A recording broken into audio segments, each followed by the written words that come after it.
Okay, members, you're very welcome to our monthly full council meeting. As is usual, I'm going to ask the Chief Executive to take us through the notice and summons of meeting and the members' attendance and apologies. John?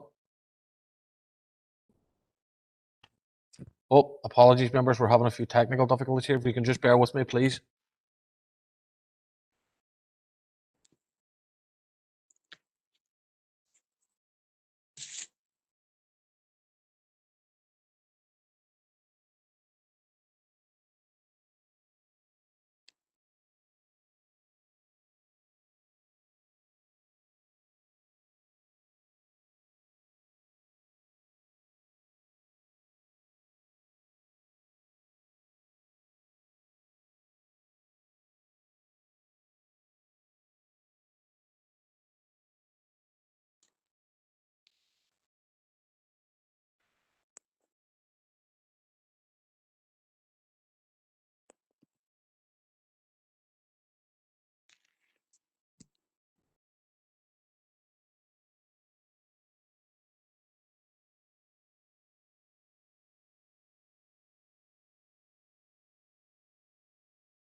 Thank you, Mayor, and good afternoon, members, and apologies for the delay.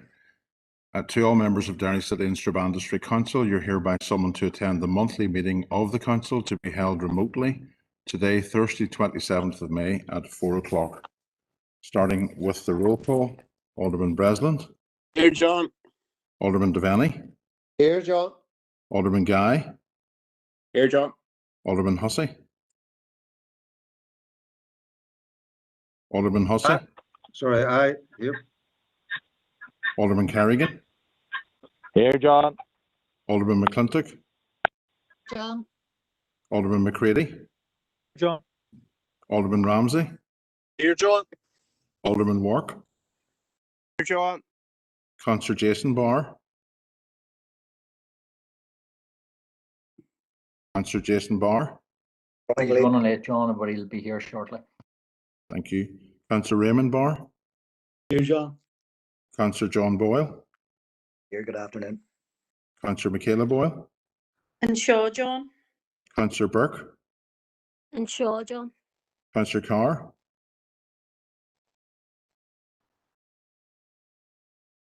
Councillor Carr. Councillor Cusick.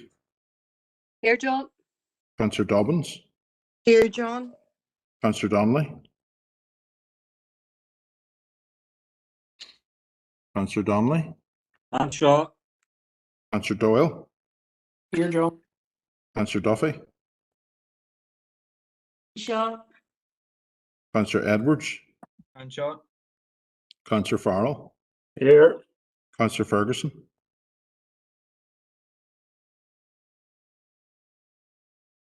Councillor Ferguson. Here, John. Councillor Fleming. And Shaw, John. Councillor Gallagher. And Shaw, John. Councillor Harkin. Here, thanks. Councillor Heaney. Shaw. Councillor Jackson. And Shaw, John. Councillor Kelly. And Shaw, John. Councillor Logue. And Shaw. Councillor Maguire. Councillor Maguire. Councillor McHugh. Shaw, John. Councillor McKeever. Here, John. Councillor McKinney. Here, John. Councillor Mellon. And Shaw, John. Councillor Mooney. Here, John. Councillor O'Neill. Here, John. Councillor Riley. Here, John. And Councillor Tierney. Here, John. And Mayor, just checking back again, Councillor Carr. Councillor Maguire. And is Councillor Jason Barr with us yet? Okay. John Kieran is running late. He will be with us. Okay. Thank you. And Mayor, with your indulgence, if I could read out a notice at the beginning of the meeting. Members, you will recall that last year the local government Coronavirus Flexibility of District Council Meetings Regulations, Northern Ireland 2020, were introduced to provide certainty that councils could hold meetings remotely. These regulations expired on the 7th of May 2021. The Department for Communities has advised there will be a short delay between that time, the 7th of May 2021, and the extension of these regulations, which is likely to be towards the end of June or the start of July. The Local Government Act, Northern Ireland 2014, does not expressly allow for remote meetings, and in light of a recent court case in England, to avoid risk of challenge, decisions taken by the Council at remote meetings will be implemented by myself, the Chief Executive, under delegated authority until the new regulations come into force. Thank you, Mayor. Thank you, members. Thank you, John. Members, item 3 is the statement of remote meetings. I would like to remind everyone who is in remote attendance that this meeting will be broadcast live via the Council's YouTube channel and will be available for viewing by the public and the media. The broadcast will also be available for repeated viewing at a later date. This broadcast may be terminated or suspended in accordance with the Council protocol. Members and approved speakers are reminded to only have their mics and cameras on while speaking at the meeting and to use the chat facility to highlight a request to speak. By participating in this meeting, you are consenting to be filmed and to the use and storage of those images for broadcasting and training purposes, and for the purposes of keeping historical records and making those records available to the public. A copy of the Council privacy notice may be found on the Council website at derrystrabane.com. Thank you, members. John, Councillor Ferguson is in attendance. If she can be marked present, please. Members, item number 4 is declarations of members' interest. They can be shared now or as they arise throughout the meeting. And if members just want to drop that into the chat box, we'll take a note of it. Moving on, item number 5 is chairperson's business. Members, just to, I suppose, has become the norm, make you aware of the proposed times for breaks this evening as we go through the meeting. They'll be too early or thereabouts, so we'll take our first break at 6, 8, 10, and during the 10 o'clock break we will look at where we're at in terms of our agenda, and we'll come back and make a decision on what how we proceed thereafter. And only one member, thankfully, has contacted me with an issue that they wish to raise, and that's Councillor Emmett Doyle. Councillor Doyle. Thank you, Mayor. Very quick one. I've been asked by Tamsin White on her behalf to ask that the council offices, Guildhall and Alley Theatre, be lit up red from the 4th to the 6th of June, inclusive for Red for Addiction Awareness. I'm just going to put the proposal in the chat, Mayor, and hope that members will support. No worries. If we can get the wording of that on the screen, please. I think it's Teresa in the committee section today. And I will second that proposal from Councillor Doyle. I've spoken to Tamsin about this and about a number of other issues, and I'm happy to support it. So, members, if I can put that to you now, just as it comes on the screen, are members happy to support? If anyone's not happy, can they let me know, please? No, I think that's unanimous, John. If you could just record that for us, please. Thank you. Thank you, Councillor Doyle. Members, moving on now. Item number 6 is the confirmation of the open minutes of Derry City and Strabane District Council held on Thursday, the 29th of April, pages 1 to 50. And I'll take these first of all for accuracy. Can I get a proposer and a seconder for accuracy, please? Councillor Doyle, on matter of accuracy. Councillor Doyle. Sorry, Mayor, I hit the wrong button there. Apologies. C1-9021 refers to a motion amended, I think, by Alderman Hussey. Says that there was unanimous support for the amended motion, but I actually voted against it, so I'm wondering if that could just be updated. Yep. Happy enough. Yep. Thank you, Councillor Doyle. Alderman Hussey, a matter of accuracy on the same pages there, please. Accuracy on item 191, page 5. It refers to Drumna Bay Park and Campbell Park. It's actually Gamble Park, Gamble, the 5th paragraph. on accuracy. Thank you, Chair. No worries, Alderman Hussey, that'll be updated also, and thank you for that. Members, the same pages, pages 1 to 50, for matters arising. Can I get a proposer and a seconder, please? So proposed, Mayor Morris. Thank you, Alderman Devaney. Anyone else?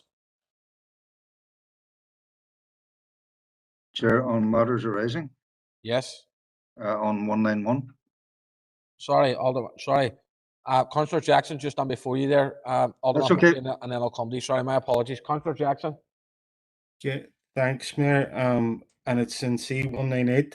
It's in the presentation they received the former president of Catalan, and it's on the issue of international solidarity.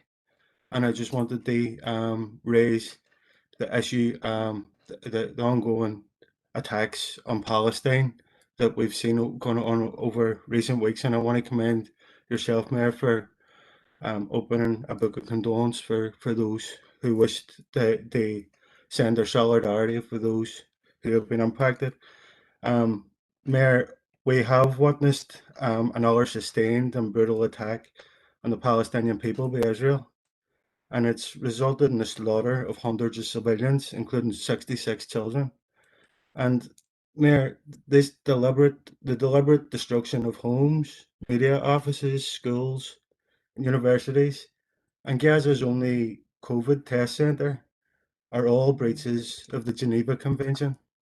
Mayor, we've well rehearsed this within this virtual chamber and physically when we met in the Guildhall, that this violence didn't take place in a vacuum. It's a direct consequence of 54 years of Israeli occupation and colonization of Palestinian lands. And last night, Sinn Féin brought a motion to the Dáil, making Ireland become the first EU state to recognise that Israel's de facto annexation of Palestine is a breach of international law. And hopefully this historic motion will be the first of many, and it'll be the start of direct action from the international community against the breach of international law by Israel and breaches of denial of the humanitarian rights of the people of Palestine. So I just wanted to make reference of the historic motion that went through the Dáil Éireann last night, and the fact that Ireland as a nation, have become the first nation to step up and hold Israel to account for the breaches of international law and war crimes that they've been committing on Palestine. So, Mayor, I was the only opportunity that I could see through the minutes, and I appreciate you allowing me the opportunity to raise it. Go on, Mayor. Thank you, Councillor Jackson. Alderman Hussey, yours is on a separate issue. I have a feeling that the next number of speakers are on the same issue, so I'll come back to you, Alderman Hussey, and we'll go to Councillor Sean Harkin. Is it the same issue as Councillor Jackson? It is, Mayor. Thank you for letting me in, and thank you for Councillor Jackson for raising the issue. And I also want to express my pride in the way in which people in Derry responded to the atrocities that have been committed by apartheid Israel over the last several weeks. We had huge protests and outpouring of solidarity here in Derry and right across the island. And I think that it was an important step in the Dáil last night, where the bill that ultimately was passed went through. I think it will challenge other governments around the world. I also want to express my disappointment that the Fianna Fáil-led government, the SDLP's partners, refused to vote with everybody else to expel the Israeli ambassador and impose sanctions on Israel. And the reason why that's disappointing is because here the SDLP vote for BDS, but its partners, Fianna Fáil, are adamantly against BDS. And I think we just have to say, look, if we're going to show real solidarity, we need to go much further. The second point, coming off of what Councillor Jackson said, that I wanted to make is People will have seen in the last week the extent of the PSNI's involvement with the apartheid Israeli regime. Through the Horizon 2020 programme, the PSNI is in collaboration with the Israeli prison service, the Israeli policing service, and with a surveillance company that operate in the occupied territories. And so I think we have to be very clear that this is unacceptable. So I want to propose this motion or this action that is coming from the Palestine Solidarity Movement. I think we should note that the PSNI is involved in this security collaboration with the apartheid state, and that the Palestine Solidarity Movement is calling for parties that support BDS not to participate in the PCSP as a way to protest and stand in solidarity with BDS. Again, this comes down to what BDS means. I don't think we should pick and choose what BDS is. We'll do this bit, but not that. Boycotting the apartheid state, as people did with South Africa, means that we need to take these types of actions. Thank you, Mayor.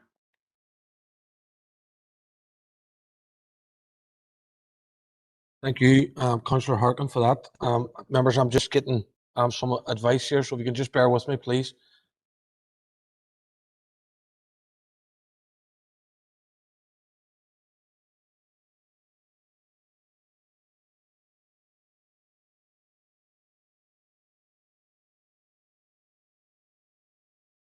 Thank you, members. Thank you, Councillor Harkin.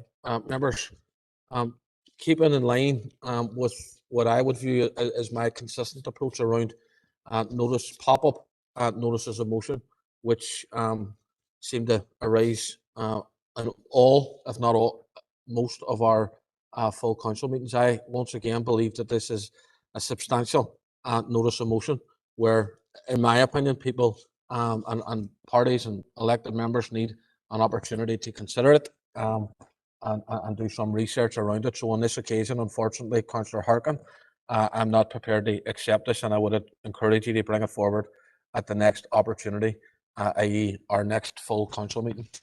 Thank you. Next indicated speaker is Councillor Gallagher.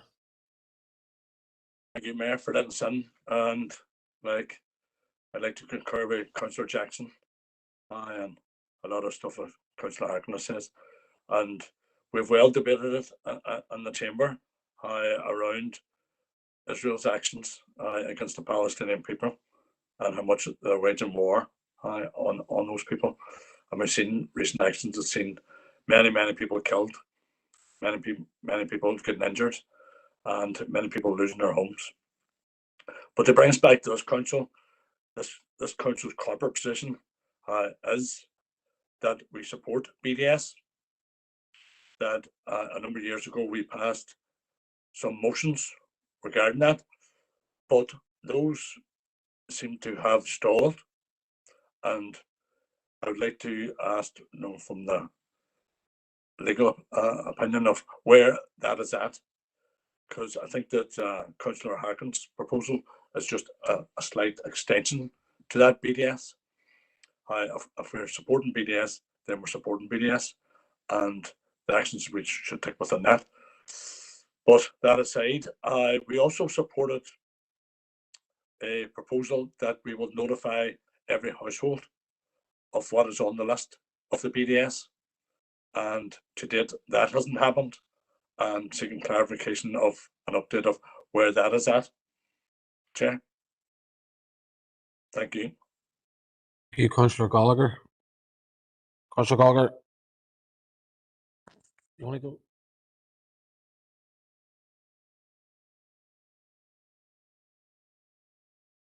Sorry, through you, Mayor. Members, I don't have that information at hand, but I can certainly get it, and we will bring that into governance as an update report.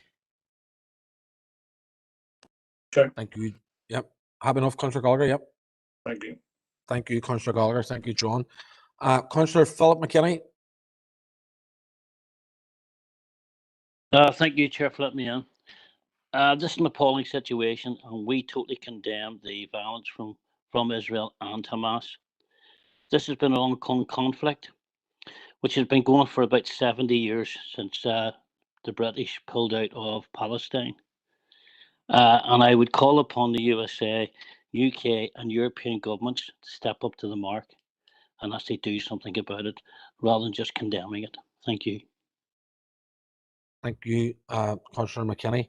Councillor Riley.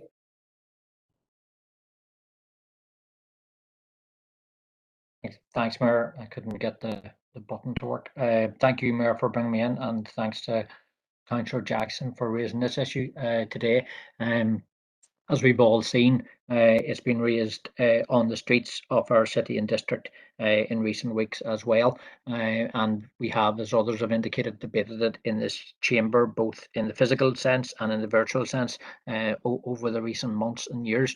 And I suppose that's part of what has brought us to the discussion today. This isn't the first time that we've witnessed appalling violence and destruction and indiscriminate murder in Gaza and Israel, and we have families being torn apart, entire communities have been reduced to rubble, and livelihoods have been destroyed through rockets and airstrikes and bombings.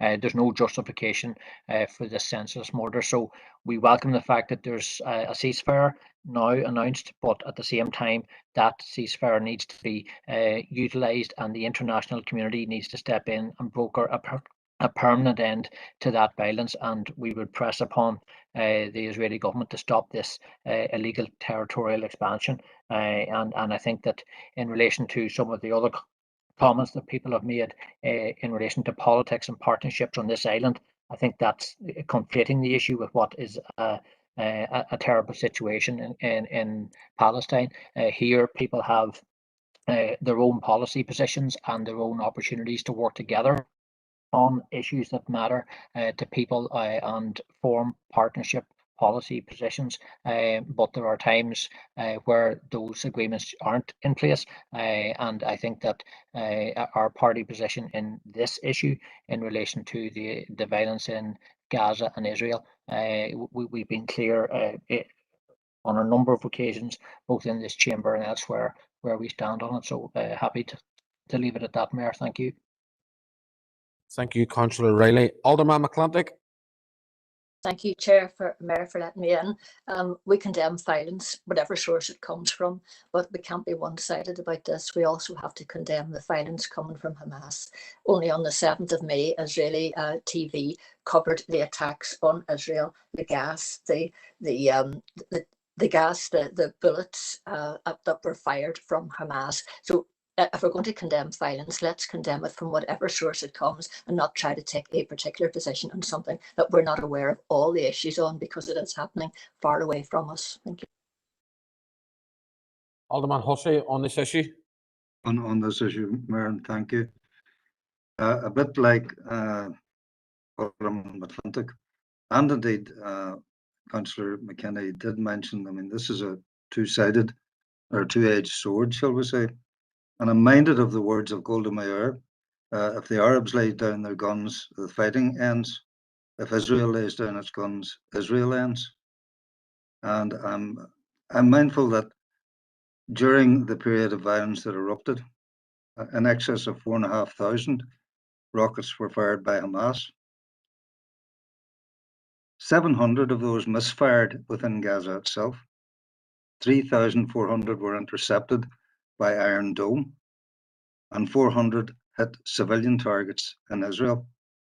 On the other side of that, there were, from Israeli Defense Forces, in excess of 1,500 airstrikes, hitting 700 rocket launch sites, etc., etc. And Hamas, let's make no mistake about it, is a terrorist organization. And it's a terrorist organization that hides behind a human shield, shamefully. So as someone said, Israel uses weapons to protect citizens. Hamas uses citizens to protect weapons. The entire violence must be utterly condemned from both sides. But I'm minded of the words of President Biden that Israel as a state has a right to protect itself as well. So it is two-sided. And as Alderman McClintock has referred to there, we need to be careful on the issue of condemnation. And thankfully, there is at the moment peace, and hopefully negotiations will strengthen that peace. And the terrorist organization that has a grip within Gaza, which was refuted by Al-Fatah, that organization can be brought to heel. Thank you very much, Mayor. Thank you. Thank you, Alderman Hussey. Councillor Gary Donnelly. Thank you, Chair, for letting me in. Chair, I think that you can't compare the resistance, Hamas resistance, to Israeli aggression.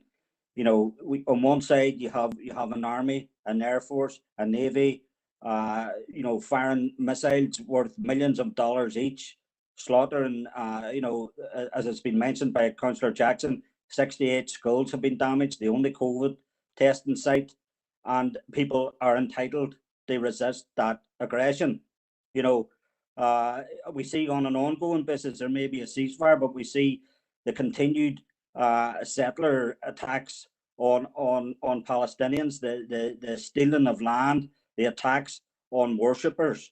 You know, so I think there's some people here who have a distorted view of the reality, and I think that, you know, that it's very clearly, it's not a contest, that it's a one-sided aggressive onslaught of genocidal proportions by an apartheid regime. So, you know, I think it's a bit disingenuous in an effort to compare the both sides equally here. Thank you. Thank you, Councillor Donnelly. Councillor O'Neill. Thank you, Mayor. I would agree with Councillor Donnelly in the way that there is a ceasefire now there, but there's not peace for Palestinian people. Like there's still occupation, there's still ethnic cleansing, and the apartheid regime of Israel still continues. And that is what the solution is to the conflict there, is ending apartheid.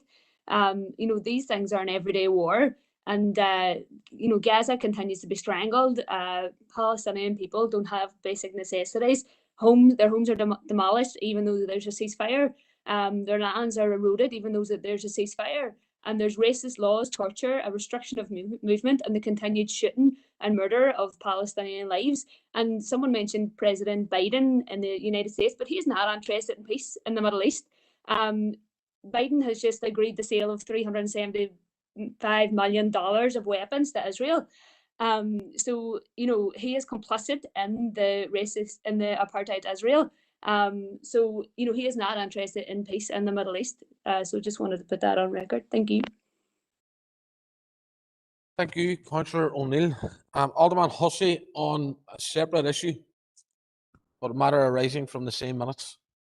Thank you, Mayor. It's page 5, 191, and it's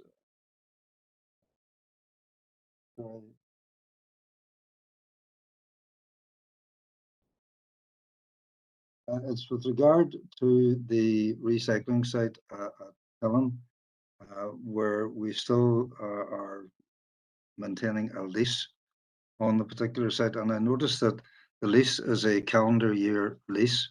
And it just struck me when I was looking through the minutes, if it's a calendar year lease and this site was closed last year because of the safety concerns which could not be overcome, why was the lease renewed at the beginning of this calendar year? I mean, this site was closed many months before that, and it was realized the difficulties that existed. So why was the lease continued whilst we were actively considering alternatives to that?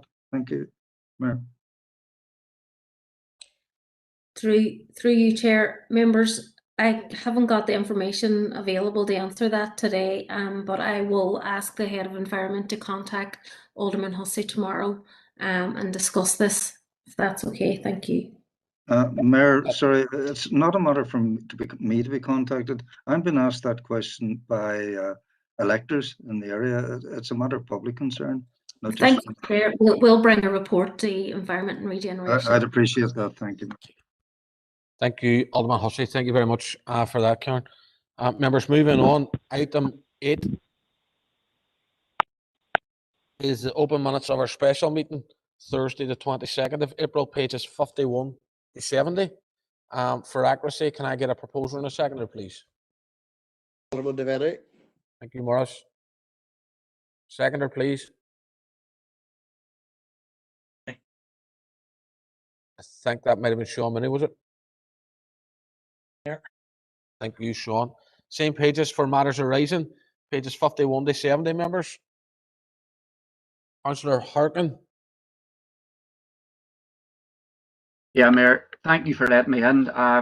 Pages 63, 64, we discussed the community, the crisis community intervention service at length there. And I think that everybody, I would imagine that's in the council will have been alarmed at the news that the CCIS is now threatened with closure on June 15th.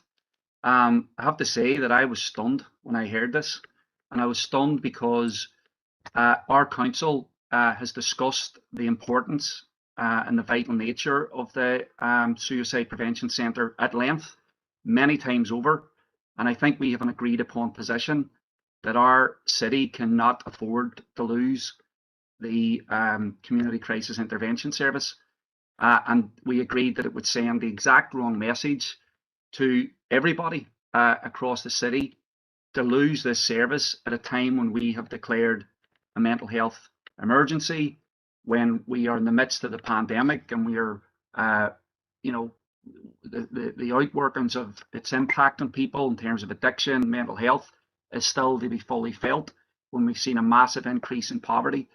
And we agreed that we would campaign collectively as a council, calling for the health minister, but also the entire Stormont executive, to make sure that the intervention service would be protected, that there would be core long-term funding. And now we hear that it's closing if we don't act on June 12th. I've talked to workers there who've been put on notice of redundancy. There are users who depend on this service. So I think we need to have a discussion tonight and come up with a plan of action. A number of us here, a number of councillors here were involved in a meeting with trade unionists, with mental health advocates, with external representatives, where we discussed where we are, and we've come up with a plan of action. So there'll be a motion brought forward this evening that we hope will be discussed and acted on. And there will be there's a solidarity rally happening on Saturday in Guildhall Square, which I hope that the council will support. But I think that this requires urgent action from us, and I think we you know, we can't just allow this service to shut. We have really declared as a council that we can't let it shut. So obviously people will be alarmed that Stormont, the health minister, hasn't been able to defend this service, but I think we have to act now as a council. So I'm going to appeal to everyone to back the campaign of actions that a number of us are bringing forward. Thank you, Mayor.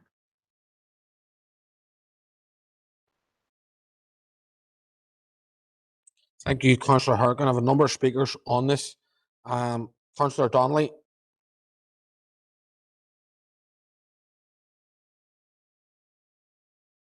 Thank you, Chair. And I'd like to thank Councillor Harkin for organising last night's meeting. We're in a mental health crisis. That's a corporate position. We've a mental health emergency, a corporate position of this council. We're coming out of COVID with a dramatic rise of mental health problems. And I'm going to call on this council to provide gap funding for the next number of months in order to provide critical intervention until we are able to get sustainable funding. Because if we lose this service, Mayor, then we're in trouble.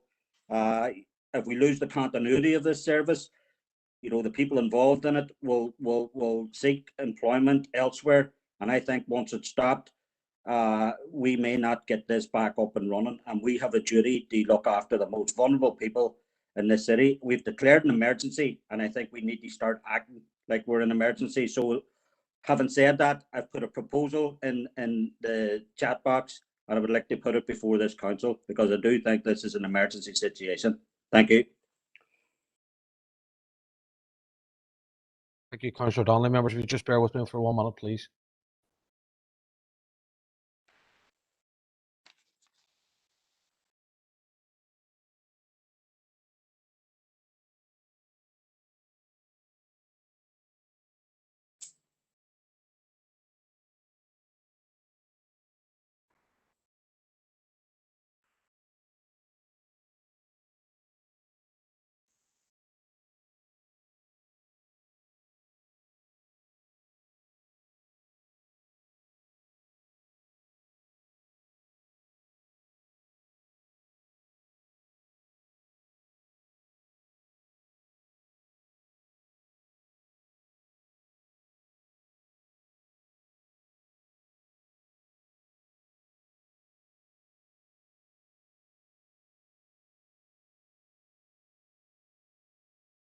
Thank you, members. Thank you, Councillor Donnelly, for your proposal. Members, you will be aware that over my time as mayor, I have been tried to remain consistent around pop-up motions, and I think we've already seen one that I wasn't prepared to pick on today because of the actual phrase, the notice of motion, providing notice for people. But there is an exception, and I believe, to every rule. And because I agree with a lot of what the two previous speakers have said around the absolute emergency that we have in this city and district, I'm prepared to make an exception for this notice of motion. I'm not breaking. I don't believe that I'm going against the rule that I've applied. I believe that this is an absolute exception. So for that reason, I'm in agreement with the proposer of the proposal around the emergency of this and the threat to the Community Crisis Intervention Service, which I fully support, and I know, and I've met with them on a number of occasions. It's not only this 3-month period that they're facing these threats. This has been ongoing for quite some time, and they've been working on 3 months funding for quite some time. Certainly over the past year, they're getting drips and drabs of funding, and it's not, in my opinion, any way that you should be running such a vital service for vulnerable people across the city and district. So on that basis, Councillor Donnelly, I'm prepared to accept this notice of motion because of the emergency nature around it. All right. And I notice also that it's been seconded by Councillor Gallagher there in the chat box, members. Thank you. Councillor Gallagher, please. Thank you, Mayor, for letting us in, and thank you for letting this motion on the floor. I think that this project has been well discussed within the chamber on many occasions, and I think that everybody within this virtual chamber will know the importance of this, that this project has no doubt has saved lives in the city and further afield. I think that like it's a crying shame when we hear coming out of Stormont millions of pounds getting sent back to the Treasury, and there's a vital service here in the city struggling to keep afloat. Like we've acknowledged there's a mental health crisis. We've discussed it and we recognise it and we see it in front of us. We're coming out of COVID, and I have no doubt that mental health will only escalate. There's a lot of people who are very, very anxious around even coming out of their house, and they've been bottled up in their house for 14 months, and it's going to have a severe impact. And if we don't have a vital service in place to pick that up, then there's only going to lead to further deaths, and there's going to be people pulled out of that river, and we don't want to see it. So I would urge everybody to get behind this motion and to get behind a campaign that's going to see this project secure funding right away into the future. Thank you, Chair. Thank you, Councillor Gallagher. Councillor Duffy. Thank you, Chair, and I do welcome the fact that you have allowed this to be discussed today, and go forward. I too have been in contact with a number of staff. I've also been in contact with a number of stakeholders in relation to the service, and I absolutely agree. I've always been a champion of a community crisis intervention service for the city and district, and as a party we have been on record calling for sustainable funding around that for a very long time. The service as it stands has never been stable in terms of funding, going back to it being a pilot and having that cocktail of funding around it. I think that at this time it would be a damn shame if we seen the service close without anything there to pick up the slack or to address the issues that are there. We know that we are facing a mental health tsunami coming out of COVID, as Councillor Gallagher has alluded to there himself. We know what's going on. We have been talking to people within the service and the vital role that they play, and I think that we need to support that to ensure that that continues. I know that there is a paper that is sitting on the minister's desk or somewhere around crisis intervention or around crisis services, and I would hope that at some point we get the outworkings of that, and that the Northwest is properly resourced in terms of crisis intervention, in terms of detox, and in terms of addiction services. I think that it all has to be that broader package as well. But in the meantime, we need to ensure that the doors of this service stay open. So happy to support the proposal as it stands. I know that my party colleague, our mental health spokesperson, Orlia Flynn, has tabled a question to the Health Minister in relation to crisis intervention, and she was hoping that there would be a response to that question today. So we're waiting for the outworkings of that, but happy to support the motion as it stands, because we know we don't have too many mental health services here. We have really good ones that we need to be keeping open at this stage for people to be using when we see the waiting list and the trust. So anything based in the community needs to be welcomed at this point. Thank you. Thank you, Councillor Duffy. Councillor Doyle. Thank you, Mayor, and thanks to Gary and Paul for bringing this motion forward. I was as shocked as most, like Councillor Harkin had mentioned in his contribution, that this was still ongoing. This is now becoming cognizant of problems that we see with vital services that are supposed to be supplied to this city and district and the people that we serve. How much and how many lives are we willing to let slip away because of a few pounds? And let's be honest about this now. If this is a priority for this council, for this city and district, then not only should we as a council step in when we can and utilise resources to ensure that the workers are still paid and the lights are kept on, but there has to be a genuine campaign to make sure that this doesn't happen again. 3 months' time, we can't be back here. So, you know, the MLAs of all parties and the MP need to be prioritising this, because what it comes down to is these are decisions that are being made or not made at Stormont and executive level. I'm sick to death of sitting in front of people who are providing vital services in this city, not knowing where their next wage is going to come from, and knowing that people are beating their door down in order to get help. What this is going to result in is deaths. And that's as simple as that.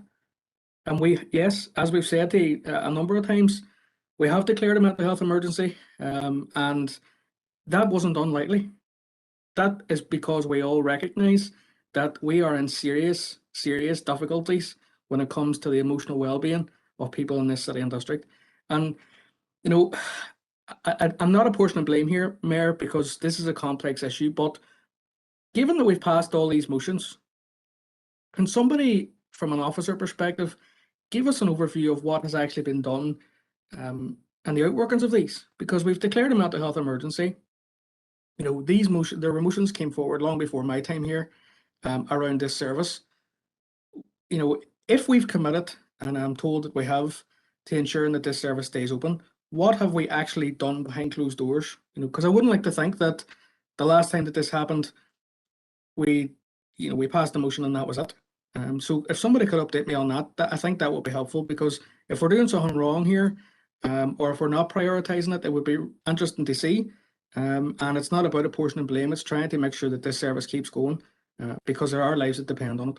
Thank you, Mayor. Thank you, Councillor Doyle. Councillor Doyle, I'm sure you'll accept that there's been a number of motions passed by this council in recent times around mental health, around suicide prevention and all of that. And to get an officer to have that information readily available now is going to be difficult. So I will ask that a paper be brought back to the relevant committee, I would assume Health and Communities, with that update for you. Happy to do that, Mayor. Thank you. Thank you, Councillor Doyle. Councillor O'Neill. Thank you, Mayor. And I totally support this motion and agree with other speakers. I would just like to add an amendment to the motion, if that's okay. I'll just put it in the chat box here. Just an addition, really. Wait until it's up until to speak, or I'll just continue speaking.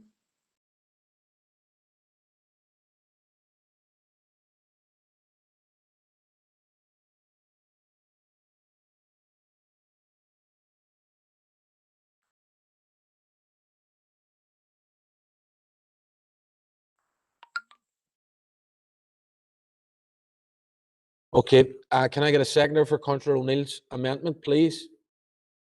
Seconded, Mayor Doyle. Thank you, Councillor Doyle. Go ahead, Councillor O'Neill. So yeah, I agree with other speakers this evening, and I really believe that this should be an essential service. Like this scenario where this service keeps facing closure should not be happening. It's a false economy to be shutting down this essential service. Any one of us at any point in our time can find ourselves needing this service, and it should be available as a core aspect of our healthcare service. It's not fair on the service users who really rely on the service, and it's not fair on the staff either, who are continually on precarious contracts, impacting probably their own mental health in a way. This service is busier than ever. It was great to meet with the workers from Extern last night at the meeting. He explained how busy they are, and they explained their wish to try and develop this service. But when you're given piecemeal funding, all you can do is what you can do. You can't actually develop when you see those opportunities. Like the pilot scheme for the service came from grassroots campaigning. And that's what we need to do. We need to get onto the streets to make a clear call that the only thing to save this service is people power. Like mental health services everywhere are under huge pressure, and it's an absolute failure that the service is facing closure again. Like we've been out in the streets for Palestine, for Black Lives Matter, and we really need to be out in the streets for the mental health of our community and of our people here. So I just hope that people support the rally and come out in numbers in a safe, socially distant way on Saturday. Thank you, Councillor O'Neill. Members, can we take the amendments first of all, and then I'll come to the rest of the speakers. Are members content with the amendment and the red text on screen? If anyone's not, can they let me know, please?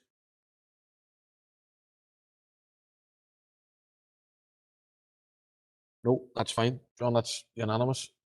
Okay. Thank you, Councillor O'Neill. Councillor Ferguson. Thank you, Mayor, and hopefully you can hear me okay. Thank you, Councillor Donnelly, for bringing this forward. Obviously, we feel something we need to prioritise. This is a vital service that was supposed to be expanding. The ideas and the thoughts around how much they could expand this service to help our healthcare and health services was amazing, but it's just been living on life support for. It's got to this point again where councillor having to step in, because it is such a vital service and we don't want to close them, but we do need to be lobbying, and I am going to continue to lobby to make sure that this service isn't just on funding every 3 months and with us having to step in. I'm so disappointed that we're at this juncture again. I've spoken with the workers, and they do amazing stuff in the city and district, and it's been something that we're also passionate about. It's just infuriating. It's got to the point given their resignation letters in case of closure. So we're happy to support this, and we'll do all that we can to lobby. It's shown time and time again by the research with the universities that it's something that's saving our health service money, and it's something that's so vital for the city and district. Thank you. Thank you, Councillor Ferguson. Councillor Riley. Yeah, thanks, Mayor, and just to thank Councillor Gallagher and others for bringing forward this motion here this evening. In speaking of support, in support of it, Mayor, I'm conscious that, as already has been outlined, when this issue came to the council chamber initially, there was a cocktail of funding approach to it, and I think that's the right way forward. If we look at our own council's responsibility in terms of community planning, this is an example of community planning. This council listening to its citizens, understanding the health needs that they have, and then acting and doing something about it. It does give me concern, Mayor, that we are here in the situation again where funding for this vital project is running out, and what I would not want to happen is the likes of the Western Trust or the Department of Health watching this debate here this evening, thinking, oh, well, it's okay, the council will always step in and fund this. Ratepayers' money should be part of this. We said that at the start when this project was funded initially, that the council should be a partner in this project, given our community planning powers. But at the same time, this is a Department of Health project, and it should be funded directly by the central government, not our own ratepayers having to fund this service.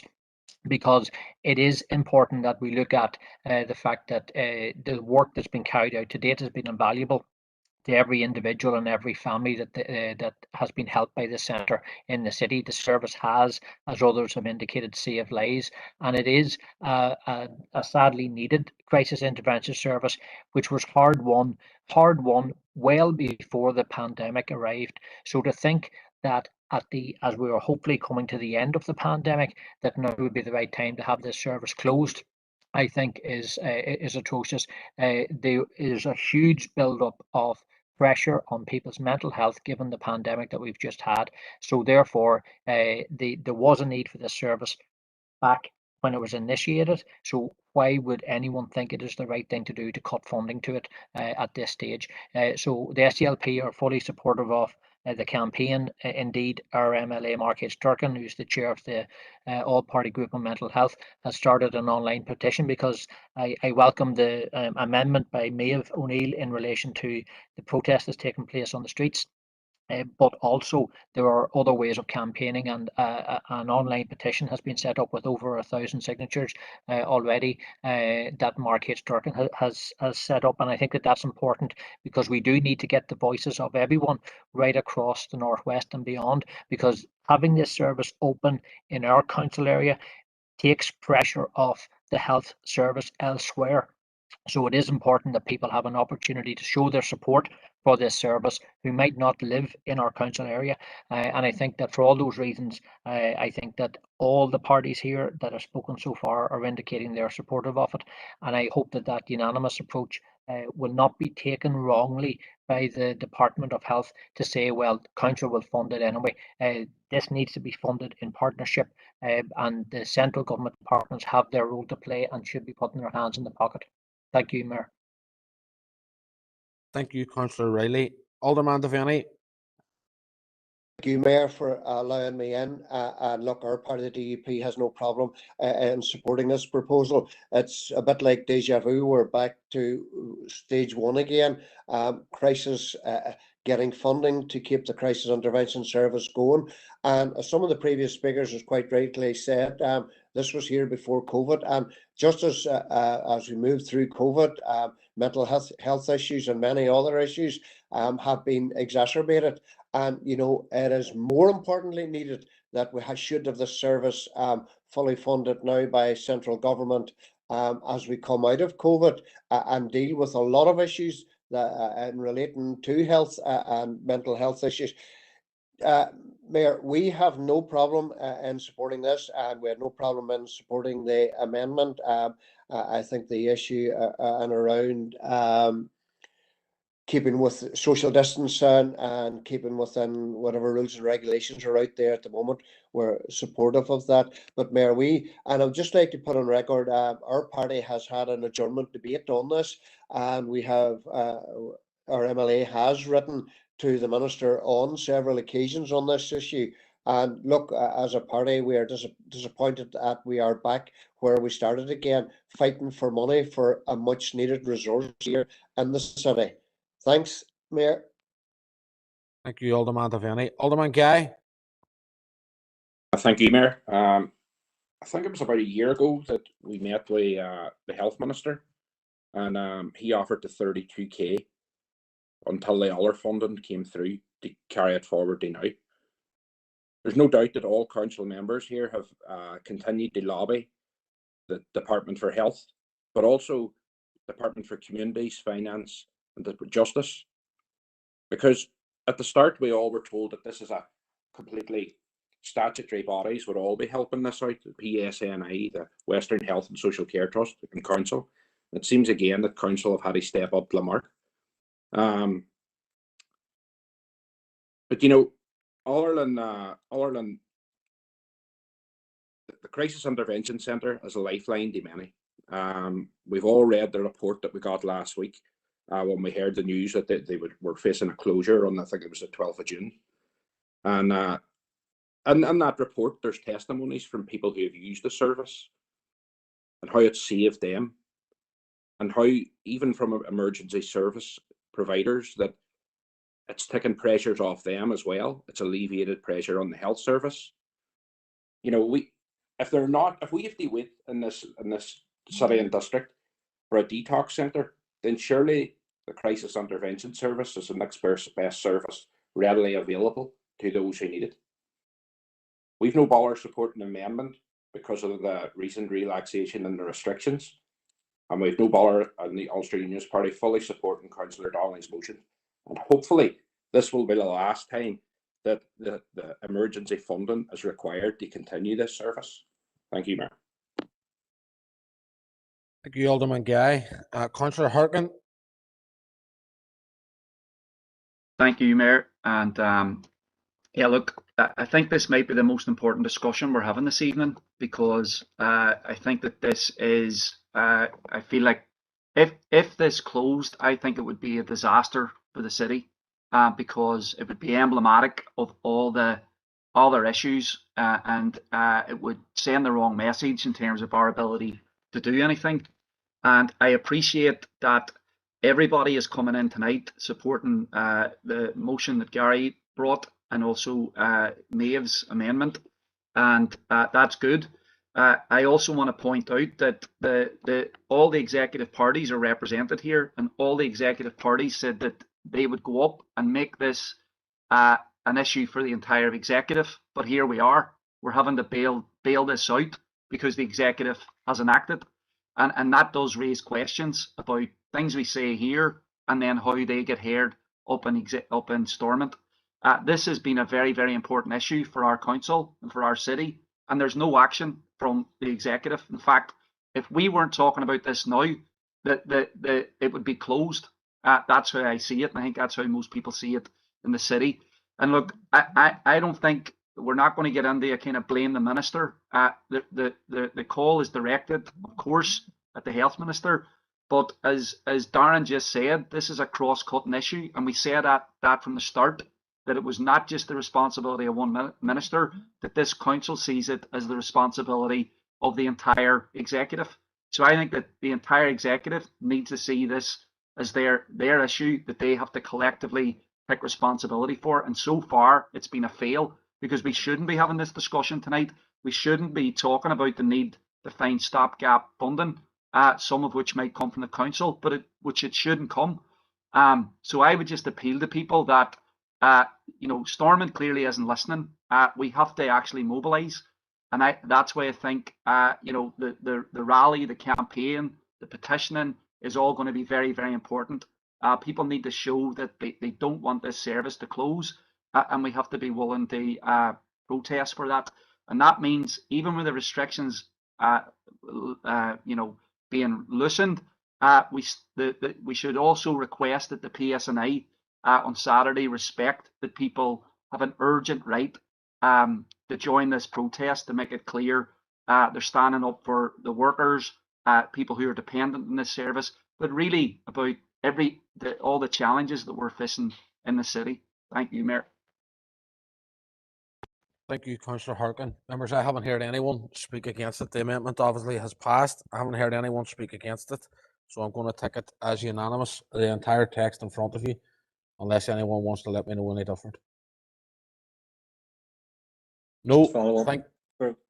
Sorry? I put it on the chat box. I'd like to say a couple of words just on the amendment to wrap it up. Or the amendment's gone, Councillor Donnelly, and there's no opportunity to sum up on no problem, Chair. on one of these. But look, given the severity of it and the fact that it was you that raised it, I'll give you some time. Thank Go you, ahead. Chair, and appreciate your position, and I'd like to thank you for allowing this to go forward, and also like to thank Councillor O'Neill, because she's absolutely right. This in my opinion, this enhances the message that we're sending out here, Chair, because as some speakers said, it's not about council just picking this up and keep picking it up. This is an emergency. We declared an emergency. This is an emergency move, but it's not a solution. So I think the protest, and I think look, we've had, everybody here is unanimous tonight. We're all on the same page. If the rest of this meeting was as harmonious and on the same page as this, Chair, would be a lot, would make it a lot easier. But it just proves that how important this is to everybody right across the board, right across the city and district. It covers all classes and creeds, and every single one of us are in the same boat, and every single one of our constituents are in the same boat when it comes to this issue. So I think hopefully this is a first step, and I think we need to take up the protests, we need to take up the lobbies, we need to do, all parties and independents need to do whatever they can to ensure that the people of the city and district get a fair crack of the whip. Thank you, Chair. Thank you, Councillor Donnelly. Chair, I wish to propose a further amendment. It's passed. I left it hanging there for a while, Alderman Hussey, and it has passed. Yes, the amendment was passed, but it wasn't put as a substantive motion yet. They were both passed. The amendment was passed just before Councillor Ferguson spoke, and you'll notice that the text went from red to black, and I left it hanging there shortly, and the original motion has passed also. I don't recall being asked for a vote, but that's okay. I said that in my view, I thought it was unanimous, and I was going to leave it for a second or so, and then I asked the Chief Executive to record it as unanimous, both the amendment and the substantive motion, unfortunately. So the motion has passed, Alderman Hussey, unfortunately. Thank you. Thank you. Item 9. We're on 9? Item 9, members, the special meeting of Derry City Strabane District Council, Wednesday the 19th of May, pages 71 to 80, for accuracy, please. Proposer and a seconder. Proposed, Emmett. Thank you. Seconder.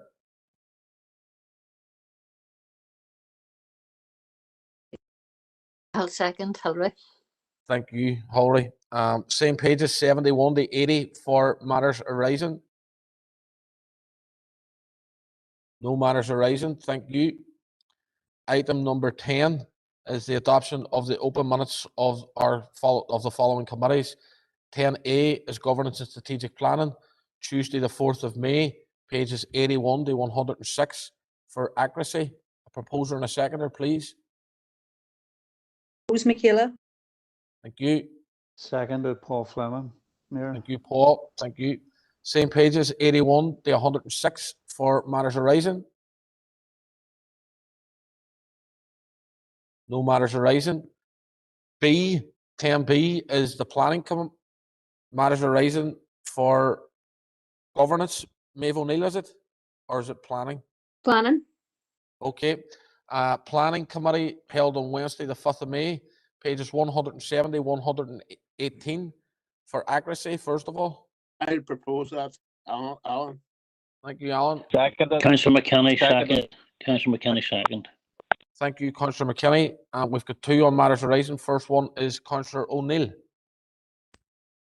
Thank you, Mayor. It's on P103/21, and it's just on the PAC's decision to give permission for the Clonmel housing development on the Victoria Road.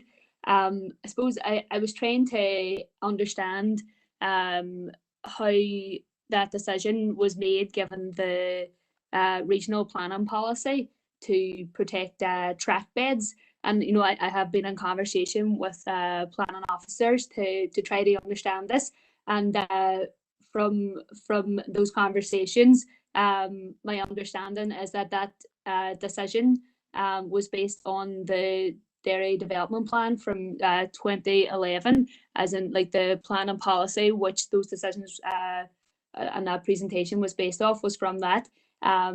Even though the strategic planning policy statement, the regional strategic planning policy statement from 2015, which came after that, so that wasn't seen as a material consideration. So it was just to like raise concerns that some of our planning decisions are being based off the kind of outdated plan from the Derry area plan from 2011.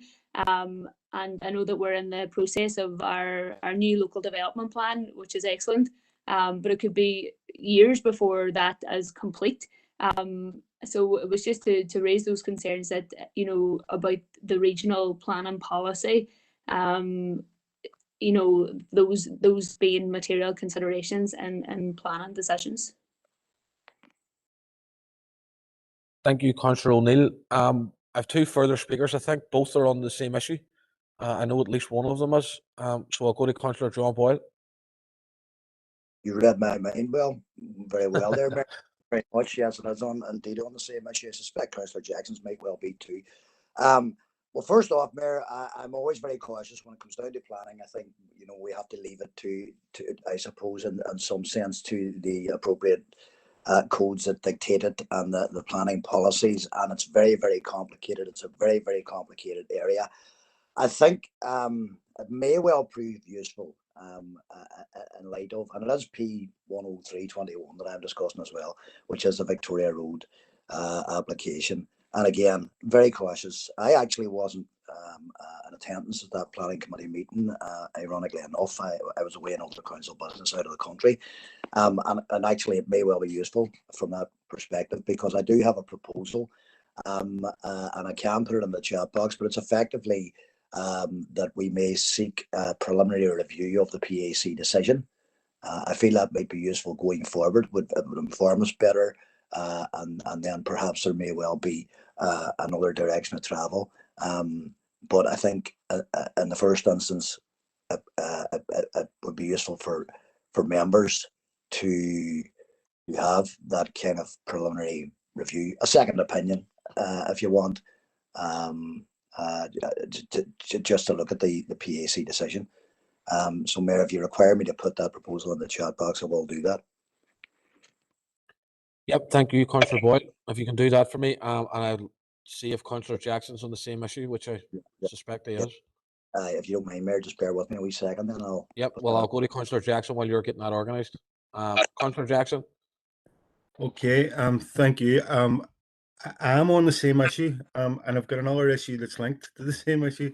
But again, at the committee, we did express our frustration around the PAC decision, and I think it's only right that at this stage we put on the record our disappointment at the committee. Unanimous decision of the committee was overturned by the PAC, and I would second the proposal. I know Councillor McKenny has indicated that he seconded, but I'm happy. We're happy to support the decision that we do have a review into the PAC decision. I know there was a verbal update given at committee around what options are available to us as a council in terms of challenging it. But and I know in terms of potential options around the judicial review are time bound. So I would hope that Councillor Boyle would accept as part of the report to be presented to the next planning committee, that included within that is any options that are available to us as a council in terms of next steps. If that could be compiled and within the report as well. Now, and subsequent to that, I do wish to raise. I had planned to raise another issue of under P102, but it is linked to this, and it's around the local development plan, because Councillor Jackson, see, just so that we don't confuse things here. I'm not, because no, Councillor O'Neill did indicate that the decision was taken based on the old local development plan, the old LDP, and we are in the middle of developing a new LDP, and we've indicated that we've indicated a willingness that we need to get through that as soon as possible. I just want to highlight the fact that there was 2 LDP discussions that had taken place in the last week that had to be postponed or deferred because members hadn't shown up.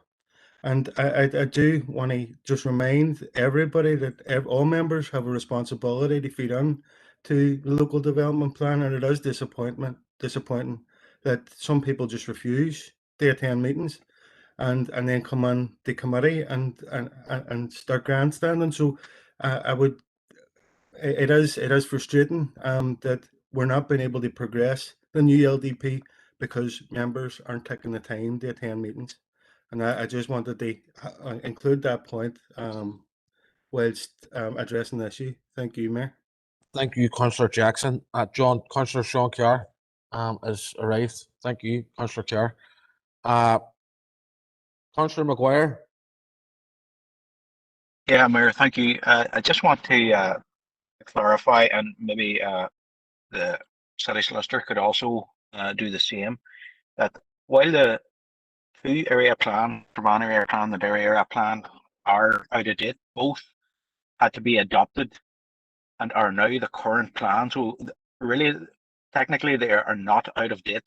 They are our plan until the LDP is through its process and fully adopted. So maybe the city solicitor could clarify that. Philip? Chair, that's correct. Those are the plans that we still have to consider until such time as we get our new LDP in place. Thank you for that, Philip. I hope that clears that for you, Councillor Maguire. Alderman Kerrigan. Thank you, Mayor, for allowing me in.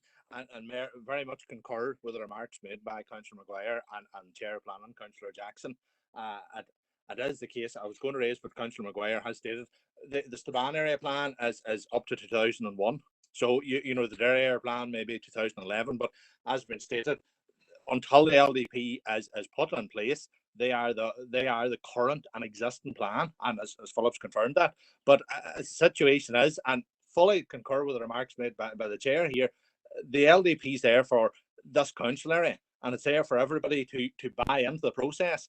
And I know it started before in the previous term, but as I say, since I've been on council, you know, we've been attending these LDP meetings and we've been putting in the work into that there. And Chair, it's disappointing that issues are being raised now and brought up as if, you know, those people and those members and the officers that did put in work and did attend these meetings and did raise these points, other people are coming in and raising issues now as if they're the first ones to have thought of it. And you know, as I say, as the chair of planning has stated, you know, LDP meetings have had to be cancelled because of the lack of members turning up to them. But yet they can come to full council and raise issues then. You know, it's just disappointing, Chair. The meetings are there and there's no point crying about it afterwards. You know, but no, fully concur with the remarks made by the previous speakers there in regards to, look, you know, the Strabane area plan and the Derry area plan are the current plan. And again, that decision, it is disappointing, the decision that has been raised there, because council, when it come before the committee, we rejected it, but planning appeals have overturned that. but the LDP is for the full council and for everybody to buy in. And if you don't want to attend, that's fine. But you know, don't lament after. Thank you, Mayor. Thank you, Alderman Kerrigan. Councillor Mooney. Thank you, Chair. Just to come on the previous speakers, I fully concur with the Chair of Planning and the previous speakers in relation to the fact that we are going through our new LDP process. The meetings are long, the material's dense, and it's hard going, but we all should be there to contribute to it. It's a very important aspect of our district, and if anybody has any views, then they should be there at the meetings, contributing in full. And just to pick up on what Councillor Boyle said, I agree with his proposal. If there's any way that we can get this matter reviewed, then that's, and look forward to any suggestions coming back. But thank you, Chair. That's all I have to say in the matter. Thank you. Thank you, Councillor Mooney. Members, there's a proposal before you from Councillor Boyle, was seconded by Councillor Jackson, I think it was. No one has spoken against it, so once again, Councillor McKinney, Mayor, actually. Oh, you're speaking against it, are you? No, I was the one that actually seconded it. Sorry. Oh, sorry, Councillor McKinney. Sorry, my apologies. No, it's all right. It's all right. No, my apologies for putting in. No worries. So seconded by Councillor McKinney. Members, I'll leave it for a couple of seconds, but otherwise we'll take it as unanimous.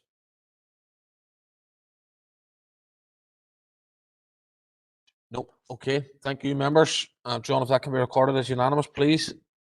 Moving on to 10C, Special Health and Communities Committee meeting held on Monday the 10th of May, pages 119 to 146. For accuracy, please, members, can I get a proposer and a seconder? Councillor McHugh.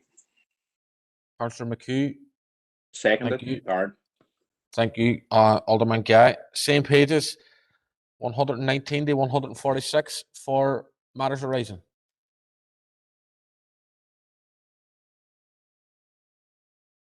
No matters arising. 10D is the monthly Business and Culture Committee. Tuesday the 11th of May, pages 147 to 160 for accuracy. Proposer and a seconder. Propose, Michaela. Thank you, Michaela. Seconded. Connor Heaney, I think that was it? Yeah. Thank you, Councillor Heaney. Same pages for matters arising, 147 to 160. Alderman Hussey, matters arising. Thank you, Mayor. Page 151, 88/21, and it's future delivery options for car parking services. It's in relation to rural car parks or council car parks in the rural area. And I was speaking to the director today about a particular issue at the car park in Derry. But the director did intimate that there are issues in quite a few rural car parks. And I wonder, is the director in a position at this stage to give us a quick verbal report on that, or are we waiting for a report to come through the committee? I'm not sure. Thank you, Mayor. Okay. In my view, the best thing to do is to ask for a report to be brought back at the next opportunity. Alderman Hussey, but Stephen's online if he wants to comment on it. Thank you, Chair. That's correct. There's a report being compiled on all. There's a series of minor works and then a more extensive list of major works, and that will be brought back to committee in due course. So we're currently working on that entire scope of works for a number of rural car parks. Thank you, Mayor and Stephen. I appreciate that, and you will realise, Mayor, that it's quite urgent in some cases, as Stephen knows himself there. So hopefully, that can be actioned rather than just reports come through. Thank you, Mayor. Thank you, Alderman Hussey. Thank you, Stephen. 10E, Environment Regeneration Committee, Wednesday the 12th of May, pages 161 to 194 for accuracy, please.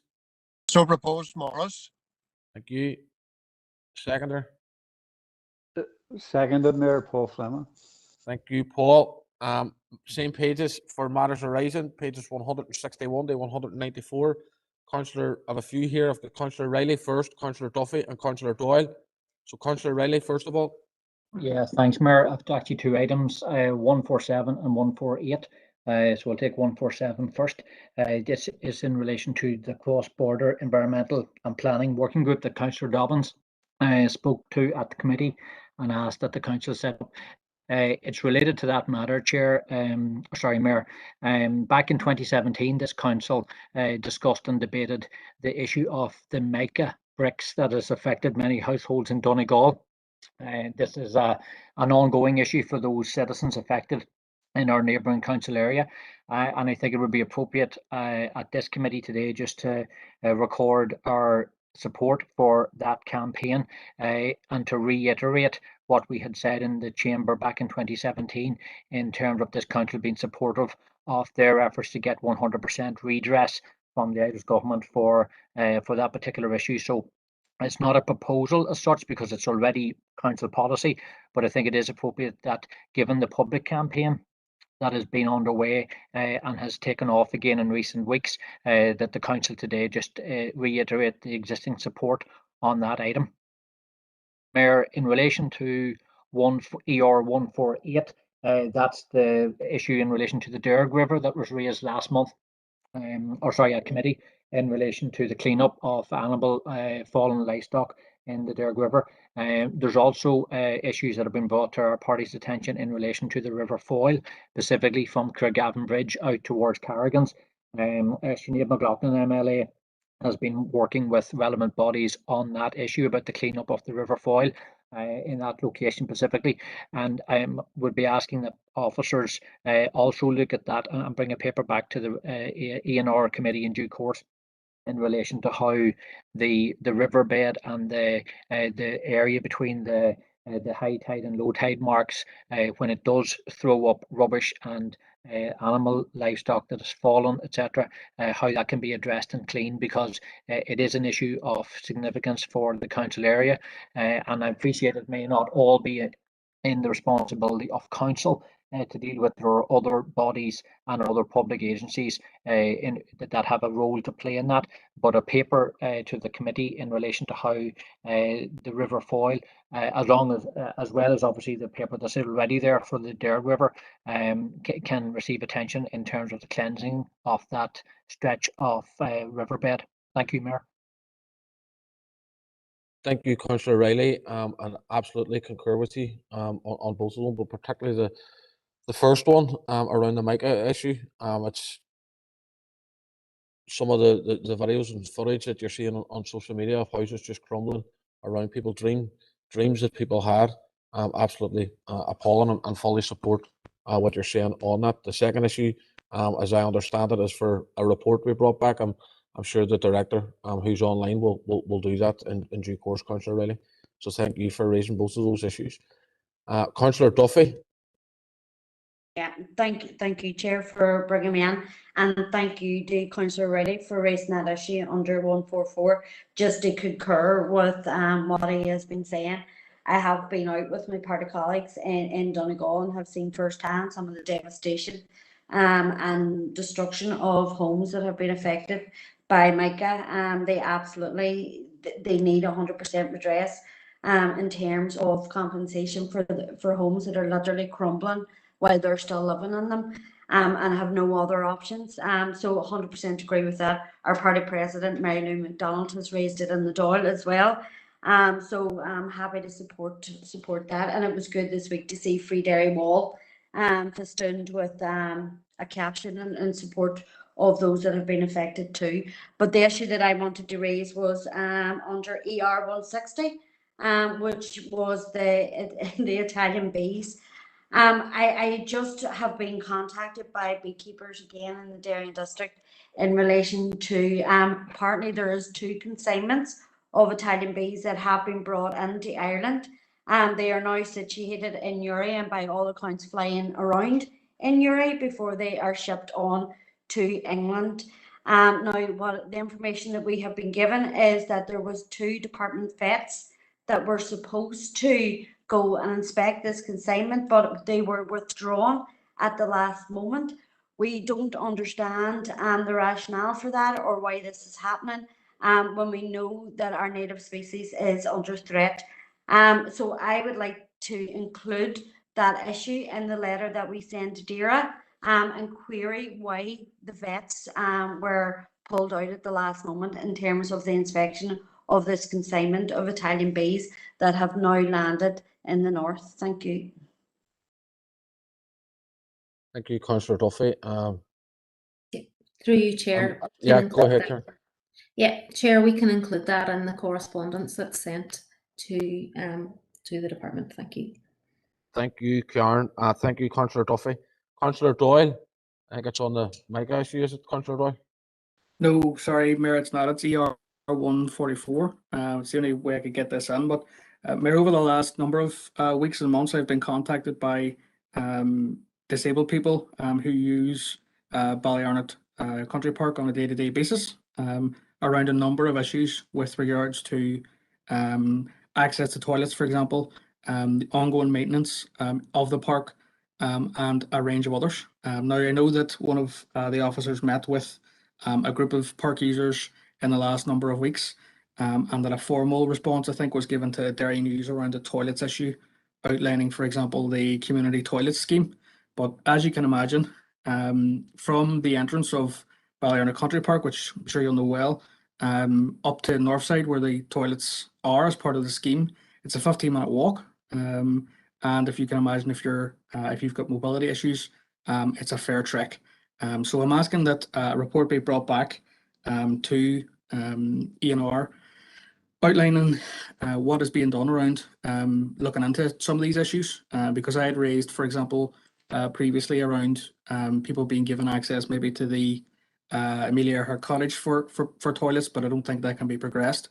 It's a massive issue for people who use and love the park, and I'd like to see what we can do to address some of the issues, because in particular, Mayor, and I think you're aware of this as well, there were a number of young children brought to the park recently by a local school and had to up and leave again halfway through their trip because they didn't have access to bathrooms. So it's becoming a fairly prevalent issue, and I'd like to see a report coming back. Thank you, Mayor. Thank you, Councillor Doyle.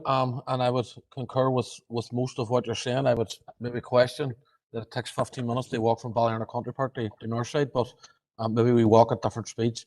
I would concur with all of the rest of what you're saying. I'll be happy to see a report being brought back at the ENR committee. Karen, if you can action that for us, please. Yeah, absolutely. Thank you. Alderman Hussey, separate issue. A number of issues there from what I can see.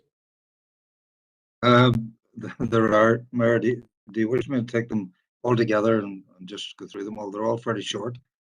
Kind of wish you had a phoned an officer to discuss them before this meeting. Might have been a wee bit more helpful. But go ahead. Some things need to be dealt with in the public forum. I hope you would agree, Mayor. Number 146, is there any indication of the second lorry returning to Strabane now with the grass cutting season operational? 148, has the officer made contact with the particular landowner? 150, brown bins. When is it intended that those areas of the council who have not been supplied with brown bins will be issued with brown bins? 151, is there an indication of when the Ulster Farmers Union will be able to come to address council? And 152, e-cars, it's just a point on that. Councillor Jackson brought up the issue of charging points, and I hope that officers would also consider the repair situation which seems to be developing with regard to e-cars, both with regard to personnel with the mechanical knowledge, and the cost of spares needs to be considered within developing the e-car system throughout the United Kingdom as per government targets. Thank you, Mayor. Thank you, Alderman Hussey, for raising those. Karen? Sorry, Chair. Members, I have some information in relation to a few of those. In advance, I would have been able to prepare a response from the relevant officers. However, I do know that we are having further rollout of food and garden waste collections. We'll provide an update at the next Environment and Regeneration Committee in terms of that. In terms of the Ulster Farmers Union, we have invited them to the July committee because we had presentations to the June committee, and it's my understanding that they have agreed to that. And Chair, I haven't got an update on the other item as of yet. No, that's fine, Karen. Thank you. Chair. Thank you for that, Karen. Point of order, Councillor McKinney. Chair, I wish there was a point of order on the previous spoken there about Micah and Donegal. I know you've Under what already point sort of of order? moved on a bit. Go ahead. Under it does not relate to specifically. It does not relate specifically to residents within the Derry area or Strabane area, as per in Standing Order 16 on motions. And I'm sure you've already seen the email I've sent out about it, and I would like some clarity on this, please. Thank you. Thank you, Councillor McKinney. I have seen your email. I believe, and I spoke on that particular issue, but there was no proposal on it. So Council can discuss it, but Council haven't taken any action or around anyone who has brought that up. So there was no proposal there, Councillor McKinney. So, and then we've been told there's a few residents in this area who have been impacted by Micah as well. But the reason that I continued it was there was no proposal on it. And Councillor Riley. Yeah, thanks, Mayor. Just for clarity, this council did in 2017 carry out a piece of work through building control to ascertain whether there was issues in our council area, and whereas there were some houses in our council area that had this type of brick, it wasn't of a significant substance within the brick to be of the same caliber of difficulties that houses in Donegal have experienced. So there is precedent for the council having raised this in the past and having spoken on it. And as I said, there has been significant public commentary from within our council area about it because it does affect many people in our neighbouring area. So as I said, I didn't make a proposal, so I don't think the standing order applies in this instance because it wasn't a proposal. Thanks, Mayor. Nor do I, Councillor Riley. So we'll move on, and there's a number of councillors who have given their opinion in the chat box, and people can look at that and make their own minds up. Councillor O'Neill on a separate issue, I think.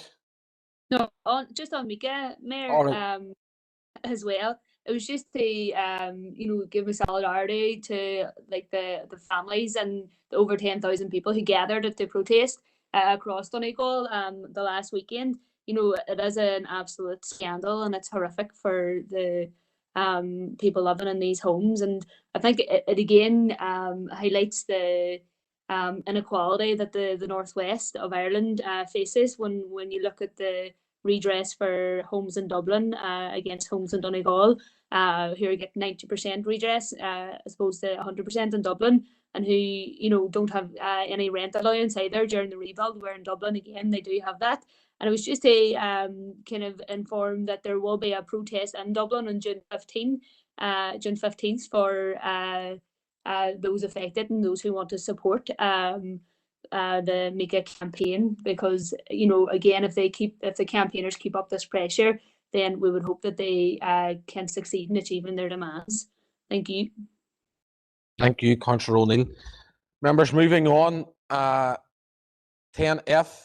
Monthly Health and Communities Committee, Thursday the 13th of May, pages 195 to 228 for accuracy. Opposed? Darren Guy. Seconded, Councillor McHugh. Thank you, Councillor McHugh. Members, a few have on up the list called for matters arising. I think the first one was Councillor Gallagher, then Councillor Edwards, And now I'm seeing Councillor Logue and Harkin. If I haven't called you, I've missed it. So I'll go with Councillor Harkin first of all, and anyone else can let me know. Or sorry, Councillor Gallagher, beg your pardon. Go ahead, Councillor Gallagher. Thank you. You be careful now, call me Harkin. Chair, it's just the reopening of outdoor sport. Chair, and I'd just like to take the opportunity to congratulate all the council staff on the recent good news that Melbourne Arena has met the criteria of the IFA to host the Premier Intermediate Football League. I think we all know this was a long, hard slog to get to this stage, but we've got there. I think this is good news for Strabane. It's good news for the football fraternity, and it's looking at the development. It's definitely fantastic news, indeed. So I just thought that it shouldn't pass without saying there was a lot of hard work done to bring it to where it is. So congratulate everyone on that. I'm sure there'll be a lot of people looking on now, Chair. Yes, there will, and I'll try and keep an eye on it. No, absolutely agree with you, Councillor Gallagher. This has obviously been an ongoing thing. I think that this shows that the council listened to the needs of the community, and a big well done to all of the staff. But I would go a wee bit further than say that this is great news for Strabane. I think this is great news for Derry and Strabane, where we're able to show that we can deliver the facilities and the appropriate facilities for all of the people across this district. I've got Councillor Edwards on the same issue. Councillor Edwards. Same issue, Mayor, and I did put in HD 123 and the IFA, but also the SLP fully welcome the fact that the IFA has approved Melbourne for Premier Intermediate football. And as the previous speaker said, there's been a few years in the making, and a lot of lobbying, especially by members in Strabane. But again, I would like to thank council staff, Strabane Athletic Football Club as well, for their perseverance, because this will be transformative for football now in the wider Strabane area and well into the future for our youth. So definitely it's welcomed, and thanks to everyone involved in it. Thank you, Mayor. Thank you, Councillor Edwards. Councillor Logue's next. I believe it's a separate issue, Councillor Logue, so I'll come back to you if you don't mind. I have a few on this particular issue. Councillor Harkin, is yours a separate issue as well? Separate issue, Mayor, thanks. Thank you. Councillor Michaela Boyle. Yeah, Chair, thank you. Mayor, on the Melbourne stand, just to concur with previous speakers, I too want to welcome a good news story. This is a story, I suppose, a long awaited, and I want to commend the residents in the area too, I suppose, for their indulgence and their time and effort spent on working with council in this regard. This is a good news story, as you say, for Strabane and District and for the whole football fraternity right across the board. This is one example of how, you know, when we vote for the rates, how our money is used in our city and a district, particularly in our own areas. So I just want to commend the officers as well. You know, it's been a long slog, so to say, but got there in the end. At times it wasn't easy for our officers, but I want to commend everybody involved, Strabane Athletic and the senior officers within council for making this project come to fruition, and hopefully the whole of the district will get an opportunity to benefit from it. Thank you, Mayor. Thank you, Councillor Boyle. Alderman Hussey on the same issue. Thank you, Chair. And agree, it's a tremendous achievement by council, chivied on by local residents and by the football club, Strabane Athletic. It's great to have this facility. And I think others have highlighted the amount of work that has gone into this. And perhaps when we're congratulating, doing a bit of backslapping in council, having provided this facility, we should be mindful of those clubs and the declaring interest as a member of one of those clubs, who have developed their facilities to the standard of their own bat. It emphasizes the amount of work that small organizations, small clubs have had to do to achieve this. And not alone in association football, but in other codes where clubs have developed their facilities outside of council developing them for them. And I would trust that going forward, council will also give support to those clubs of various codes who have their own facilities and need a support to maintain the facilities to an appropriate standard, whether it be Premier Intermediate or in the case of other clubs, both in this city and in my own town, who would be seeking to move to Premiership football itself. Thank you. Thank you, Alderman Hussey. And once again, well done to all of the officers for delivering this project. It's a great success for everyone. Councillor Logue, on a separate issue. Yes, thank you, Mayor, for allowing me on. My issue is about the correspondence from the GP Federation, and the content of that letter caused me some concern, as I'm sure it did all our members of this council. So I would like to propose that we write to the Western GP Federation outlining our concerns about future access to face-to-face appointments with GPs, and we invite them to the relevant committee. Okay, Councillor Logue, I'm sure that can be actioned. I see Karen on there taking notes, so no issues with that. Thank you. Thank you, Councillor Logue, and that's been seconded by Councillor John Boyle. Councillor Sean Harkin. Thanks, Mayor, for letting me in.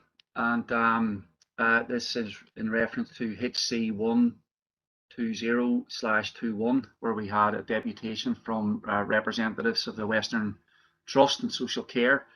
And I'm sure everyone has heard over the last week about the extent of waiting lists for our health service. I believe the report came out today saying that there are now 335,000 people who have been waiting a year for a consultant-led first meet or first appointment, which is just astonishing.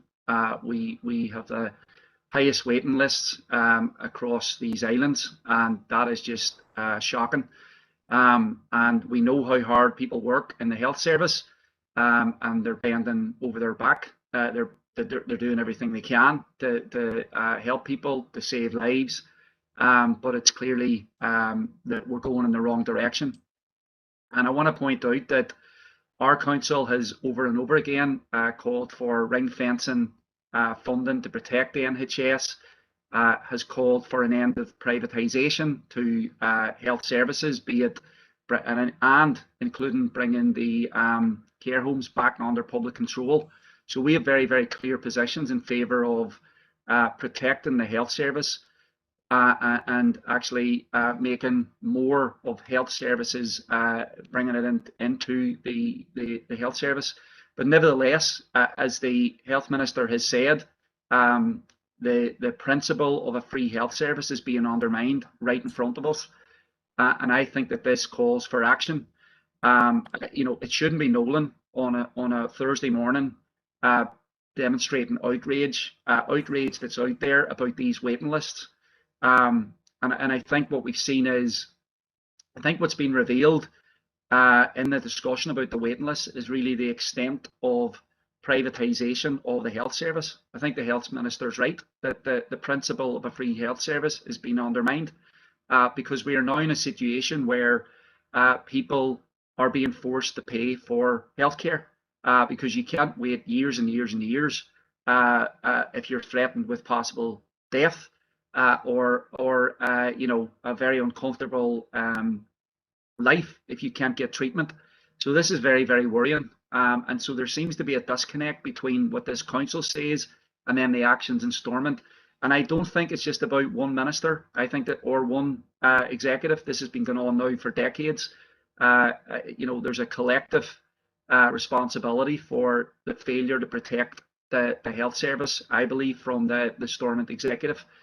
So what I want to propose is, given this worrying sign about the undermining of a free health service that's happening, and the revelations about the extent of private care that's now involved, and the impact that that's having on people in terms of putting people into debt, going looking for private care.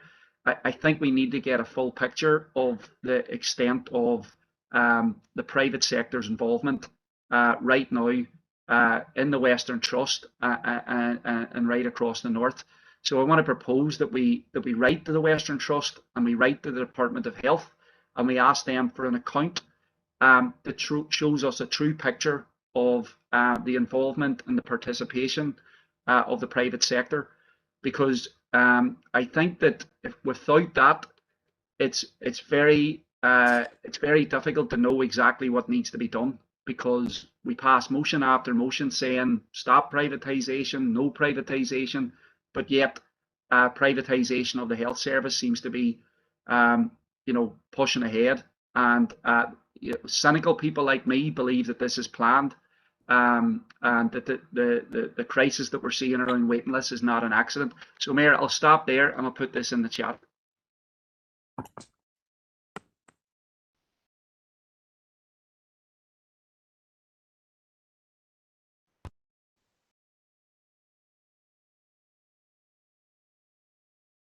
Okay, Councillor Harkin, thank you for that. Basically, what you're looking for is 2 letters to the Western Trust and 1 to the Department for Health.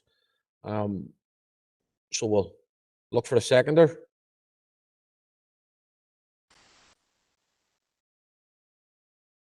Councillor O'Neill and Councillor Duffy. Is Councillor Duffy looking to speak to it? Sorry, go ahead. Councillor Duffy. Yeah, look, I'm happy enough to second it. I know Councillor O'Neill can't, she's an employee of the Western Trust. Absolutely, I agree with him in terms of the waiting list and hospital waiting lists that have been discussed widely over the last week in the media, but has been ongoing, and we have been dealing with it for an absolutely long time. The situation regarding hospital waiting lists just simply can't continue. We have had years of British government cost to public services, and it has caused the situation that we are now in, and it is absolutely untenable, and it is unacceptable that people are waiting 7 to 10 years for hip replacements and so on. It's absolutely crazy to think about. The health service staff need our help, and we won't be found wanting in terms of what we need to do, but we need the British government to step up and provide the funding that is needed here in the north in terms of our block grant. They can't continue to cut it and expect services to be delivered. It can't happen. We need 3-year budgets. We need these things sorted out, or we need a unity referendum and we can sort it out on an all-Ireland basis. Otherwise, things aren't going to get better. So I have no issue in terms of seconding the proposal as it stands, but we know we have a massive issue in terms of our health service, and it's going to take radical thinking to resolve it. Thank you. Thank you, Councillor Duffy. Councillor Riley. Yeah, thanks, Mayor, for bringing me in. Just to support Councillor Harkin in relation to the text that's in front of us on the screen. Like it has been noted in this chamber on a number of occasions about how the healthcare system that we have, the waiting list problem that is there, is not a result of the pandemic. These waiting lists were extraordinarily long prior to the pandemic. The fact that our executive failed and we had no government for a number of years added to the problem, and it was only through the healthcare workers going on strike towards the end of 2019 that we ended up with an executive back in place again at the start of 2020.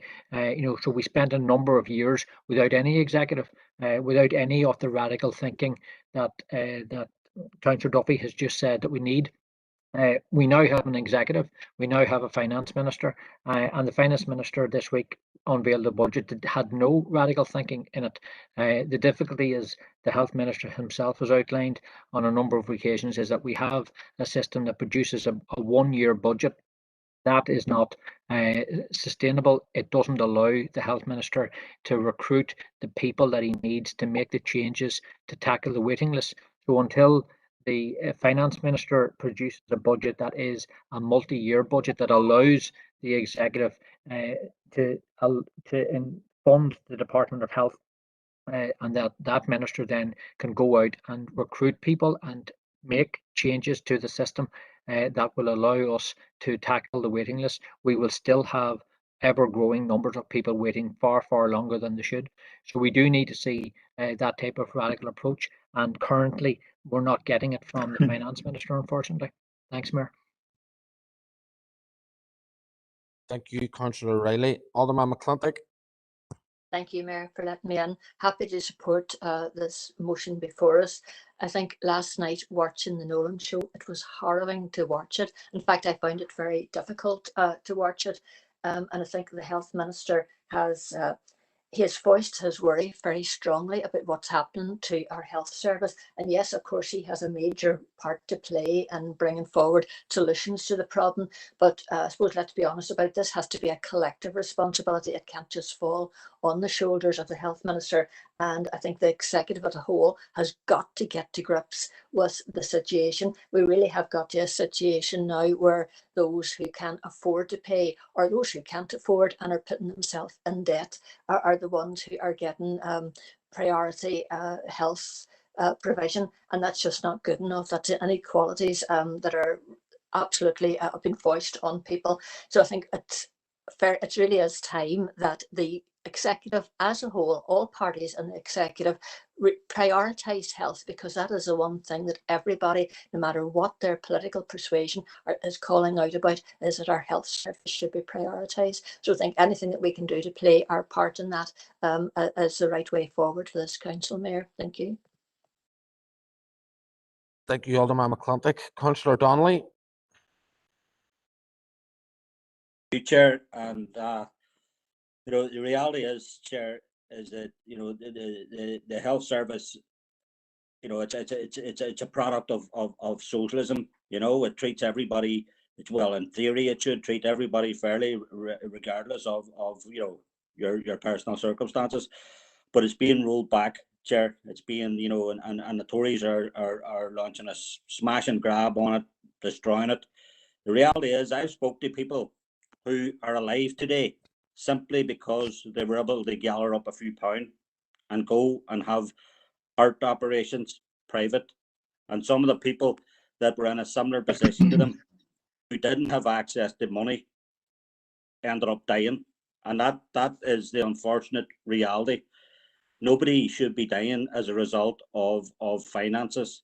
So I have absolutely no problem in supporting the motion as it stands. Thank you. Thank you, Councillor Donnelly. The next indicated, well, wasn't really an indicated speaker, but the next communication via the chat box was Alderman Hussey with a proposed amendment, and members can see that there. Alderman Hussey, I'm going to revert back to my previous position. That is a substantial notice of motion, and I think people need to have the opportunity to consider that. The difference between that and the one that's on the screen before you, because I'm pretty sure you're going to come in and question that, is that the reality is what Councillor Harkin's looking for is 2 letters written, and that people are quite easy and flexible to support the letters being written, and then we can discuss the response to those letters. So on this occasion, Alderman Hussey, I'm not going to accept that amendment. Councillor Maeve O'Neill. Thank you, Mayor. I just want to say that we do have the most incredible health and social care service, and workers are so proud to work for it. But workers are absolutely on their knees, and our health service was on its knees before COVID had even been talked about or heard about. With the strike, nearly 2 years ago, or over a year ago now, calling for safe staffing levels and calling for pay equality. It took that to get Stormont back together, and it took that to take some action on pay, but there's still massive gaps in staffing, and staff on the ground feel that the health service is not being funded properly. Feels like piecemeal funding. There's no proper strategies to deal with the gaps in service provision. And at the end of the day, we're the ones that work with patients on the ground who have to deal with the gaps in the service. They have to deal with the long waiting list. We're the ones that face those people every day to try and support their health and well-being through a system that is not funded efficiently. And it's something that everybody is proud of, the whole community and workers. Yet why is it being ripped apart? And I do think there has been a strategy of privatisation against our health service in the north. I don't feel that these long waiting lists are an accident. The Tories have been attacking the health service, but Stormont has devolved powers over health. So, why are Stormont not doing more? We definitely have reached our limit. And I feel like the Stormont executive are more interested in attacking each other rather than having comprehensive strategies to properly invest in our health service and to save our health service and make it a priority over anything else. Thank you. Thank you, Councillor O'Neill. Councillor McKinney.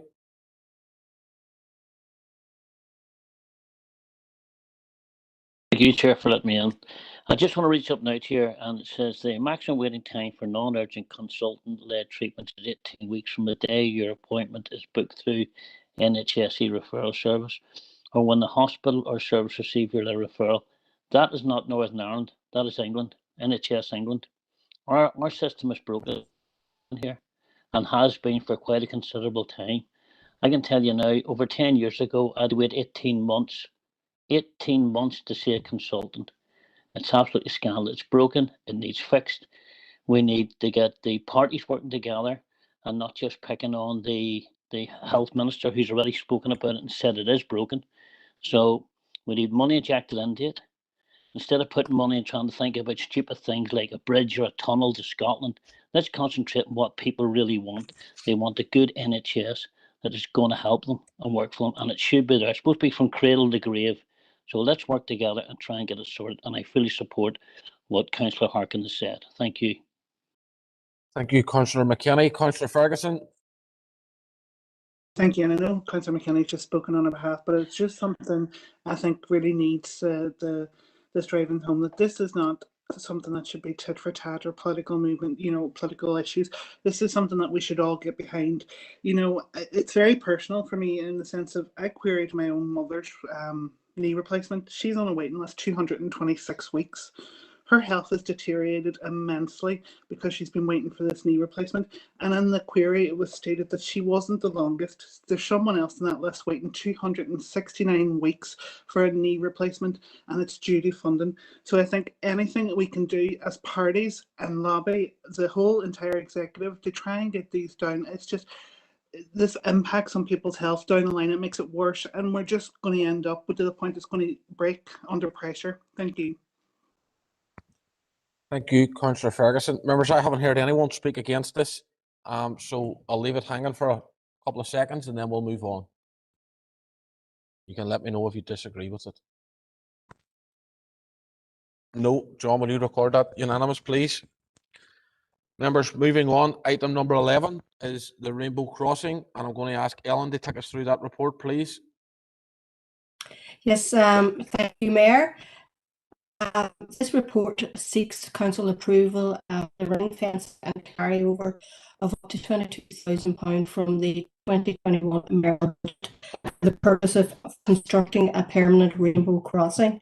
As indicated in the report, Foyle Pride Committee had contacted the Mayor's office regarding a permanent rainbow crossing, and in December the council resolved that the council would continue to work and support Foyle Pride in their campaign to locate a rainbow crossing in the council area. The Mayor obviously subsequently wrote to the Minister for Infrastructure, who indicated very positive support for the initiative, but advised she was unable to fund the particular project. The issues identified in this report is really that the 2021 year, and obviously with the pandemic, has been a significantly different year, particularly in terms of the Mayor's programme. And in terms of that, there has been an underspend in terms of the normal programme monies. So this, as indicated, is an exceptional occurrence and subject to council approval. There's scope to ring fence some of this underspend to fund a mayoral initiative. It's noted that, as I say within the report, that normally the mayor has really expenditure approval up to 7,500, but anything above that requires it to go through a committee or a council.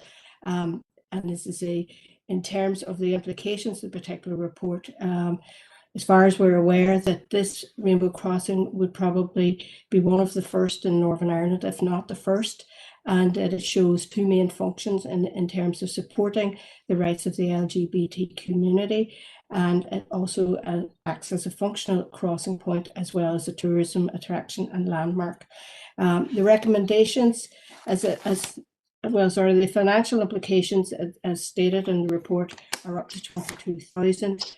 And the mayoral budget for the forthcoming year isn't affected. The recommendation in front of members today is that, subject to your comments, that you approve that ring fencing and carryover of up to £22,000. Thank you. Thank you, Ellen, for that. Members, members will be aware. The detail is all there on the report. In preparation for leaving office, I was looking at the budget and was shocked to see how much was left, and asked officers to bring this report before you, because I think this is a very, very good project, and something that I've been working on with Foyle Pride for quite some time, and I'm delighted to get to this stage where we have the proposal before you. I know Ellen said that this is probably the first one in Northern Ireland. I'm assured that this is the first on the island of Ireland of its type, a rainbow crossing of its type, and I think it's something that not only will offer so much encouragement to the LGBT plus community across the city and district, but indeed across this island, and will also potentially, when the time is right, attract visitors to the city and district as well. They actually come and see it and have their photographs beside it. And I also want to assure members that if this recommendation is accepted today, there also is still money left within the budget as well. So this isn't me looking to make sure that we spend the money. There's still money there within the budget that hasn't been spent for this particular year, and I wish I could have spent it, but I couldn't. So I want to propose that to you members that we accept the recommendation at 5.1 in this paper. And I also want to thank and congratulate the Foyle Pride Committee for taking this project and working with me to get it this far. And I want to thank the officers as well for preparing this paper at such short notice. I know it was before you within the pack that went out at the normal time, but it was prepared within short notice. So I want to thank the officers for that as well. And on that note, members, I will propose that we accept the recommendation at 5.1. And I hope you just bear with me while I look at my list to see who's next on it. And the first one that is indicated looking to speak is Councillor Martin Riley.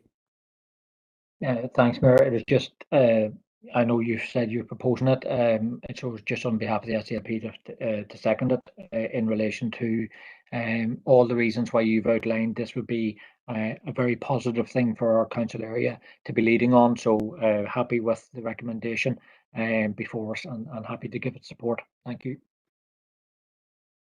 Thank you, Councillor Riley. Councillor Ferguson. Thank you, Mayor, and I agree. We're happy to support this. We think it's an absolutely amazing project, and commend you on being able to find the budget. And I think it's a great way to show our city and district as being inclusive. And I think it's a great gesture for you in your last kind of meetings for council, because you've been a very inclusive mayor, and I can't wait to see it going forward. It's going to be a great project, and well done to yourself and the Foyle Pride Committee. Thank you, Councillor Ferguson. But just to point out, it's not my last meeting of council, unless you know something that I don't. It's my last meeting chairing it, but I'll be here in June after that. But thanks very much for your support. Councillor O'Neill. I just want to say, Mayor, I think this is an absolutely brilliant initiative, and like, good on you for keeping at it, because I know, like, an initiative like this does take a good load of work, and I would just like to commend as well the Foyle Pride Committee and driving alongside you and making this a reality. I want to just commend the LGBTQ plus community and how far I think this crossing recognises how far we've come from the first Pride, which was in 1984, the first Pride Festival, which was a series of events across the city, and it wasn't until 2010 where we had the first Foyle Pride Parade throughout the city, and with the Ireland's, as well as Ireland's first crossing, with Ireland's biggest rainbow flag as well, which was purchased in 2013. I think we really have come a long way, and it's thanks to the activists. Like, Foyle Pride has remained an activist pride, which has kept its grassroots. It's completely non-corporate, and it's that community power and community action that makes it so significant. And that's where this crossing has come. It hasn't been sponsored by Coca-Cola, who's trying to get credits. It's come from the community, it's come from the council, and I think that is like super significant. And I think more power to initiatives like this. I think it sends a big message that Derry is an inclusive and welcoming city which celebrates all its citizens. And definitely, I think it's wonderful, and good on you, Mayor. Thank you, Councillor O'Neill. Councillor Duffy. Thank you, Mayor, and just to concur with previous speakers in terms of congratulating yourself and getting this across the line, and to congratulate the Foyle Pride Committee in terms of working with yourself on it. I know my own party colleague Martina Anderson had proposed one similar for over around Free Derry Corner, but that didn't come off at the time. But I really welcome the fact that we are going to have a rainbow crossing within the city, and as Councillor Neil has outlined, it is a great tribute to the city. It's a great tribute to the LGBTQ plus community that we are the first to have it, and I really do welcome it and really look forward to seeing it on the ground, so to speak. So congratulations. Thank you, Councillor Duffy. Alderman McClintock. Mayor, and I suppose I fully understand your sentiments in trying to get this over the line and out of your budget, because obviously you haven't been able to spend as you might normally have done any other year. And I think, yes, it is a sign certainly of inclusivity in our community.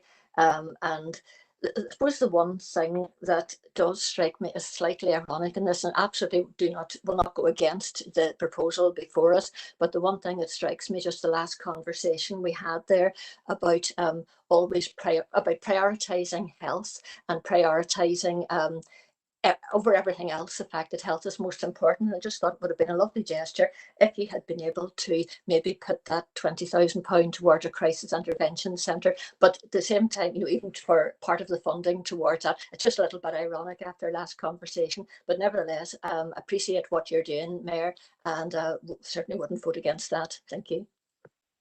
Thank you, Alderman McClintock. Councillor Doyle, Emmett Doyle.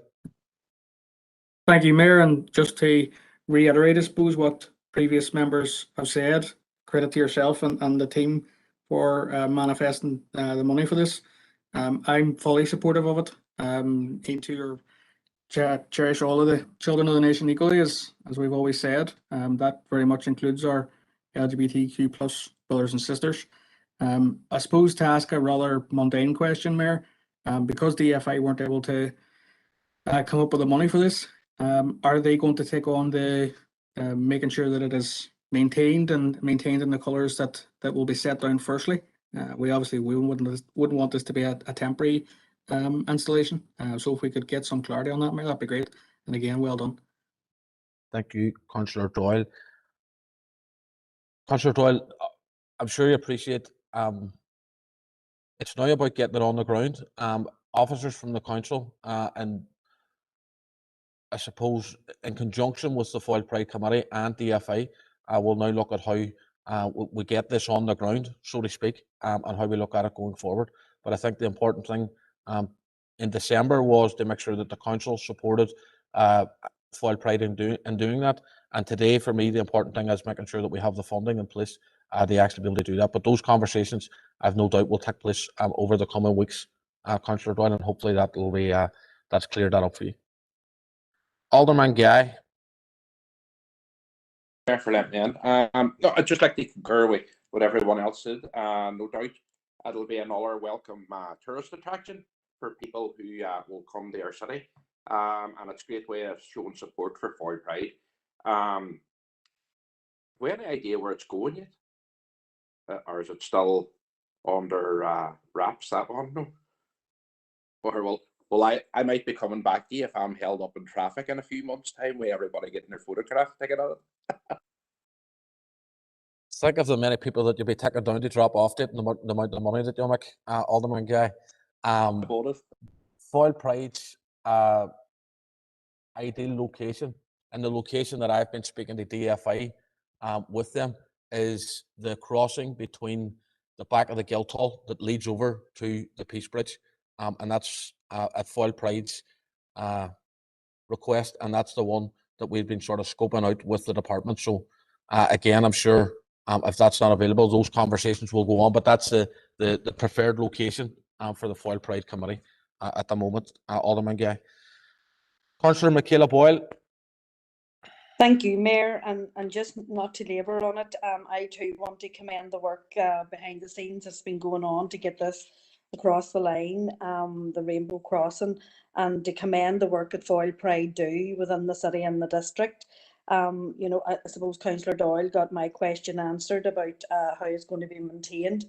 And I want to pay my respects to Foyle Pride. They are a very good example of how you utilise the mayor's office and the work that they do. I know when I was mayor too, they were and very good friends of mine and with me, looking at ways of how we can change things for the rights of LGBTQ people right across the city and district. So Derry is leading the way when it comes to that. I suppose from my own perspective as aspiring elected rep, I would probably say Derry gets everything, you know, so I look forward to the day that we have our own rainbow crossing in the Strabane area. Thank you, Mayor. Thank you very much. Members, I haven't heard anyone speak against the recommendation, which was proposed by myself and seconded by Councillor Riley. So I'll leave it there for a second. Passed unanimous, John. Thank you very much, members. And I know that members of Foyle Pride are watching this meeting. So I just want to say a big thank you to them for working with me to get this done. And a huge congratulations to them for leading the way, not only across the city, but now across this island. So to Jim, Shah and Catherine, a massive well done. And hopefully we'll see this on the ground sooner rather than later. Thank you, members. Moving on, members, I think it's time we had a short interval. So it's just going on to 6:15 with myself. So I'll see you all back online at 6:25. Thank you.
Okay, members, if you're all back online, we'll kick off once again.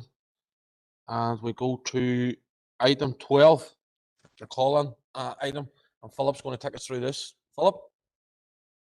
Chair, this is to advise members of a call-in which is received in respect of item C224/21, which the council is now required to reconsider. So members, you'll recall that at the Thursday, the meeting on the 29th of April 2021, notice of motion was passed in relation to the establishment of a working group on Irish unity. And in the course of the debate, an amendment was proposed by Councillor Gallagher, which was seconded by Councillor Barr, which is set out in paragraph 2.2 of the report. Specifically, the amendment was to insert the word all parties and independents within council in relation to membership of the working group. This amendment was voted on and fell. On the 14th of May 2021, call-in request was received asking us to reconsider the position in relation to that amendment. The call-in request was valid, met the requirements of Council's standing order, and consequently, in accordance with Standing Order 21.53, is referred back to this meeting. The options available to members are either to refer the matter for further consideration by a committee, to support the decision, or to overturn the decision. It's important to note, members, that the call-in relates solely to the amendment and the insertion of the words all parties and independents, and doesn't relate to the other substance of the motion. Thank you, Chair. Thank you for that, Philip. First speaker, Councillor Sean Harkin. Thank you, Mayor, and thank you, Philip. I want to propose that we overturn the decision and go with 3.2C and accept the amendment as it was motivated at the time by Councillor Paul Gallagher and seconded by Councillor Barr. This was a motion that passed through the council, an Irish Unity Working Group, and at the heart of that was the idea that there's discussions happening about constitutional change, about what a united Ireland could look like, about a border poll, and so on. And at the heart of the motion was the idea of a consultation with people across the Northwest. And I think that the consultation will be better served if we have the broadest possible representation of councillors involved in the working group. I think it'll strengthen the working group in terms of its its own discussions, but I think it'll strengthen the working group, the working group's ability to speak with other people. I do think as well that independent councillors have a mandate and they have the right to be represented. They have individual mandates, and I think that our council has to accommodate for that. So I think from the point of view of the ability of the working group to function and to serve its purpose in terms of a consultative body with people in the Northwest, I think it'll be better served with more councillors on there representing diverse views. And I think it serves the council by doing that, because it'll mean that the democratic mandate of councillors is properly represented. So that's why we brought forward this call-in, and we hope that everybody backs the proposal to overturn the decision and accept the original amendment. Thank you, Chair. Thank you, Councillor Harkin. I note, Councillor Harkin, that you made a proposal there. Can you put that on the chat box for me, please? I will, Mayor. Thanks very much. While you're doing that, we'll go to the next speaker, which is Councillor Heaney. Thank you, Chair, for bringing me in. And I'm happy to second that proposal. I see Mayor have been seconded in the chat, but certainly I'm content enough and will be supporting the proposal as outlined by Councillor Harkin once it's up on in the chat there. Like there was never any attempt in bringing forward this motion to exclude anyone, as was being alleged. We recognise fully that this is a working group like no other. In many ways, it's a unique set of work where we're discussing the constitutional future of this island and of this council district. And it would be useful for everyone to be involved in that conversation. So we're happy that that's a broad range of members are involved in that. Disappointed that the unionist members thus far have said that they aren't willing to be a part of the group. I hope that position changes in the time ahead, but I am certainly happy to support the proposal. Thank you, Councillor Heaney. Councillor Riley. Yeah, thanks, Mayor, and thanks to Councillor Harkin and Councillor Heaney for speaking to it so far. Mayor, as you'll recall, when this item came to the virtual chamber last month, Councillor Harkin amended the original motion to widen it out to other groups, other bodies, trade unions, women's groups, and many others across the city and district. And we supported that at that time as well, because we did agree with the comments that were said last month and then again today about this working group not being a standard working group, but one dealing with issues in relation to the future of our country. And given that significance, it should be open to as wide a range of people as possible. We also encouraged our unionists, aldermen and councillors here on the call to be part of that and to play a role in it if they so choose. So that's why we supported the initial original amendment and Councillor Harkin's amendment. The issue that we had with Councillor Gallagher's amendment was that it opened up the working group to all the members of the independent groupings, but didn't allow all interested councillors to attend the working group, and that's why we voted against the amendment that's before us now as part of the call-in. But we did clearly indicate at that time immediately that we wanted to amend the proposal to include all interested councillors. So, Chair or Mayor, with your approval through the City Solicitor, we're happy with 3.2C that Councillor Harkin has put forward and has been seconded. And if that is what the council agrees, then I'll seek to put in an additional amendment as the city solicitor had outlined last month in terms of the process. Because when my amendment didn't get passed or didn't get accepted, last month, if this call in, as Councillor Harkin has now proposed, does go through this evening, then I should be in a position to make a further amendment. So could I get some clarity from the city solicitor in relation to that point, Mayor? Thank you. Thank you, Councillor Riley. Philip?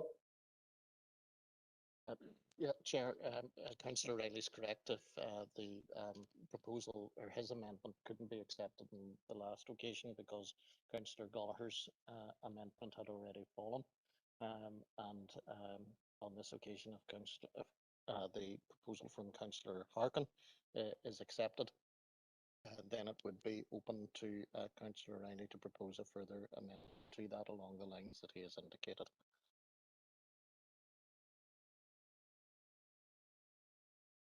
Thank you for that, Philip. Thank you, Councillor Riley. Councillor Gallagher.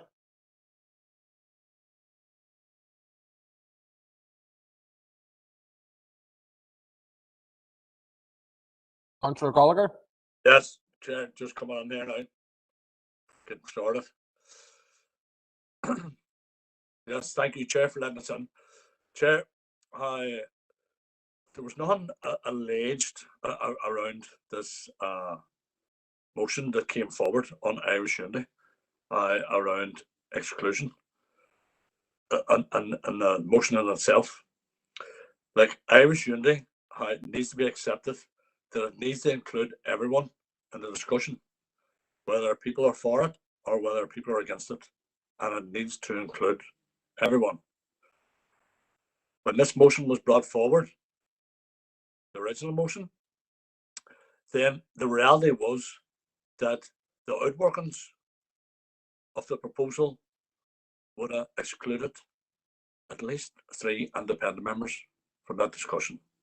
And that's the reality of the outworking of the policy that is supported by the parties that are in this chamber. And that policy needs to change across the board and across many different discussions that we need to include everyone in. Therefore, the amendment that I brought was about inclusivity, and that's no threat to no one or no party. Allowed representation by those that have a mandate, and that's what we should be supporting, and I hope people support this tonight. Thank you, Chair. Thank you, Councillor Gallagher. Alderman McClintock. Mayor, for letting me in. The DUP will be abstaining in this vote, and the reason being that the dream of Irish unity is no nearer now than it was in 2016 when some parties thought that they could deliver it. The benefits of being a part of the UK have never been more tangible than they are now. There will certainly be no cross-community consensus on this motion, and it's just fortunate that the constitutional debate in this council will have no bearing on anyone, because it will be a referendum that will decide that, but we will be abstaining on the vote. Thank you. Thank you, Alderman McClintock. Councillor Donnelly. Thank you, Chair. Chair, look, whatever way people want to dress this up, there was minorities that were excluded and are excluded from working groups. You know, if this goes on as it is, then my opinion and the opinion of some of the people who voted for me will not have an input into something which is very, very fundamental and very, very important. I think the exclusion, self-exclusion of another significant minority, which is unionism, a significant minority on the island of Ireland, will be detrimental to this working group. And I listened to what Alderman McClintock said, and you know, I think Alderman McClintock, I would rather see unionism in a working group and represent it and putting them opinions that they hold dearly to all the other elected representatives. I think it's very, very unfortunate. Regarding working groups, Chair, I think the working groups should be reflective of all elected members and their mandates. You know, and I think when we look at this decision, and I would like a legal opinion on this, you know, the original motion put by Councillor Gallagher was not excluding anybody. He stated it very clearly, that if a party wanted to send 5, 10 representatives, that they should. And I would have no issue with that, particularly if there's different opinions within a party, which doesn't normally happen. So I would like a legal opinion from the city solicitor as to whether the original motion requires an amendment, because I don't believe it does, to allow whatever councillor from parties or independents to attend. So if I could have a legal opinion on that, Chair, thank you very much. Thank you, Councillor Donnelly. Philip.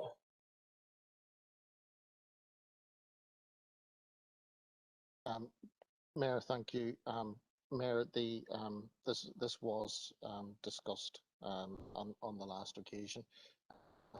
The specific reason for Councillor Riley bringing forward the amendment was that this current motion would not permit all members to attend, but would only permit a limited number of representatives from parties plus the independents. So that it certainly would require further amendment. Okay, Philip, thank you. Members, I have no further indicated speakers. Councillor Harkin has proposed that we overturn the decision and accept the original amendment from Councillor Gallagher. Just at the very last minute, Councillor Ferguson. Thank you, Mayor. You did have me in there after Alderman McClintock, but I think you may have missed me.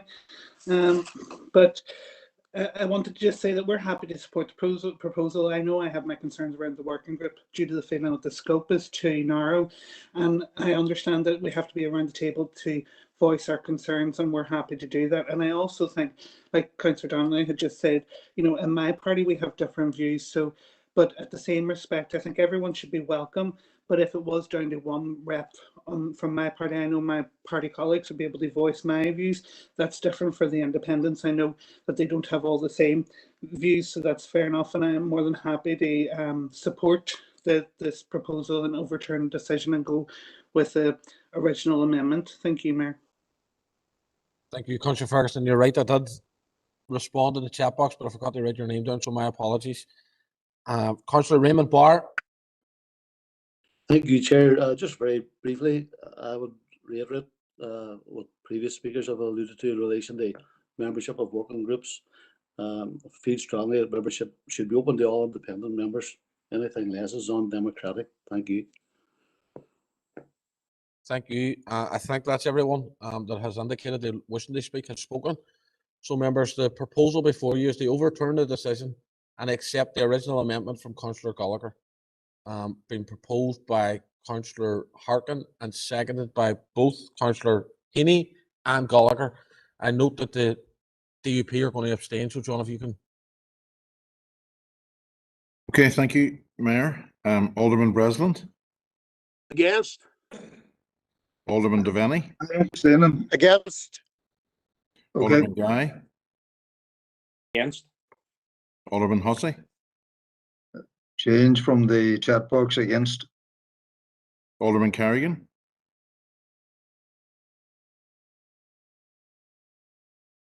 Alderman Carrigan. John. Sorry, just say again. Alderman Against, Carrigan, John. please. Again. Thank Sorry, you. against, John. Against. Thank you. Alderman McClintock. Abstain, John. Alderman McCready.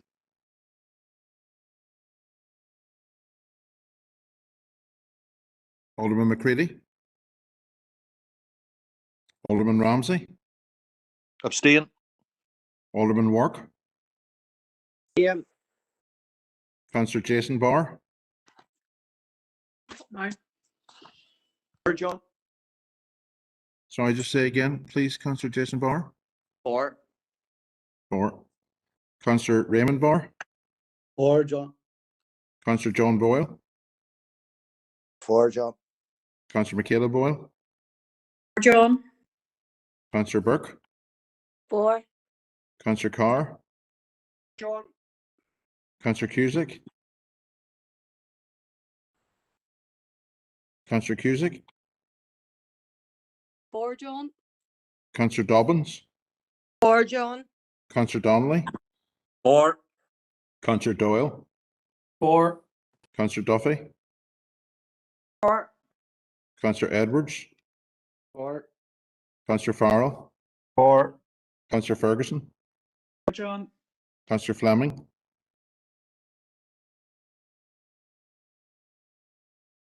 Councillor Fleming.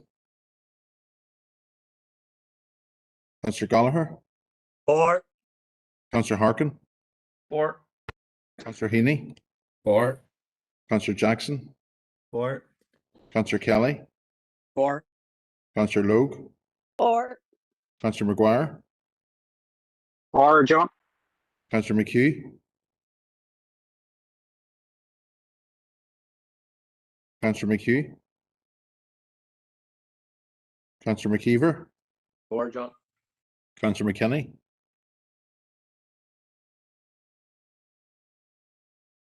Councillor McKinney. Councillor Mellon. Councillor Mellon. Councillor Mooney. For, John. For John. Sorry. Thank you, Councillor Mellon. Councillor O'Neill. For. Councillor Riley. For. Councillor Tierney. For. Thank you, members. John Paul. Councillor Fleming is in the chat box there for. Thank you.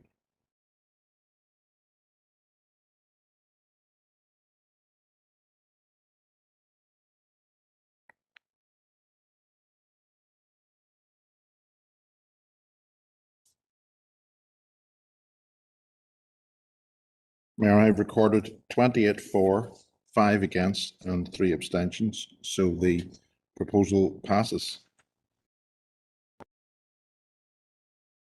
Thank you, John. Thank you, members.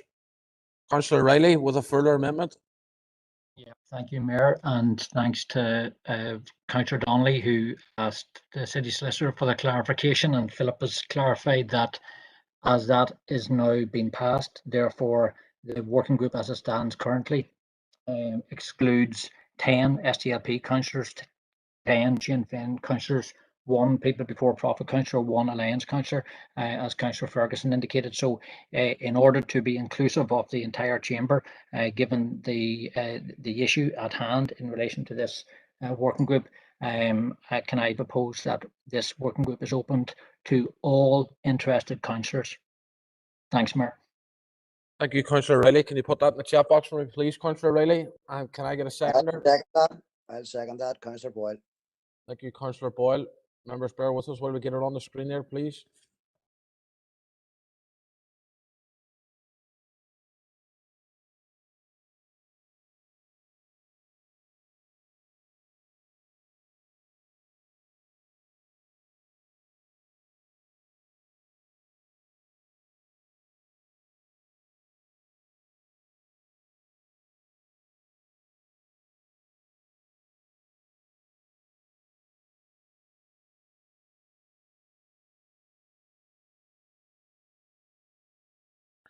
Thank you, Teresa. Members, there's an further amendment proposed by Councillor Riley and seconded by Councillor Boyle, which is before you. There's nobody has indicated to speak on it.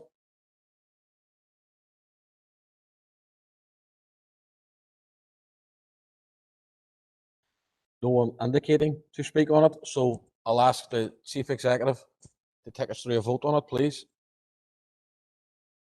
John Boyle. Okay, thank you, Mayor. Alderman Breslin.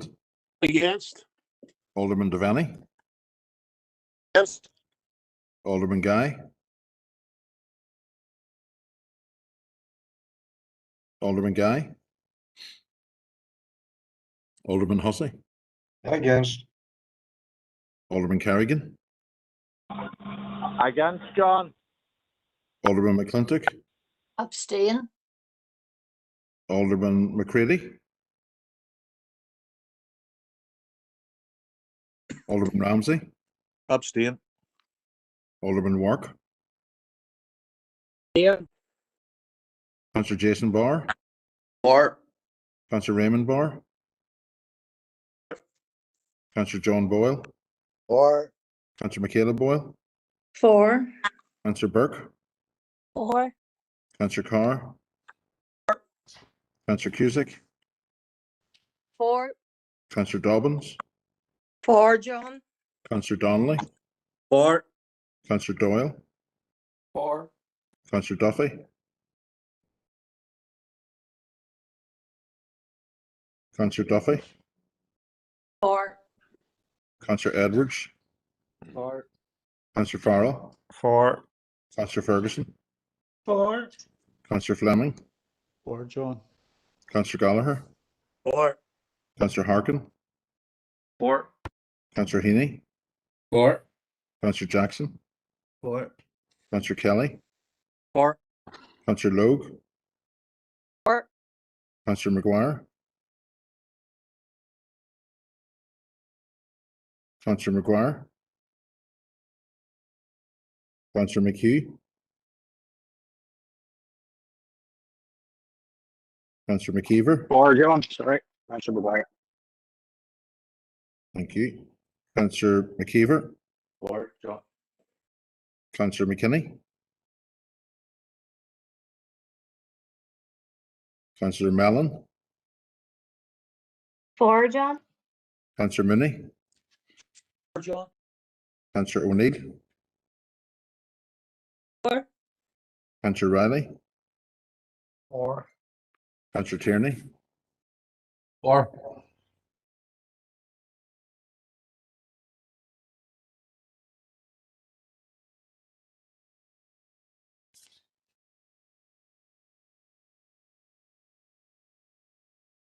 Now I've recorded 28 for, 4 against, and 3 abstentions. So the amendment passes.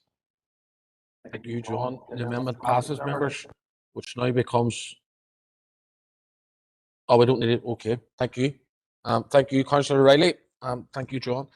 Members, moving on, item number 13 is notices of motion, and the first motion, point of clarification. Alderman Hussey, point of clarification. Thank you, Mayor. It's just to query from the city solicitor, council solicitor. Is a precedent now set for future working groups to be similarly established and open to all interested councillors? Thank you. Oh. Chair, this proposal relates solely to this notice of motion. Thank you for that, Philip. Moving on, members, item 13, notices of motion, and the first motion is in the name of Councillor Shauna Cusack. Hi, Mayor, can I take the motion as read? Yeah, it's been seconded in the chat box by Councillor Boyle. Go ahead, Councillor Cusack. Thank you, Mayor. Mayor, the SLP believes in a just and prosperous New Ireland, and as a member of this council, myself and my party believe that Derry and District deserve the much lacking prosperity so long denied to our region. As a council, we should always be proactively working to identify and take advantage of any opportunities to attract business and employment here to improve the life of our constituents. That's our job. Mayor, for a while I've had the pleasure of dealing with Derryman Gavin Kelly on this issue. Gavin works sourcing locations for major film producers and has been determined to direct attention to our area as a destination for film and broadcast, and our business and culture staff there should be well aware of Gavin by now. Gavin's work tasks him with finding suitable locations for productions with unique offerings, and we believe our council area has this in droves. Recently, Derry came very close to securing part of the Netflix film, The School of Good and Evil, starring Charlize Theron and the Duke from Bridgerton. Most of you ladies might know him, Simon Bassett. And regrettably, for a number of reasons, we lost out to Belfast, which, as we all know, is currently the main go-to hub for productions that decide to come here. And Belfast is going from strength to strength. The city is currently hosting 2 major productions for both Netflix and Paramount, along with several other high-profile BBC dramas, and they're employing over 3,000 crew. Mayor, this is why I tabled this motion. I feel that we need to increase our ambition and profile in this sector in order to compete for business, as opposed to waiting for opportunities to actively seek them. With the industry booming both in Ireland and the UK, many cities are seeing the benefits of being shovel-ready for companies. Most cities and councils on these islands have already developed their own film departments to showcase their locations. We have not. Our council should be doing the same by branding, expanding our business and culture department to reflect this. We have already seen the huge benefits that productions such as Dublin Murders, and we have to thank Gavin Kelly for that, and especially Derry Girls have brought to our council area, and we need to be serious about building on that. We also need council to lead the way and provide platforms for our emerging young broadcast talent and work with them and local organisations in partnership for mutual benefit. On that point, I was amazed to recently experience the incredible creativity of local media student Adam McCallion. Many of you may have seen him already on YouTube, and his work, particularly in showcasing our city and district, is simply jaw-dropping. And not forgetting other rising stars such as Sean Mullen, who's just been commissioned by Netflix to produce film here, Adam B, Derbla Heron, and so many others, just too many to mention, and we need to harness that talent. Finally, Mayor, as a council, we need to be looking forward and moving with the times, trends and technology. Film and broadcast is an integral part of everyday life now, and council needs to embrace that. Ultimately, we want jobs, prospects and long-term opportunities to improve lives and the economy here. So, in conclusion, and to steal a line from a famous movie, I firmly believe that if we build it, they will come. Thank you, Mayor, and I hope everybody supports this motion. Thank you. Thank you, Councillor Cusack. Councillor Heaney. Thank you, Chair. I agree with the motion in relation to the benefits that being a destination for the film industry can bring. They're obviously huge, and we can see from other cities and districts that have captured into this industry just the benefits that can flow from it. We've all seen the success of Derry Girls and the Game of Thrones and others. And obviously this city and district's contribution to the film industry itself, and we have many stars like Brona Gallagher and some of the people that Councillor Cusack has mentioned that has come and are from this city. And you only have to look at the job vacancies that exist in Belfast to show the type of job creation potential that this industry can bring. So I think it definitely should be a focus for the Business and Culture Committee of this council, and we're happy to support the motion. Thank you, Councillor Heaney. Alderman Kerrigan.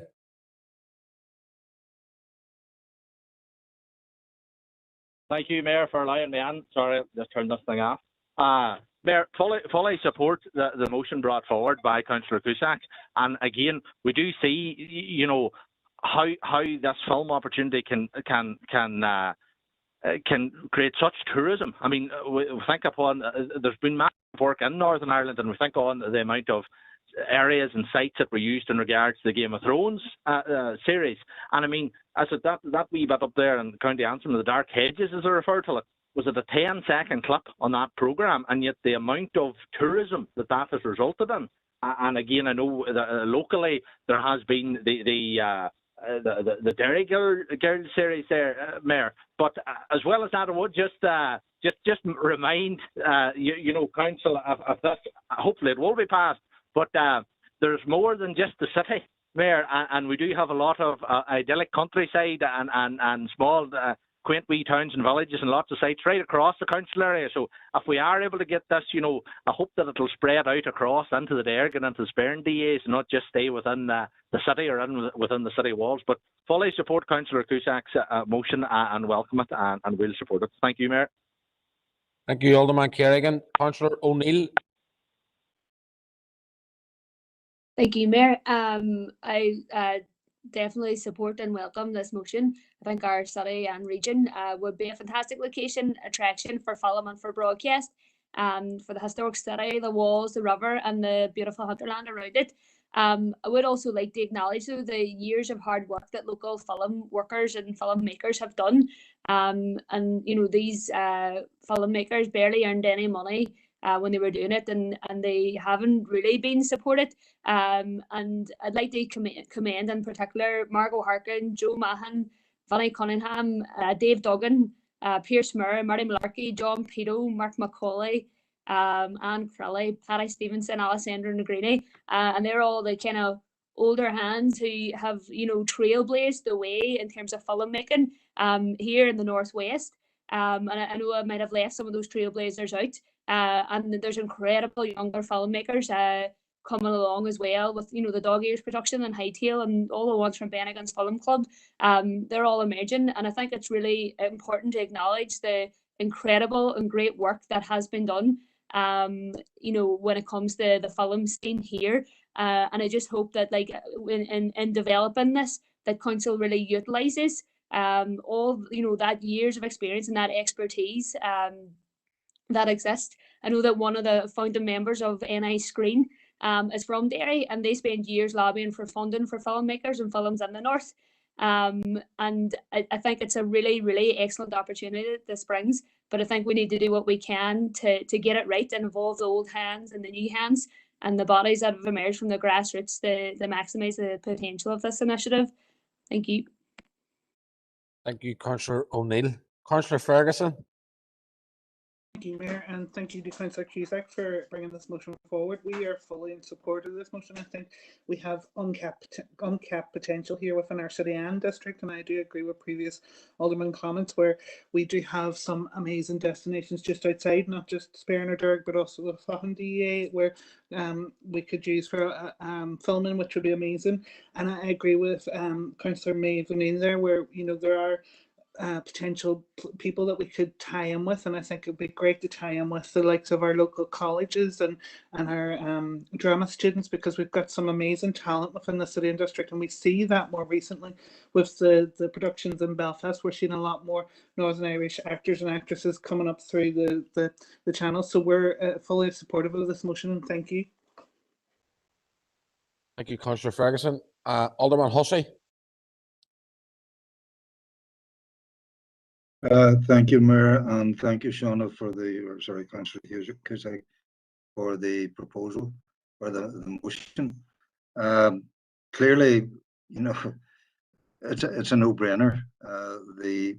The historic nature and indeed, as Alderman Kerrigan has outlined, the potential not alone in the city but in the surrounding hinterland, the wonderful countryside that we have in and around our settlements provides ample locations that could be utilised, and not alone the actual making of films, but the stories that exist within our area need to be told as well. And one that I don't know, not everybody might agree with me, but I can never understand why filmmakers have never looked at one of the greatest events within the area, namely the siege, the 1689 siege, not the previous ones.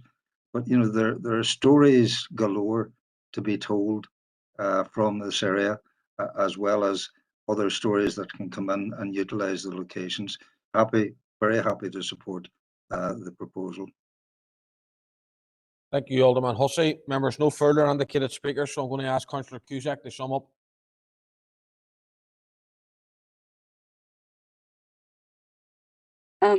Thank you, Mayor, and thanks everybody for your support on this motion. I think it's a really important step forward for our council, and I'm really looking forward to when someone Googles Derry and Strabane Council Film Department, they'll actually land on a page and be provided with a one-stop shop essentially for productions, wants and needs. There's going to be local contacts, local contractors, portfolio of locations, which I'm very conscious they include the district, Strabane and district, because yes, of course, we've got amazing locations all throughout our council area, and I was very conscious of putting that into the speaking notes. We're not selfish here in Derry. It also gives advice on applications and licenses, developing local crews and local crews using our local talent, and also our organisations, colleges can build on that. The benefits to the economy when these people arrive and using our hotels, our restaurants, all that sort of thing. And then, of course, the ultimate goal, increased tourism. Tourism has been hugely benefited by Derry Girls, but it's put Derry on the map. But obviously, the more focus we have on that, then the more people will be interested in our area and interested coming to our area, not just stopping at Belfast. Mayor, 35 years ago, a small group of adult revelers saw the potential and the business potential in Halloween, and council saw that also, and they capitalized on that, and now we're the #1 Halloween destination in the world. We had a vision. We're now if that's proof, if anything, that here, if we have the vision, if we have the commitment, if we have the ambition and attitude, we can achieve great things. So I think this is the first step towards that, and I really look forward to the development of that department and how we can expand and improve the lives of people in this council area. Thank you to everybody. Thank you, Councillor Cusack. Members, I haven't heard anyone speak against it, so I'm going to take it as unanimous, unless anyone wants to make me aware now. No. The motion in the name of Councillor Shauna Cusack is passed unanimously. Next motion is in the name of Councillor Paul Gallagher.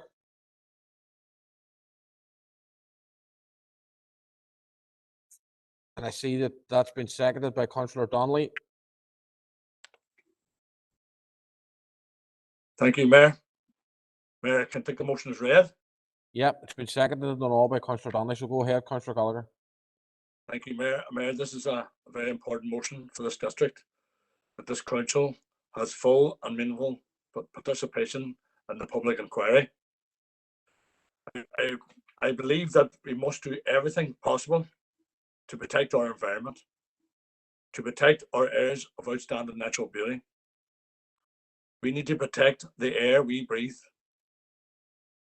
We need to protect our children, our schools, our residents.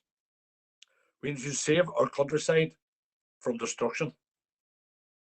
We need to save our rivers from the poison that's getting pumped into them.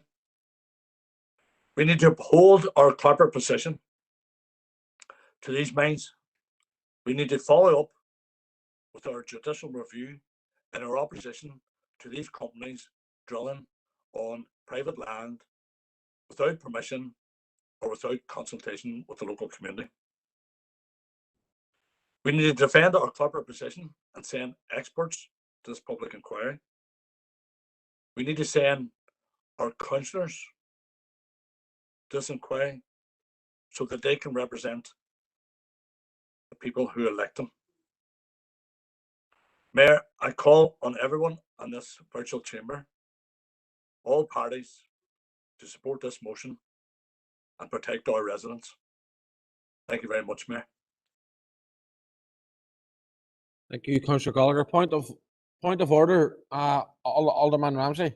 Yeah, thank you, Mayor. Just now that we've heard Councillor Gallagher speak to his motion there, before I speak to the motion, can I ask the Chief Executive or Solicitor, what does this motion, if passed, mean for the Council, and what does it commit this Council to do?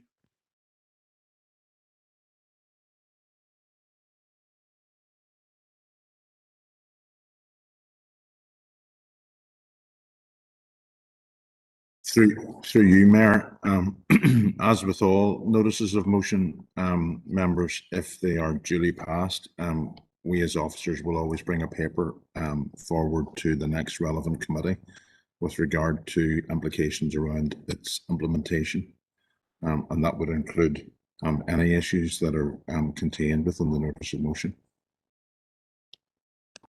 Thank you for that, John. Sorry, Mayor. So what I'm taking from that, it's clear then that any decision made today will not be final.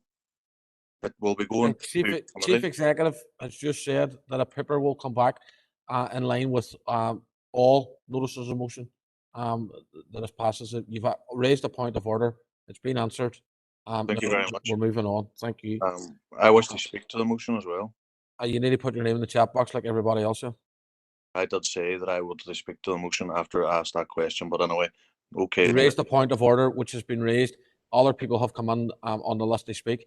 If you wish to speak, put your name in the chat box. Thank you. Councillor Raymond Barr. Thank you, Chair. Chair, this is a very important and a very relevant motion, and I congratulate Councillor Gallagher on bringing it.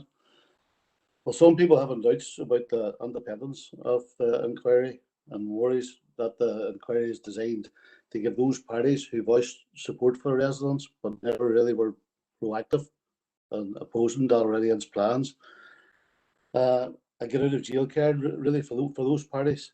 Dalradian themselves appear to be very confident of getting a result, given their activities continue unabated.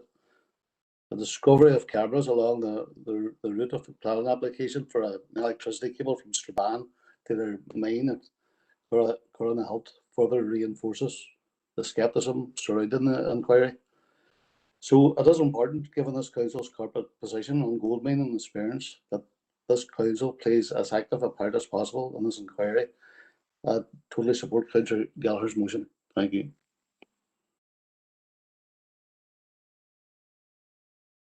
Thank you, Councillor Barr. Councillor Dan Kelly. Thank you, Mayor. In speaking in support of the motion, I want to thank the mover for laying it before the Chamber for consideration. There can be no doubt that the proposal for a vastly increased gold mine and cyanide processing plant in the Strabane caused widespread alarm in the local community, and given the legacy of gold mines around the world, rightly raised concerns both nationally and internationally, considering the Strabane are an IUCN Category 5 protected landscape. While Dalradian have subsequently withdrawn the cyanide processing plant from their current development proposal, I think the fact that the company are continuing to pursue a planning application for a 40-kilometre dedicated power line through the Strabane to power such a plant raises questions around their bona fides and their long-term intent. Everyone is fully aware of the corporate position of this council. Indeed, the four Strabane councils have the exact same corporate position. We do not support the development proposals by Dalradian.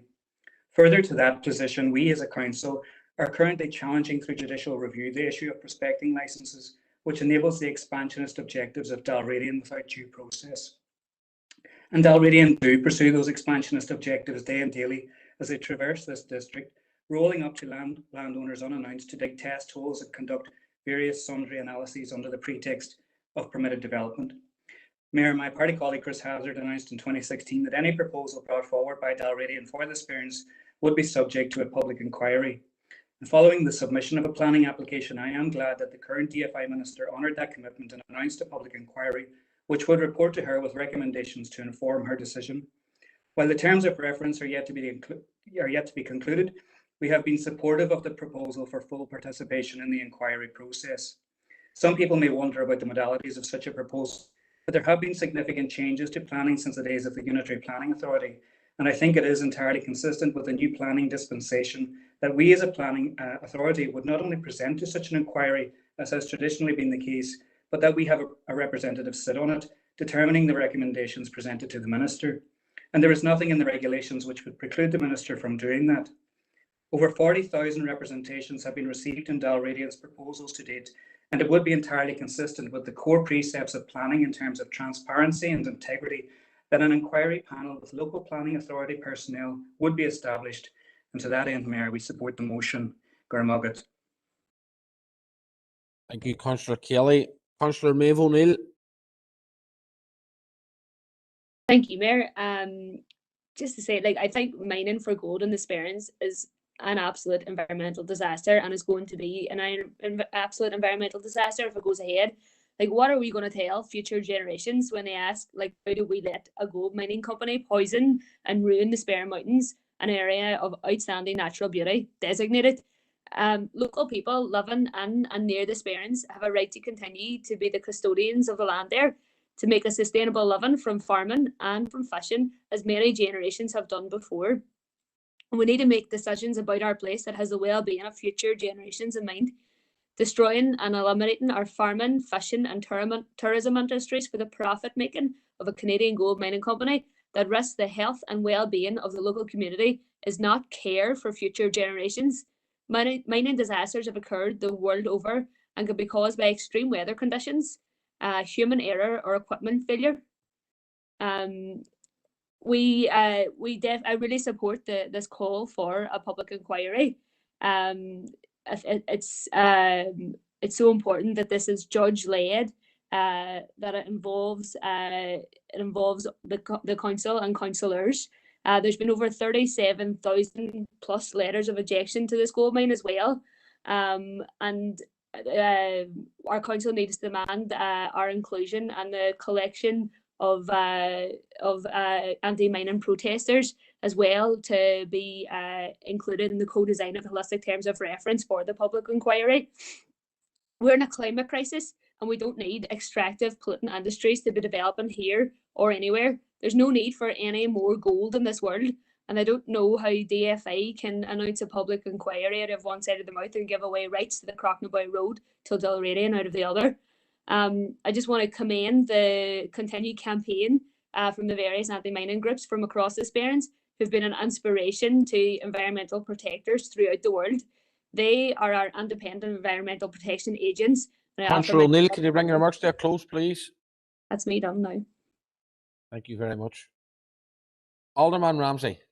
Thank you, Mayor. Well, our party is very concerned about the wording of the motion and will not be supporting it at this time.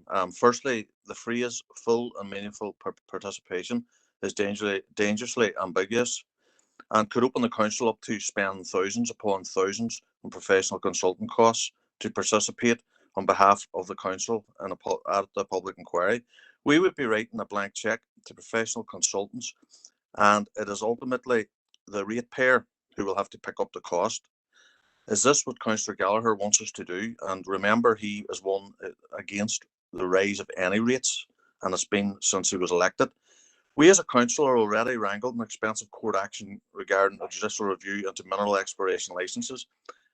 I certainly do not support exerting extra pressure on our ratepayers and diverting money away from the delivery of council services. We are supposed to be the guardians of ratepayers in this district. If Councillor Gallagher's political ambitions are to be fully realised, he will be far away from this council chamber when any bill has to be paid. There is no doubt that a public inquiry is the best way for this planning application to be examined, scrutinised and ultimately decided upon. Department for Infrastructure and the relevant statutory authorities will attend and examine the planning application and an independent public inquiry. They they have the required expertise, and I do not support the duplication of what the department and consultees will be doing. Moreover, those objecting to this plan and application will have the opportunity to attend a public inquiry to scrutinise the information and make their views clear and voices. If there are 37,000 plus objections, which we hear of, surely each one of them could help to offer some small sum to employ consultants if they wish to represent them in a public inquiry, rather than the council having to pick up the tab and all our ratepayers. We support the independent public inquiry announced by the DFI Minister, but we do not support our council being caught on the hook and spending more ratepayers' money on this plan and application. We will not be supporting this motion. Thank you, Mayor.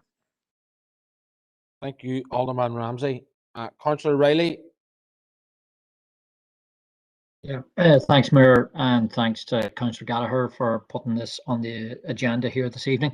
The SDLP have supported the call for a public inquiry prior to Minister Mallon being in office, and indeed our MLA for West Tyrone, Daniel McCrossan, has indicated support for the project in terms of the public inquiry should be opened to scrutiny. This is a particularly complicated project, and there's over 40,000 representations, as we have just heard, in relation to concerns in relation to the application. So a public inquiry is the fairest and most thorough way to scrutinise any application of that complexity, and that's why it was right that the Minister announced the public inquiry. It's right, because it's a public inquiry, that we would have public bodies such as a council to be involved in responding to the public inquiry. And that's what this motion here this evening calls on us to do. We, as others have indicated, are concerned about this type of application in an area of outstanding natural beauty. The council has a duty and a responsibility not only to participate in a public inquiry, but to protect the environment that we all live in and enjoy. So we don't have an issue with the proposal as before us. Mayor, so happy to support it. Thank you. Thank you, Councillor Riley. Councillor Donnelly. Thank you, Chair. And whilst I do have some reservations about the public inquiry, however, I do think it's important that Derry City and Strabane District Council represents our corporate position of opposition to the toxic gold mining. A lot of points have already been said about the future, the environment, and I think future generations will not forgive us if we destroy this area of natural beauty. I'm just a bit surprised at Alderman Ramsey's sudden, consideration for squandering ratepayers' money. When we've seen the blatant disregard for ratepayers in Causeway Coast and Glen, and a cover up for dodgy land deals supported by his party. But on a more encouraging note, it's just been announced that Ulster Unionist Minister, Health Minister, has announced 6 months funding for the Crisis Intervention Service. So that's very welcome, and a wee bit of good news that hopefully this will give a bit of breathing space until we get long-term funding. Okay, thank you. Thank you, Councillor Donnelly, for that update also. Thank you very much. Councillor Sean Harkin. Thank you, Mayor. And like Councillor Donnelly, I think that this is a very important announcement that has just come through from the Department of Health. So I commend everybody who's been involved in the campaign. Without the campaign, the doors of the Suicide Prevention Service would have been shut. So this tells us a lot about people who are campaigning. Can we stick to the notice of motion, Sorry. please? Thanks. I know Thanks, I Mayor. appreciate that that's important, but I am going to build a bridge from that to this, which is to say, look, I'm really glad that Councillor Gallagher's brought this motion, because our corporate position is to oppose toxic mining in the Sperrins, and I think our council should stand by that. We're not neutral in this debate. It's disappointing to see that the DUP are clearly not on board with our corporate position. which means, I wonder why they voted in support of the climate emergency here in the council. So this is really about, we have a climate pledge. We have declared that we are going to protect our environment, but this is where the rubber hits the road. And there's a massive corporation looking to make big profits, but at the cost of destroying our environment. So I think we have to, we're not neutral. We're involved in this, and I think we have to come out on the side of the people who are campaigning in the Sperrins and across the area to protect their protect where they live, to protect the beautiful place that they enjoy. So this is a message from our council to all the people power campaigners in the Save Our Sperrins and other connected campaigns. That we're on your side and that we're gonna fight this right through. Because this is about whether or not the climate pledge we made means anything, and so supporting this is about supporting that climate pledge. Thank you, Mayor. Thank you, Councillor Harkin. Members, no further indicated. Alderman Hussey. Very briefly, Mayor, thank you. With regard to the motion, I'm inclined at this moment that I will be abstaining, and to give my rationale, I welcome the public inquiry, very much welcome that, and have urged that would be the case right from the beginning. Until we see the implications of full and meaningful, as the Chief Executive has outlined, there will be a report back on what full and meaningful will mean. I think it would only be fair that judgment will be reserved until we see what that actually means. One concern that I do have in the motion is that there's almost a prejudgment of the outcome of the public inquiry where the word toxic is used. Councillor Kelly did refer to the cyanide issue, and that was a major concern for myself, and indeed I know my brother had a major concern on that as well during his time in the Assembly and when he met with groups. We're told that has been removed from the process. I don't know, but that is something that I would trust that the public inquiry would tease out. As to the makeup of the public inquiry, well, again, let's see how that's going to be set up, and I agree, judge-led would be very much welcome. But until we have the report back from the Chief Executive, I suspect the motion will be successful, but I'm holding fire until I know exactly what full and meaningful is going to mean, and I'm concerned that the motion is almost a prejudgment of the outcome. There are undoubted concerns that have to be addressed. Let them be addressed through the proper channel, the channel of the public inquiry, and all who wish to make their contributions should be free to do so and are free to do so. But as I say, we'll await the report from the Chief Executive. Thank you, and Mayor. Thank you, Alderman Hussey. Councillor Gallagher, do you wish to sum up? Yes, Mayor, thank you. And I'd like to thank all the councillors who spoke in favour of this motion. Disappointed but not surprised, the DUP. Just regards the words toxic, there's already toxic getting poured into the rivers and streams up in Greencastle, and if we could get the authorities to measure that, they would find that there's poisoning the rivers. It's killing the fish, it's killing mussels, killing everything that lives in those rivers. And that poison is coming down through the Mourne, it's coming down into water plants in Newton Stewart, and it'll come down into the Foyle, and it'll poison down here in the city as well. So that's why the word toxic is in there, because it's been proven. But thank everyone for supporting this, and we'll see how we get on with it. Thank you. Thank you, Councillor Gallagher. John, would you wish to take us through the vote, please? Thank you, Mayor. Alderman Breslin. Alderman Breslin. Against. Alderman Devaney. Against. Alderman Guy. Alderman Guy. Alderman Hussey, Same. Alderman Carrigan, Against, John. Against. Alderman McClintock, Against. Alderman McCready, Alderman Ramsey, Against. Alderman Wark, Against. Councillor Jason Barr, For. Councillor Raymond Barr, For, John. Councillor John Boyle, For. Councillor Michaela Boyle, John. Councillor Burke, Councillor Burke, Councillor Carr, Councillor Cusick, For. Councillor Dobbins, Or John. Councillor Donnelly, For.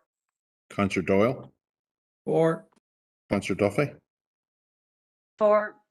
Councillor Edwards, For. Councillor Farrell, For. Councillor Ferguson, For, John. Councillor Fleming, For, John. Councillor Gallagher, For. Councillor Harkin, For. Councillor Heaney, For. Councillor Jackson, For. Councillor Kelly, For. Councillor Logue, For. Councillor Maguire, For. Councillor McHugh, Councillor McKeever, For. Councillor McKinney, Councillor Mellon,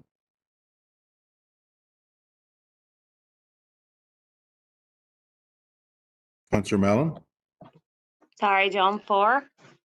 thank you. And I've just got a 4 for Councillor Burke as well there. For Um, Q as well, John. sorry, is that Councillor McHugh? Yes, John. For. Thank you. Thank you. Councillor Mooney, For, John. Councillor O'Neill, For. Councillor Riley, For. and Councillor Tierney. For. Thank you, members.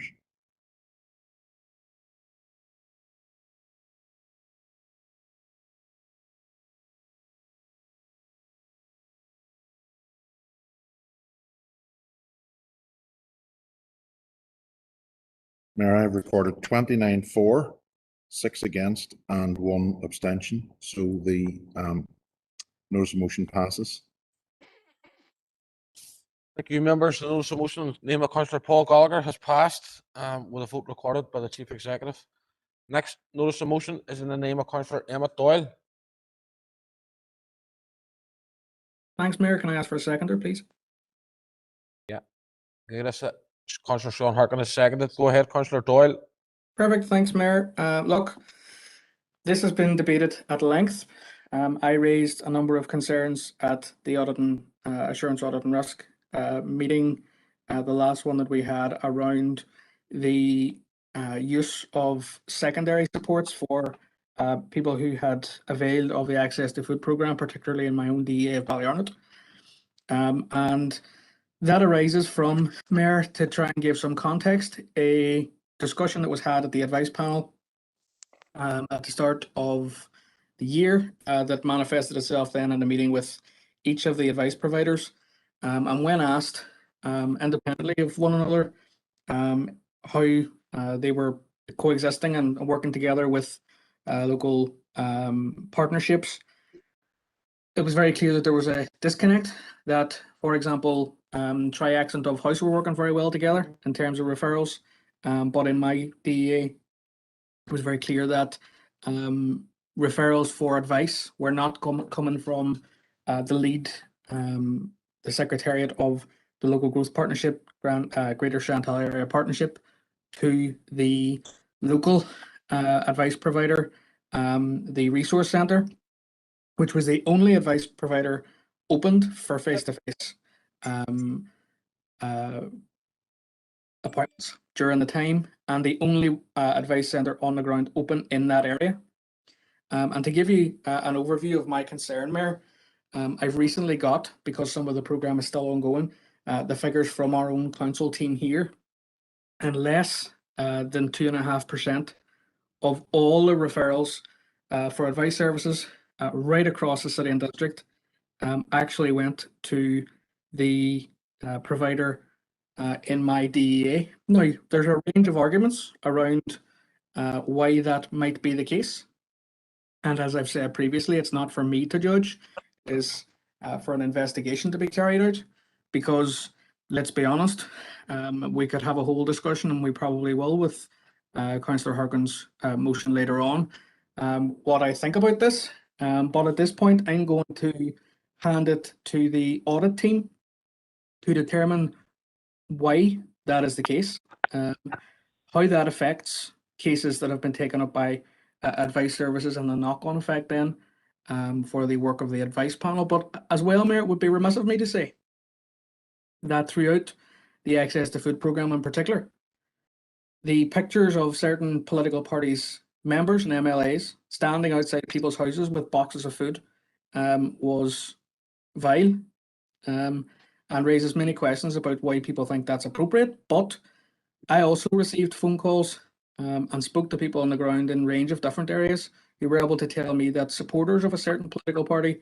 had no issue getting access to food provision, or indeed home heating oil, for example, in some areas, and that brought into question the public's confidence in the scheme. This is. Can you bring your remarks to a close? I will, Mayor. Thank you. This is not an issue that is isolated. It's part of a much bigger issue around political interference, which we'll hear from later. But I'm happy to put this to the council, Mayor. Thank you. Thank you, Councillor Doyle. Before we move on to speakers, can I declare an interest as the director of Greater Chantal Area Partnership, which was mentioned in the Councillor Doyle's speaking notes, please? And I know Councillor Duffy will probably want to do the same as well. And I'll leave it there. I'll let the investigation. Thank you, Councillor Duffy. I'll let the investigation, if this motion passes, run its course, and the partnership will no doubt speak for themselves. Councillor Jackson, please. Okay. Thank you, Mayor. And I want to say on behalf of Sinn Féin that we support the motion. We reluctantly support the motion, and it has come back on the back of quite a lot of deliberation and spurious allegations. Some of them quite shocking. They would make Donald Trump blush, the way some members are behaving. But the motion does reference the role of the community and voluntary sector in terms of the COVID-19 response.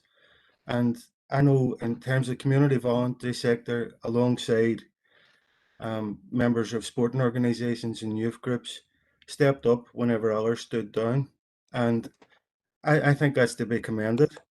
And we've referenced earlier and around the role of the community and crisis intervention service. And I know as a party, we have been pressing the health minister on the continuation of that service. And we had anticipated the announcement that the funding would have been continued, and we had hoped that that would have come early in the meeting. So on behalf of Sinn Féin, we really welcome that. But whilst we were discussing the community crisis intervention service, we did reference how the community can deliver services in a much more efficient way than statutory bodies. And this motion comes and calls that we're evaluating the effectiveness of the community and voluntary sector, which I find shocking. I don't cease to be amazed at the different Point of order, Mayor. Point of order. Yep, point of order. Just to bear with me, Councillor Jackson. Point of order, Councillor Doyle. Mayor, I'd just like to point out that in nowhere in this motion does it refer to the community and voluntary sector. Your point's noted, Councillor Jackson. Okay. No, I never cease to be amazed. Further point of order, Councillor Duffy. In Councillor Doyle's speaking points, he Your referred point's noted, Councillor directly Duffy. to specific organisations. Your point's noted, Councillor Duffy. Thank you. Councillor Jackson. Yeah, I never cease to be amazed at the role of our community and voluntary sector and organisations that have been named by Councillor Doyle and others around how they support people. Not only support people individually, but they can support people collectively at a time of crisis. And I think that's something that should be commended. It's been really frustrating, and I know there's a lot of anger coming from the community and voluntary sector that the proposer of this motion and others have been leading a narrow political agenda, attacking those that are providing services within our community, and making unfounded allegations. And Councillor Jackson, can you bring your remarks to a close, please? I will do. I know there's further anger in the sector, following comments from local MLA Sinead McLaughlin when she's continued to attack and question the integrity of their community and voluntary sector. So Councillor Jackson, can you bring your remarks to a close, please? Unfortunately, to restore the integrity of the sector, an investigation is required, and we look forward to the findings of that investigation. Thank you, Councillor Jackson. In the sector. Thank you, Mayor. Thank you, Councillor Jackson. Councillor Harkin. Thank you, Mayor. Well, look, we'll be supporting this proposal, and we think it's necessary.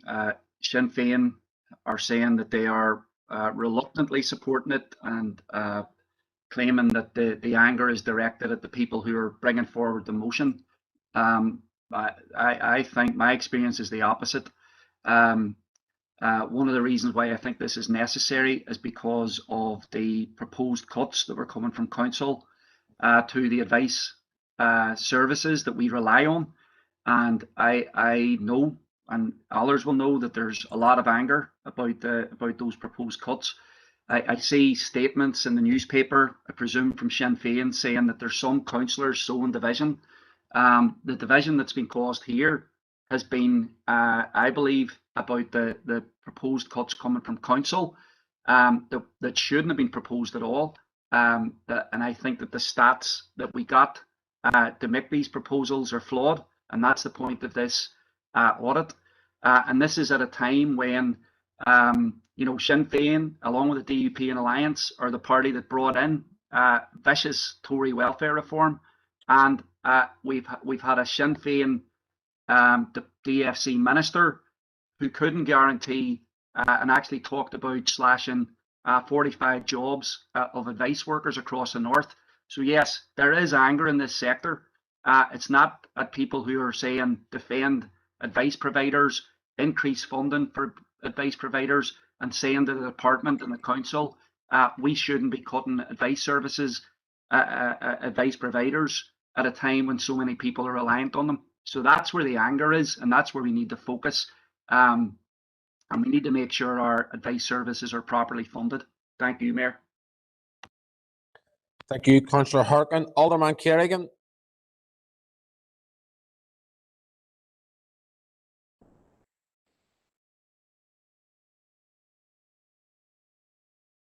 Sorry, Mayor. Thanks for letting me in. Mayor, we have no problem with an audit taking place. We've no fear in an audit. There was immense work done by the sector in regards to the COVID-19 pandemic, and we commend all those and many in the voluntary sector that carried out such work, and it's a credit to them for the recovery and for the resilience of them, many putting in massive long hours. So we have no problem whatsoever, Mayor, with supporting an audit. There's nothing to fear in an audit. But Mayor, we would just reiterate, as long as members are content to accept the findings of an audit, because there has been question marks there over in regards to audits which have taken place by our audit team in the past, and members have not been content when possibly, Mayor, the findings were not to their liking. So as long as members are content to accept our officer team, we have more confidence in the audit team, more confidence if they've got the time to look at it, to deal with this issue, and Mayor, there's no fear in it from it. So Mayor, we're content enough to support it, Mayor, and there's no fear in it. Thank you, Mayor. All the best. Thank you, Alderman Kerrigan. Councillor Riley. Thanks, Mayor. Thanks, Mayor. Just declaring that I'm a member of the Waterside Neighbourhood Partnership as well. Mayor, in relation to the motion that's before us, others have indicated already the importance of an audit and open investigations. We don't have an issue with that. We indicated last year when similar issues came forward in relation to funding for bodies that had got money through the PCSP, that we, in our party, view every penny of public funds to be open and available for scrutiny. It doesn't matter if the money is from central government or from our local council. Any public money should be there to be looked at and scrutinised to make sure that it is spent in the correct way. So happy enough with the proposal that's there, and we look forward to the outcome of the work in due course. I would point out, Mayor, that there are other bodies as well, not just our own council audit team, that are responsible for that oversight of public funds. There's the audit office, the controller and audit office, and there's also the Assembly's Public Accounts Committee. And I know there's another motion later on this evening that touches on similar issues, but I think that while this council should do its own work, as this motion urges our audit team to do, there are other bodies that they should also be looking at the expenditure of public funds in relation to the pandemic in this city and council district. Thanks, Mayor. Thank you, Councillor Riley. Members, just before I move to the next speaker, all declarations of interest will be noted, all right? I'm just not responding to them all. I'm trying to watch the chat for speakers. So they'll all be noted as they come in. Councillor Donnelly. Chair, Chair, thank you. Look, whether we like it or not, there's, well, first of all, there is a lot of good work that is done right across the board. All community and voluntary organisations, whether they're funded or not funded. There's a lot of organisations out there too who don't receive a lot of funding. They do great work. But whether we like it or not, Chair, there's a perception, and a very deep-rooted perception. And that perception is held by many, many people in our community. All part of this community, ratepayers across the board. There's division in this community. There's inter-community division. And there's people, whether we like it or not, who won't or can't access a lot of the help that's paid for by the ratepayers. And I'm on record numerous times having put that to meetings like this and putting it to council officers. My issue is, well, how effective an audit investigation will be. And I've already heard people in here saying, that they need to accept the results. I don't agree with that either. If people in this city had have accepted the initial investigation and the many, many things, they wouldn't have been overturned at further. So we don't have to accept. And this is the same with this council, where in the past it is made, where people have said, sit down, there's nothing to see, move on, and reports come back suggesting the same. They've been overturned. So we don't have to accept anything. People are entitled to campaign and make sure that the truth comes out. Thank you. Thank you, Councillor Donnelly. Councillor Duffy. Thank you, Mayor, for allowing me in, and I did declare an interest as a board member of GSAP. I have to say, I intend to be brief in terms of Councillor Harkin talking about the DFC minister going to impose stringent cuts on the advice services. He has been completely disingenuous. He knows fine well that the minister put her draft budget out for consultation because she knew that she wanted to protect frontline services. She wanted to bid for the budget that would protect advice services and other services on the ground. He is well aware of that, and he is just political point scoring at this point. In terms of the DFC minister bringing forward services during COVID, she stepped forward when most stepped back. She made sure that there was food, there was fuel, there was services on the ground going to very vulnerable people who were shielding or who were sick and couldn't get out. So that is what the DFC minister did, and she needs to be commended for that. In terms of GSAP, I have to say this, and as a board member, and Brian, as you're a board member yourself, you will be well aware of the work that went on the ground in this community and right across the city, not just in GSAP, and the very many people who were employed, but also who were volunteers, who stepped forward to work on a rota basis, to deliver food, to take phone calls, to do all the things that many other people didn't do, who were able to sit at home. So I think that that work can't be overlooked and it has to be commended. And I congratulate them all for doing that. It's absolutely shocking how this has been turned into an attack on them. I actually find it despicable that this is being brought forward for nothing more than political gain. In terms of what Councillor Donnelly is saying there around perception, that's fine if that's his perception, but I would like him to bring forward some proof on it. I really do look forward to the outcome of this investigation, because this is absolutely a shocking attack on the community and on community groups that Brian, myself and you are part of, and I think it is absolutely despicable. Thank you, Councillor Duffy, for that. Councillor, you'll appreciate that I'm trying to chair this meeting, and I will leave my remarks for hopefully whenever this investigation, if it passes, comes back, and someone else is actually chairing that. But I agree with a lot of what has been said here already. Councillor Doyle, if you wish to sum up.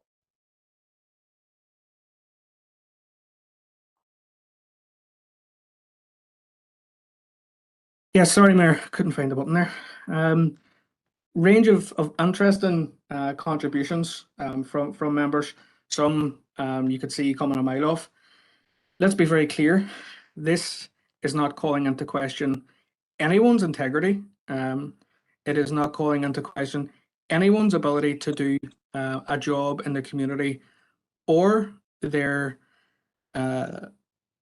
loyalty to that community. Which is why this motion is worded in the way that it is.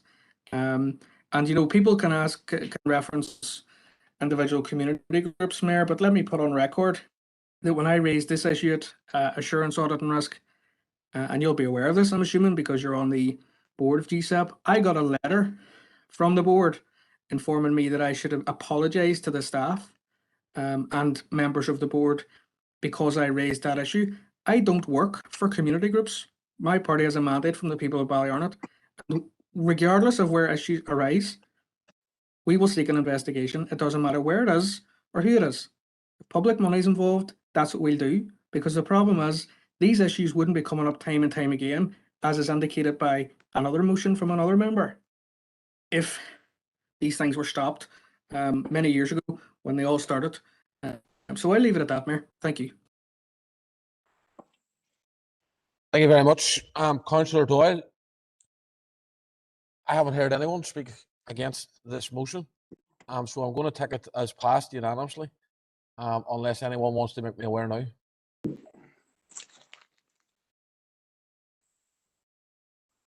No, the motion in the name of Councillor Doyle has passed unanimously, members.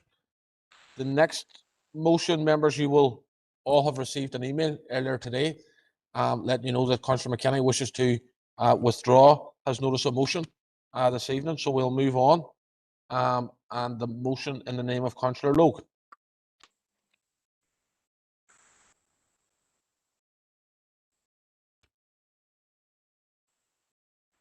Thank you. Councillor Logue, Thank you. yep. Yeah. Thank you, Mayor. And I'll just take that notice as read there. Can I get a seconder, please? Seconded. Councillor Heaney, thank you. Go ahead, Councillor Logue. I think everybody would be in agreement here that our housing system is in need of reform. It is broken and needs fixed. The revitalisation of the housing executive is central to that reform. If we are to address the housing needs and deliver for tenants now and in the future. The Minister for Communities is committed to a co-design approach in progressing the revitalisation of the housing executive. And this work is underway, such as working closely with the housing executive to develop an approach which will ensure ongoing engagement with key stakeholders, particularly tenants, housing executive staff and their representatives. Success has already been secured with the exemption for the housing executive from its liability to pay corporation tax, and this will provide much needed additional income which will be spent in addressing its significant investment challenge for the benefits of its tenants. However, this alone will not address the many issues faced by the housing executive. Housing stress levels here are totally unacceptable. Our housing system is in need of a transformative change. The direction of how we will achieve this is through the biggest shake-up of our housing system in over 50 years. The investment challenge facing the housing executive is significant, and it requires not to be simply addressed by tinkering around the edges. The revitalisation agenda is of the utmost importance for the organisation and the people it serves. We shouldn't be looking to implement models which clearly do not serve the people, but be part of creating a new, vibrant and equality-based housing executive. Our collective goal should be that every household has access to good quality, affordable and a sustainable home that is appropriate to its needs. By working constructively through these reform plans so that they should become a reality, I hope everyone will support this motion today. Thank you. Thank you, Councillor Logue. Councillor Cusack declared an interest there. Councillor Farrell. Thanks, Mayor. This motion heaps praise on the Sinn Féin Communities Minister for her achievements in regard to social housing, but it leaves out three key facts. The motion doesn't mention that over 3,600 individuals and families from across this city and district are on waiting lists and experiencing housing stress. Per capita, we have the highest figure in the north. It also overlooks the fact that if you look at social housing provision on an all-Ireland basis, Derry and Strabane has the second highest homeless rates across all 42 local authorities, just marginally behind Dublin City Council. And it neglects to mention that the housing crisis in the north is deeper and more severe than the one in the Republic. Per capita, we have nearly 20% more people on housing waiting lists. And while we as Sinn Féin reps in the south jumping up and down about the housing situation, we witness a very different approach here in the north. There is sustained criticism of the housing situation in the south. There are resignation calls and motions of no confidence. And here in the north, we've got this congratulatory motion, this backslapping motion for somebody who is presiding over an even bigger crisis. So we don't support the motion in its current format, and I'm going to propose an amendment, which I'll put in the chat box now.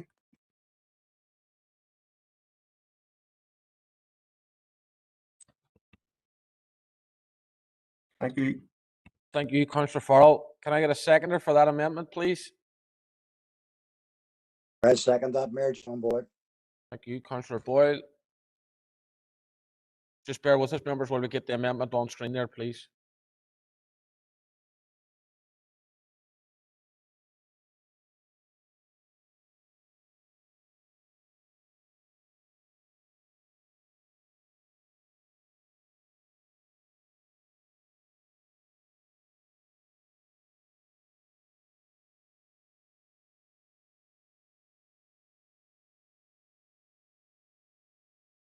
The amendment's in front of these members. Councillor Harkin, are you on the amendment or both?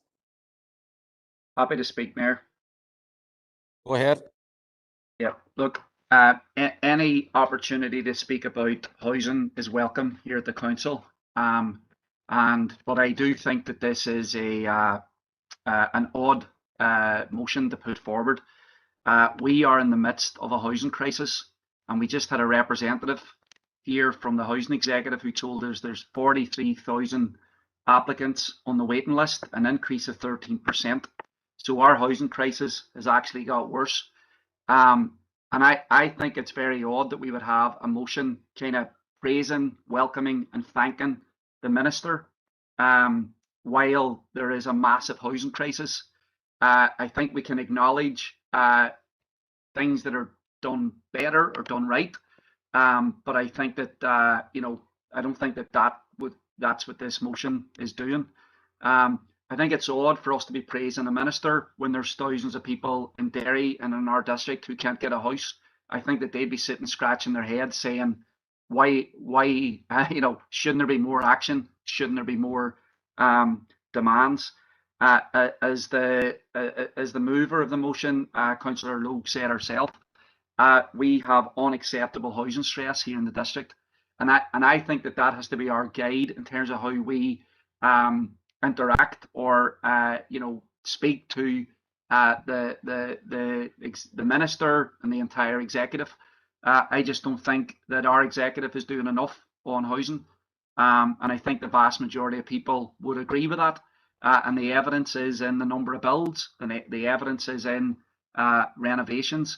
I mean, we're also in a context where the minister is proposing to privatise the housing executive, the body that was won through the civil rights movement, a body that an organisation that has been beaten down for 20 years by the executive and has only been protected because of people power campaigning, unions, community groups, hands off our homes groups. So I think we need to be talking about what we actually need here is a people power campaign. Councillor Harkin, can you bring your remarks to a close, please? I will do, Mayor. A people power campaign to save the housing executive, to win the funding that we need for new builds and to renovate houses properly, not to be patting the minister on the back. Thank you, Mayor. Thank you, Councillor Harkin. Councillor Duffy. Thank you, Mayor. I'm going to just speak on the amendment because Patricia has obviously covered the main body of the motion. We won't be supporting the amendment as it stands, or not supporting it at all. Actually, I work in the homelessness sector. I think that what has been presented here is wrong, factually wrong, if people want to check it. We don't count homelessness the same way, north and south. In the north, we count every single person who presents as homeless, no matter where they are living, no matter where they are staying. We count people who are in housing stress, no matter where they are or where they are living. In the Republic, what they count is people who are in emergency accommodation. They don't count hidden homelessness. They don't count people who are sofa surfing. They don't count people who are in homes that are not fit for purpose. That is not counted. So what you're comparing there is apples and oranges. It doesn't make sense. And if you want to check that out, it's well documented. I think the previous Taoiseach, Leo Varadkar, used a similar example. And if you fact check it, you'll find that is absolutely wrong. In terms of the motion as it stands, at least Deirdre Hargey, as the DFC Minister, is putting forward meaningful proposals in terms of the transformation of the housing executive to address the issues that are outlined, the issues that have been there for 30, 40 years, the issues that we are seeing on a day-to-day basis in terms of homes falling down around people, people who are on 200 odd points still can't get a home. This is the transformation of the housing executive that we need, and this is the transformation of the housing executive that Deirdre Hargey has proposed, and I welcome that. But I do think that if you're going to put forward amendments like this, please do your homework on them before you do it. Thank you, Councillor Duffy. Councillor Gallagher. Thank you, Mayor. Mayor, looking at the original motion, it was indeed a bit of backslapping on it, but what I would say on that is the fact that maybe you could say fair play to the minister for looking and exceeding some targets, and regardless of where the minister is coming from, whether it's a Sinn Féin minister, a DUP minister, or wherever, if targets are getting exceeded, then you have to say fair play. However, I think the motion should have came with an inclusion on the motion and identifying the facts. And some of the facts being, we have a housing crisis, we have a large thousands of people that are homeless. And if this motion on its original state had it came and says, we've exceeded our targets, but our targets are low to meet the demand, therefore more needs done, then I think we could have looked at this motion in its entirety. And I think the SDLP are just politicking around it and attacking a Sinn Féin minister, not a minister, but a Sinn Féin minister, because there's an election coming. Nothing else. Not about addressing the homelessness of the people in this district. Let's work and say to the minister, let's increase those targets, because there's a real demand for those targets, and I think we might be in a better place. Thank you. Thank you, Councillor Gallagher. Councillor Donnelly. Chair, thank you, Chair. Where do you start? See, you know, we were talking about figures here, and they're not as bad as this, and there's not as bad as that. See, all that, that's absolutely irrelevant to myself and to maybe 100 people that I have on my iPad who are looking for a house. Since this motion started, I had a phone call from a father who is concerned about his daughter's mental health, who's only after having a baby. That's a reality. That's not perception. That's a fact. And I'm sure every other councillor here is in the same position, that housing is probably one of the biggest issues that they deal with daily. So I think the original motion doesn't go far enough. And, you know, it is a bit of praise. And I think it's praise where it isn't deserved. Thank you. Thank you. Members, no further indicated speakers on the amendment, so we'll take the amendment first of all. John, please. Thank you, Mayor. Alderman Breslin.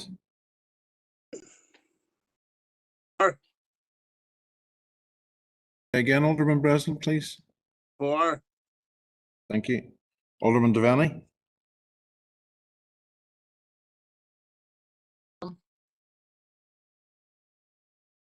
Sorry, I didn't pick that up either. John, to go to the executive meeting. Okay, thank you. Alderman Guy.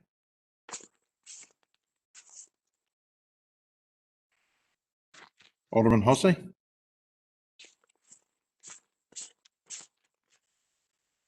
Alderman Hussey. Alderman Carrigan. I think that's 4, John. Alderman McClintock. 4, John. Alderman McCready.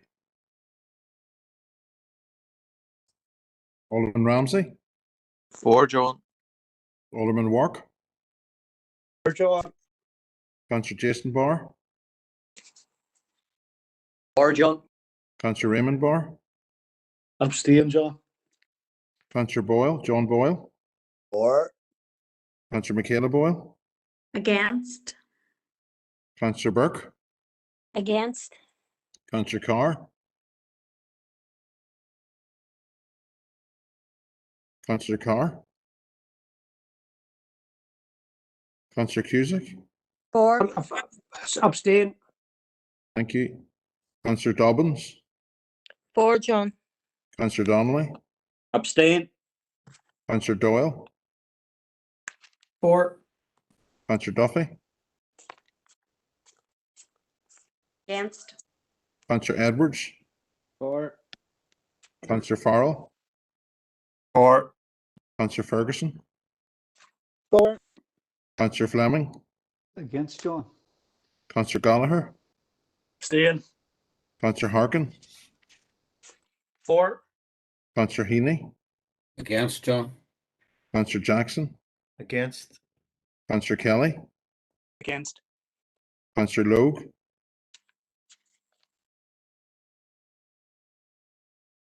Councillor Logue. Councillor Maguire. Against, John. Councillor McHugh. Against. Councillor McKeever. 4. Councillor McKinney.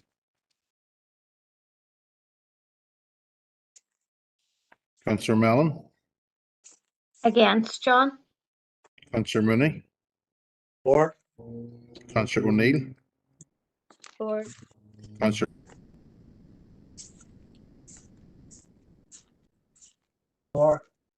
Councillor Tierney. Or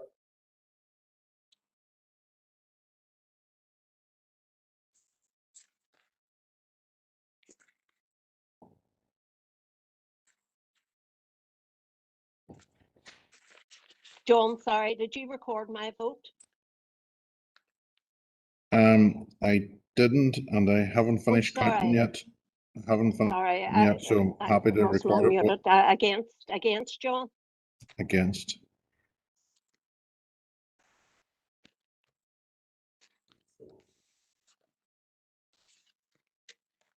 Mayor, that I have recorded 19 4 abstentions, so the amendment passes. thank you, John. The amendment passes. And then from Councillor Farrell there. There's no further indicated speakers on the original motion at this point. So I'm going to go to Councillor Logue to sum up. Thank you, Mayor. First of all, Mayor, I just want to, state a wee bit of disappointment on members' remarks. I mean, lots of motions open up with facts, and those are the most latest facts regarding the Minister regarding housing. We all know the fact about the homelessness in this council district. Therefore, I didn't feel the need to include it within the motion. And also, I'm really, really surprised at the mover of the amendment. But it goes to show the lack of understanding that the SDLP have regarding the homeless situation in the north and the south. And I would also like to say that the mover of the amendment also asked for a plan. Is there very short memories or what? November 2020, our minister stood in the Assembly and outlined a plan for change, which, if I'm correct, was welcomed by the all parties, SDLPs, and that Assembly. So that's the plan. And it is a total lie that this is privatisation of the housing executive. Nothing could be further from the truth. And for just fact, the unions are in talks with the minister on how to shape and take this plan that she has proposed in November 19 or 2019, 2020 forward. So whether people like that or not, that is happening. And I also want to point out this housing crisis did not happen overnight. It did not happen on the watch of the current DFC minister. But the only difference is this DFC minister has the guts to stand up and do something about it. So I would just like to outline that. And the reform is the plan, and I do hope that all parties and all interested parties in the welfare of people's housing going forward in this council district and beyond give their input to the reform that the housing executive needs, instead of coming out with no viable alternatives that are going nowhere. Thank you. Thank you, Councillor Logue. Members, we've had a vote on the amendment. Is anyone planning to change their vote now on the substantive motion, or can we take the same? Can we record the same number? Sorry, Mayor, we will be voting for the motion. Okay. John, do I?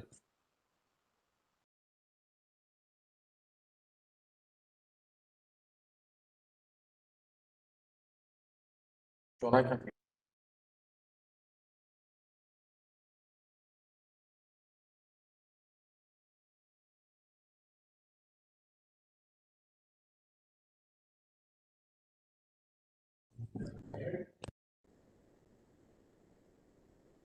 No, nothing. Members, the Chief Executive's having a few technical issues.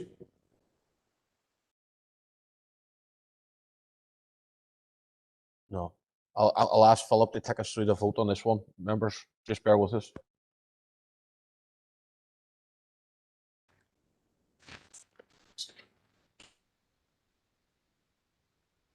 Maybe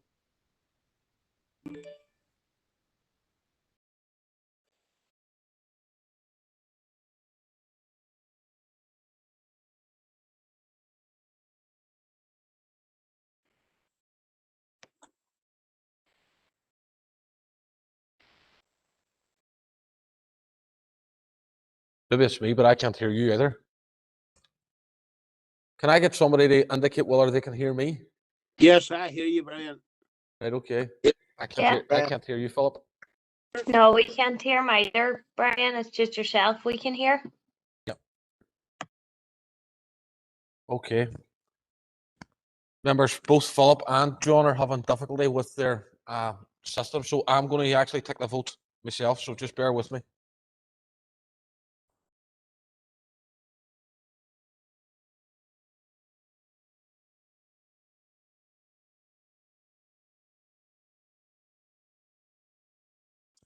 Okay, members. Alderman Breslin. For. Alderman Devaney.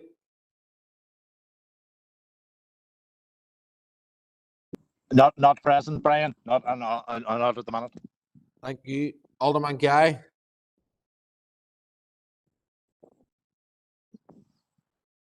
Alderman Guy. Not present. I think they had on the notice they're away now. Alderman Hussey's away also. Alderman Kerrigan. For Brian. For. Alderman McClintock. For Brian. Alderman McCready.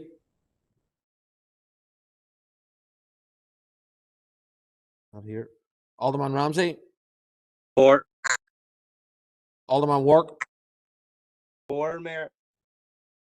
Councillor Jason Barr. For. Councillor Raymond Barr. Abstain, Mayor. Councillor John Boyle. For, Mayor. Councillor Michaela Boyle. For. Councillor Tina Burke. For. Councillor Sean Carr. Abstain. Councillor Shauna Cusack. For. Councillor Angela Dobbins. For, Mayor. Councillor Gary Donnelly. Abstain. Councillor Emmett Doyle. Abstain. Councillor Sandra Duffy. For. Councillor Stephen Edwards. For, Mayor. Councillor Councillor Rory Farrell. For. Councillor Rachel Ferguson. For, Mayor. Councillor Paul Fleming. For, Brian. Councillor Paul Gallagher. For. Councillor Sean Harkin. Abstain. Councillor Connor Heaney. For, Brian. Councillor Christopher Jackson. For, Mayor. Councillor Dan Kelly.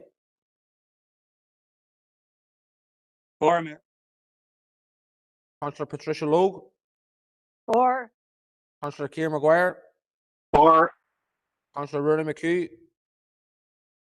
For. Councillor Jim McKeever. For, Mayor. Councillor Philip McKinney. He's away. Councillor Aileen Mellon. For. Councillor Sean Mooney. For. Councillor Maeve O'Neill. Abstain. Councillor Martin Riley. For. And myself for. Bear with me, members.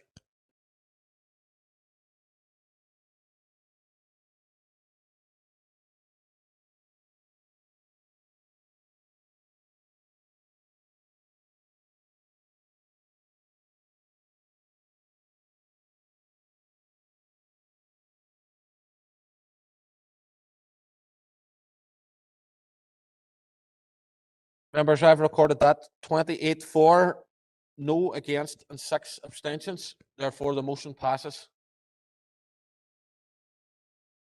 Members, it's just gone 8:15. I'm going to take a 20-minute interval, so I'll see you all back online about 25 to 9. Thank you.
Testing, Mayor.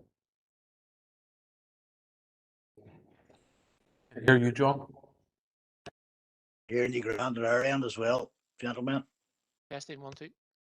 You know, Paul. Yep, thank you. All right, members, we'll start again. So where are we? Councillor Logue. Councillor O'Neill, motion in the name of Councillor O'Neill.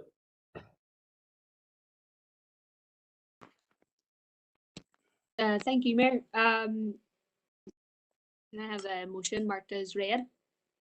Yep. Can we get a seconder, please?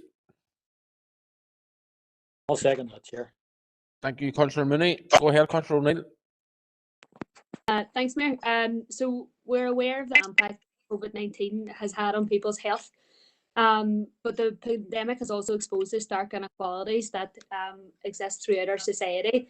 Those people who've been worstly affected by the virus are generally those who had worse health outcomes before the pandemic. This is on top of the continued underfunding of our health and social care service, where some services are run on a piecemeal basis and some don't exist at all.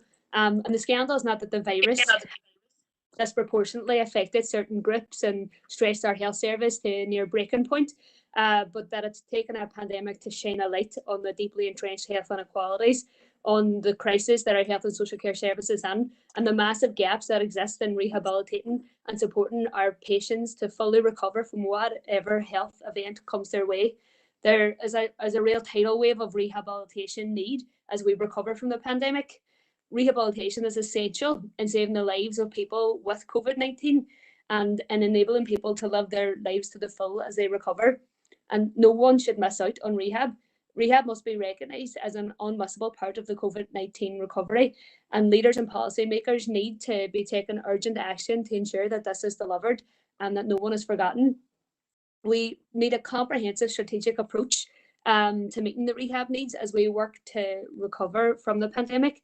And this includes, the needs of people who have had COVID, but also the non-COVID needs for those whose health and function are now at risk due to pauses in planned care, to delayed diagnosis and treatment, and deconditioning in those with long-term conditions whose condition deteriorated due to a period of isolation and lockdown.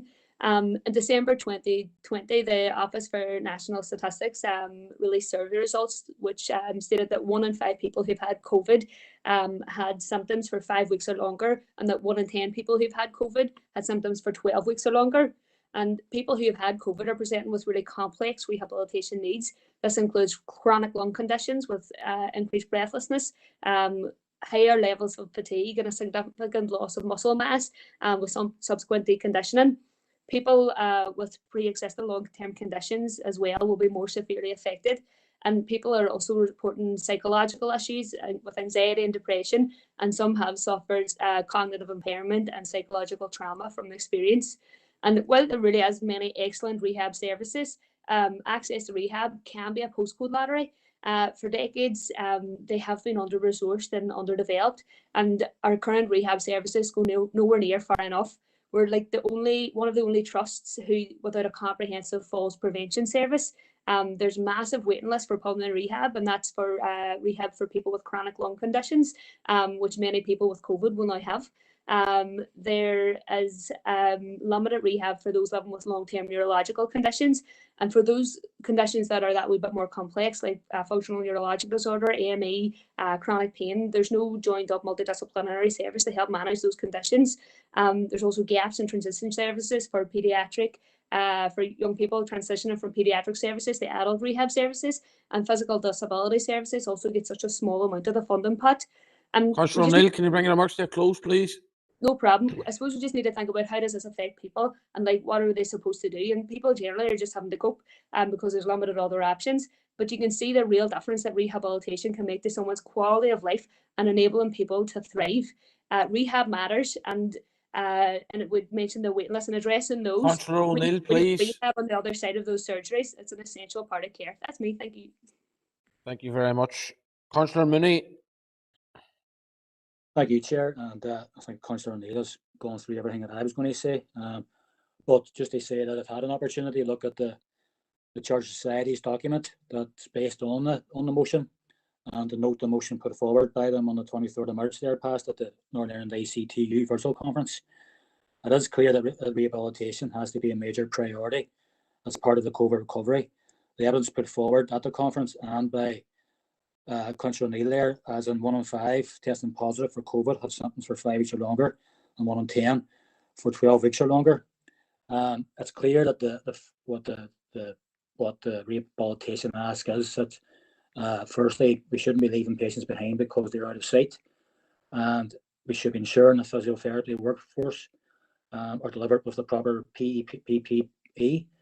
We should be supporting essential rehabilitation services to be maintained during the pandemic. There should be a plan for the tidal wave that is expected from the society in relation to rehabilitation need. And probably the most principled point is that we should be committing to the right to rehabilitation as a fundamental element of our health and care system, and to support it and to develop it so that everyone can access high quality rehabilitation, whether it is due to COVID or non-COVID. We should also note that there are those who are in our community who are suffering from non-COVID health and function requirements, and that they are at risk of further delay of diagnosis and subsequent care and treatment. So the call for the executive is well made to increase investment in the community rehabilitation sector, is well made, and the health minister we would expect to should be working on a plan and a framework to support the rehabilitation needs of our population post-COVID, and to provide more investment for this area. Thank you, Chair. Thank you, Councillor Mooney. Members, no further indicated speakers on this motion. Going to ask Councillor O'Neill to sum up.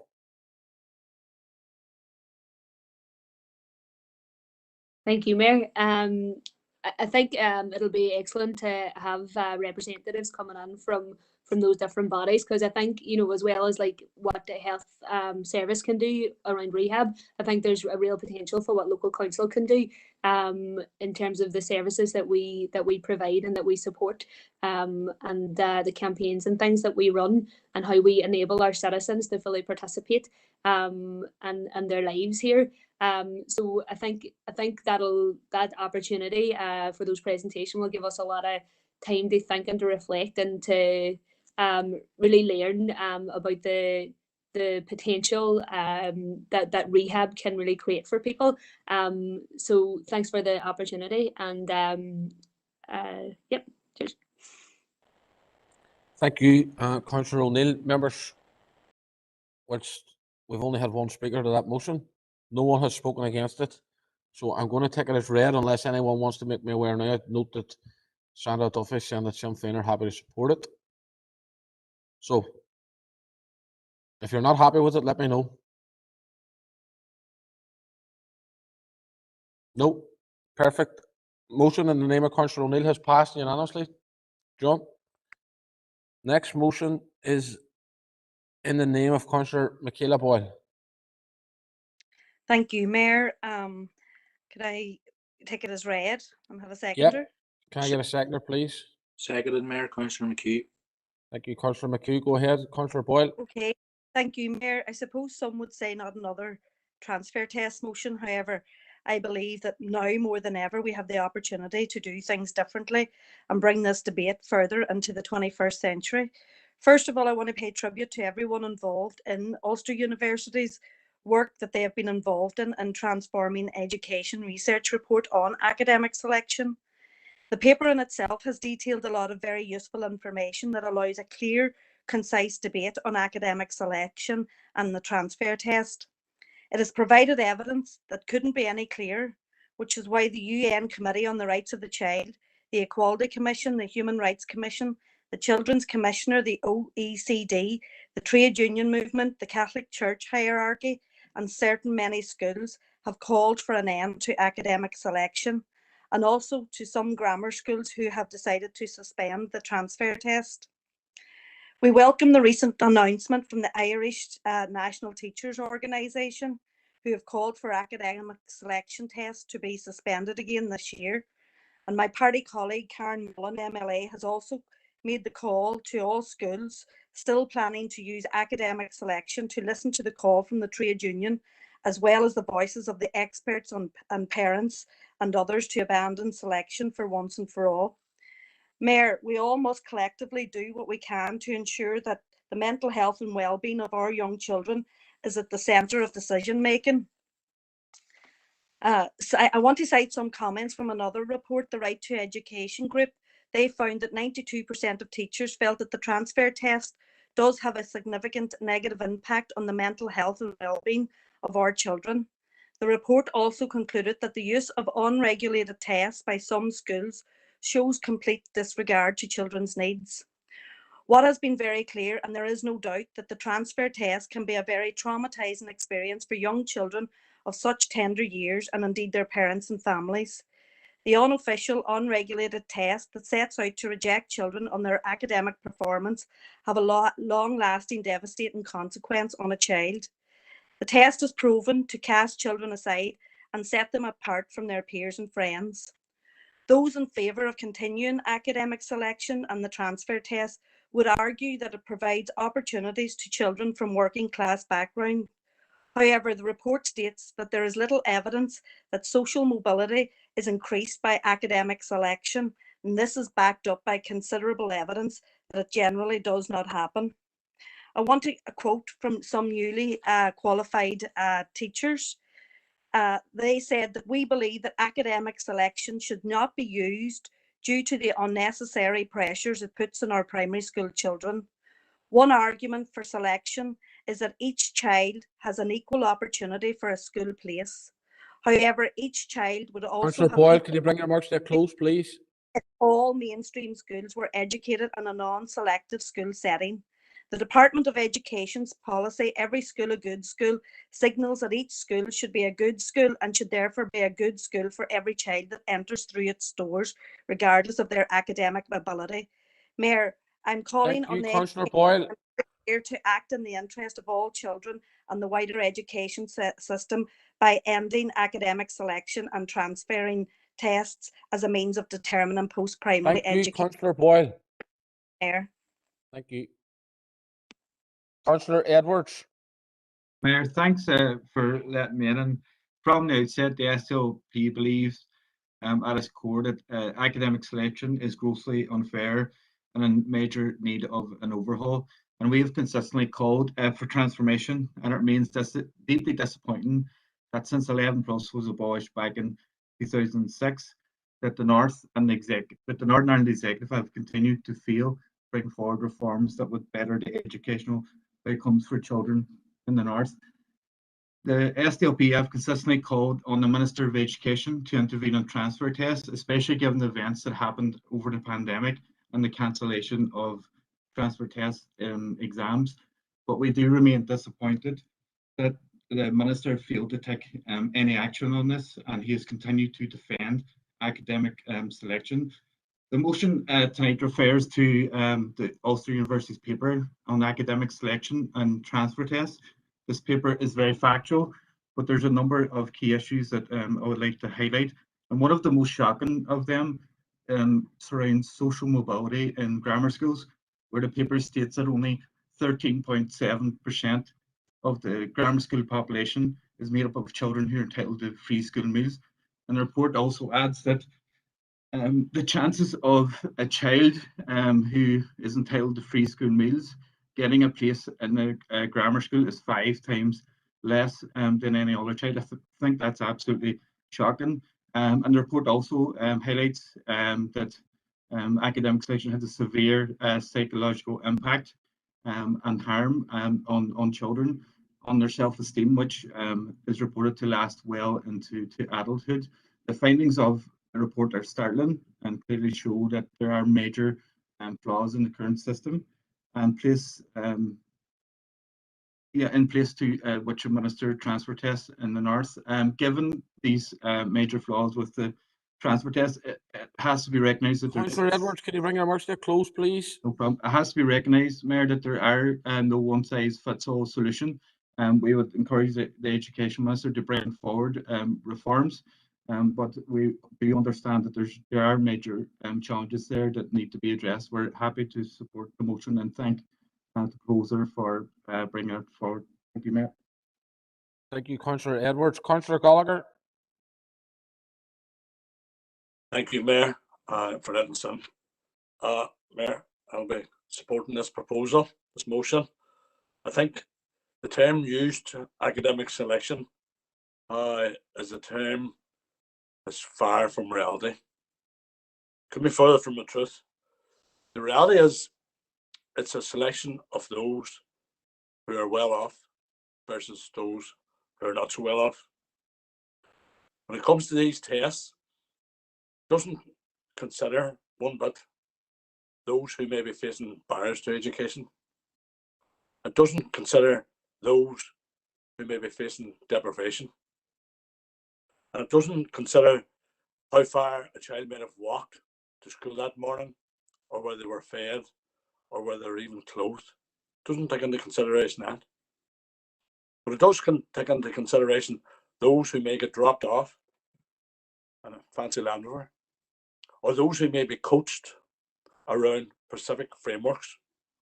And then it separates them. And then it calls 75% of them failure. This has to stop in the society. We cannot sit by and let this happen time and time again to our children. And yes, it does harm them physically and mentally, and we shouldn't be allowed to happen. Thank you, Mayor. Thank you, Councillor Gallagher. Councillor Ferguson. Thank you, Mayor, and thank you to Councillor Boyle for bringing this motion. And it'll be no surprise that I fully support this motion. Academic selection is something that puts too much pressure on our children when they're already under immense pressure. Parents who are able to afford tutoring, get their children tutors to go through the process, but that support is not then given to them throughout their whole school year. So when they fail, they get a real sense of they have a real sense of failure then afterwards. Parents who can't afford tutoring, also when their children don't get into these selected schools, have a sense of failure. You know, this is a really cruel system that is creating a huge mental health issue within our young people. And I think now is the time to review this selection, especially during the pandemic, and the processes, and hopefully put in a process that will set our children up for a more supportive future. So we're happy to support this motion. Thank you, Mayor. Thank you, Councillor Ferguson. Councillor O'Neill. Thank you, Mayor. We also welcome and support this motion. Academic selection is definitely outdated. It's unequal, and it's high time for it to go. Like the stress that it places on our young people is totally unnecessary. These examinations just exist to determine success and failure, winners and losers. They're in place to determine who can attend the schools that usually overperform academically. And in order to tackle educational inequality, we have to let go and rid ourselves of this archaic system of selection. We also need to move away from rote learning and an overemphasis on final exams in favour of coursework and critical engagement. There is as other councillors have pointed out, there is a wealth of evidence to suggest that educating pupils of all abilities together with appropriate funding and support is the only equitable and sustainable system of education. And we really can learn a tremendous deal from places like Finland, who virtually have no exams for students, and is correspondingly also one of the happiest places on the world to live. There's lots of other reforms that we need in our education system. You know, we need a comprehensive integrated education system, not to reduce the number of schools, but to reduce class sizes and to strengthen our communities. And I do think we've almost missed an opportunity over the pandemic to really look at our education system here and to reform it. But I think this is one of the big important issues, academic selection. And I think, you know, this will be a good one. And I think we need to get organised, get teaching unions, and get students and parents and get communities organised to really eradicate this once and for all. Thank you. Thank you, Councillor O'Neill. Alderman Wark. Thank you, Chair. We are unfortunate in Northern Ireland. They have many excellent post-primary schools. Both grammar and non-selective schools are offering fantastic opportunities for achieving excellent outcomes for young people. Our pupils continue to outperform their counterparts elsewhere in the UK on public examinations. The DEP will be going against this motion because we find it's more or less out to slate the grammar schools out there. Obviously, yes, there was issues during the pandemic. There was issues through the pandemic for everyone, especially on the students. But this is more or less a slate on grammar schools on this motion, so the DEP will be going against this motion. Thank you. Thank you, Alderman Ward. Councillor Donnelly. Thank you, Chair. A lot of the stuff that I was going to say has already been said. I think it's unfair to judge a child on like a day's performance on a test or two tests. You know, if that child is having a bad day, then for whatever reasons, as Councillor Gallagher outlined, maybe, you know, pressures in the home, maybe down to lack of finances. If that child has a bad day, then effectively it's branded for life. The pressure and you imagine the pressure of a child going through this, the stress, the conditions. Some of these children may have conditions that haven't even been diagnosed. Could be on the spectrum. A lot of them aren't diagnosed at that age, and none of this is taken into account. And in fact, these children are branded failures, and the stigma that goes along with that. But not only that, the pressures that some parents put on children. The passing exam can also have a lasting damaging effect on children. So I'm happy to support the motion. Thank you, Councillor Donnelly. Alderman Kerrigan. Thank you, Mayor, for allowing me in. I didn't intend to speak on this for Alderman Wark has spoken on behalf of the party. But Mayor, I just was listening to the debate there. And yes, Mayor, I do agree to a certain extent. It's not ideal. It's far from ideal. But Mayor, it seems to be a particular attack on the grammar schools, and that be that in the control sector or the Catholic maintained sector here in this regard. And Mayor, there have been comments and statistics factored in there. And Mayor, I fully admit I done the 11 plus, and that's a good number of years ago now, to be truthful. But I still done it. I still don't want to say how many years now, but it's right way. But still, I done it. I went up Toma Academy, as the man says. And you know, how else are these grammar schools effectively to have selected to get pupils to attend? Because I mean, I was the first in my family. I had no brothers or sisters that had already been to the grammar school. So therefore, and I was over 20 miles away from that school. So, you know, if you're going in catchment areas or anything else, I never would have had an entitlement to try to get to that school. I was far too far away, you know, out of it. And Mayor, you know, I attended, and Mayor, I'm content to say, you know, I was one of those few, if you want to put it that way, I don't know how many there was, that was entitled to free school meals. So I was one that attended, done the 11 plus, passed 11 plus, and was on receipt of free school meals. And Mayor, I know other ones that were in my school year that didn't, you know, didn't do it, or they did do it, but they didn't pass on that particular occasion. But hey, they're doing powerful well now. You know, it's that case there. I mean, hey, some of my weans have done it as well since that, and hey, they've got on grand. Technically, they've went Oma Academy as well. And there's one of my cubs. He had no interest in it at all. And you know, there's such an improvement there. You know, in our own area here at Castlereagh High School. I mean, there was a time way back in my Father's Day, and maybe I don't want to speak on behalf of Alderman Hussey there, but there had been a time it might have had a reputation where just that's where some wins were just sent. But you know, way back in the day, we're chatting a long time ago. But there's such a vast improvements now in the schools. But and so the high school, you have every opportunity at it. You know, the ordinary high school there, but it seems to be, the motion seems to be an attack on the grammar schools. And one particular gripe I had, and that was long before I ever entered into politics, was when the education minister at the time that the 11 plus was scrapped when nothing else was put in place. Yes, it's not ideal. Kerrigan, can you bring your remarks to a close? That's me done, Mayor. Thank you very much. Thank you very much. Councillor Millen. Yeah, thank you, Mayor. I also didn't intend to speak, but I just wanted to comment on some of the issues around have some councillors thinking that there is a sense of choice around different schools and different education learning.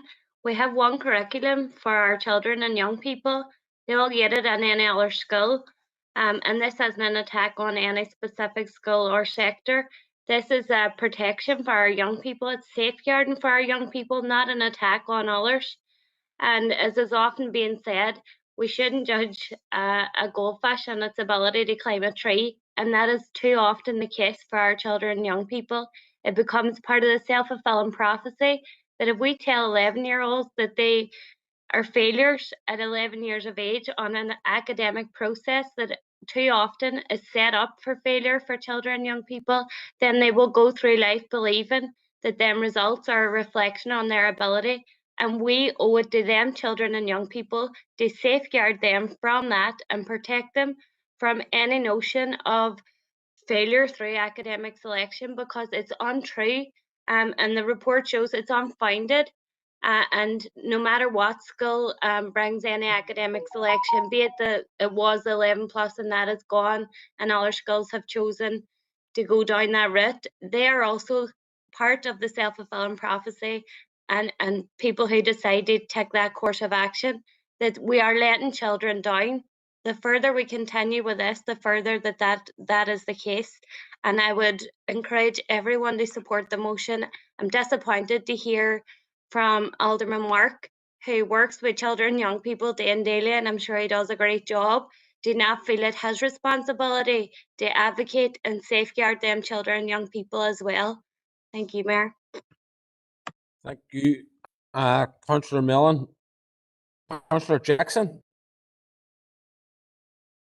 Thanks, Mayor, and like my colleague before me, I hadn't intended to speak, but I wanted to come on as a parent of a young girl who has celebrated her 10th birthday this week, and I, for one, have seen the relief in her face when she realised that she could attend, or she had the possibility of attending the same school as all of her friends without having to take an unfair test and all the pressures associated with that this year. So rather than an attack on the grammar schools, I would like to commend the two grammar schools within the city, the St. Columb's College and Thornhill, for taking a step and showing leadership and taking a step away from academic selection in this year. And I would like to think that that has set the train in motion and shown a way that academic selection is a way of the past. And I just want to thank Michaela for bringing the motion in front of us today. Thank you, Mayor. Thank you, Councillor Jackson, and be sure to pass on our best wishes to that young lady, who I'm sure has a very bright future ahead of her, regardless of what school she goes to. Councillor Raymond Barr. Thank you, Mayor. There's not much more to be said. It hasn't really been said, but I've always felt 11 years of age was too young to be determining basically a child's future. Children can be affected by, especially at that age, by social issues such as poverty.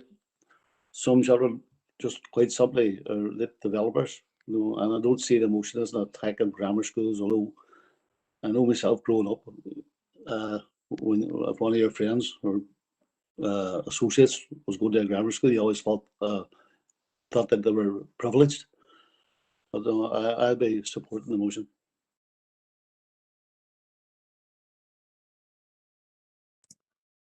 Thank you, Councillor Barr. No further indicated speakers, so go back to Councillor Michaela Boyle to sum up. Thank you, Mayor. And I suppose, first of all, I want to thank everybody who spoke eloquently and positively on the motion.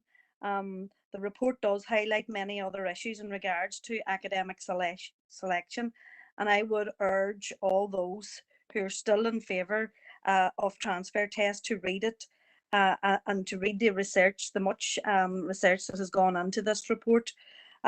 Just in relation to the remarks made by Alderman Kerrigan and Alderman Wark, there is no one who spoke here tonight, including myself, saw it or spoke on an attack on the grammar schools. That wasn't the case for the motion, and it wasn't. I spoke and commending the grammar schools for the work that they are doing and the work that they have done, the many grammar schools who have suspended the transfer test. You know, I think when we talk about children and education, the wider impact of selection And the report shows a number of issues that have emerged in respect of children's mental health and well-being, being at the age of 11, being told that they're a failure.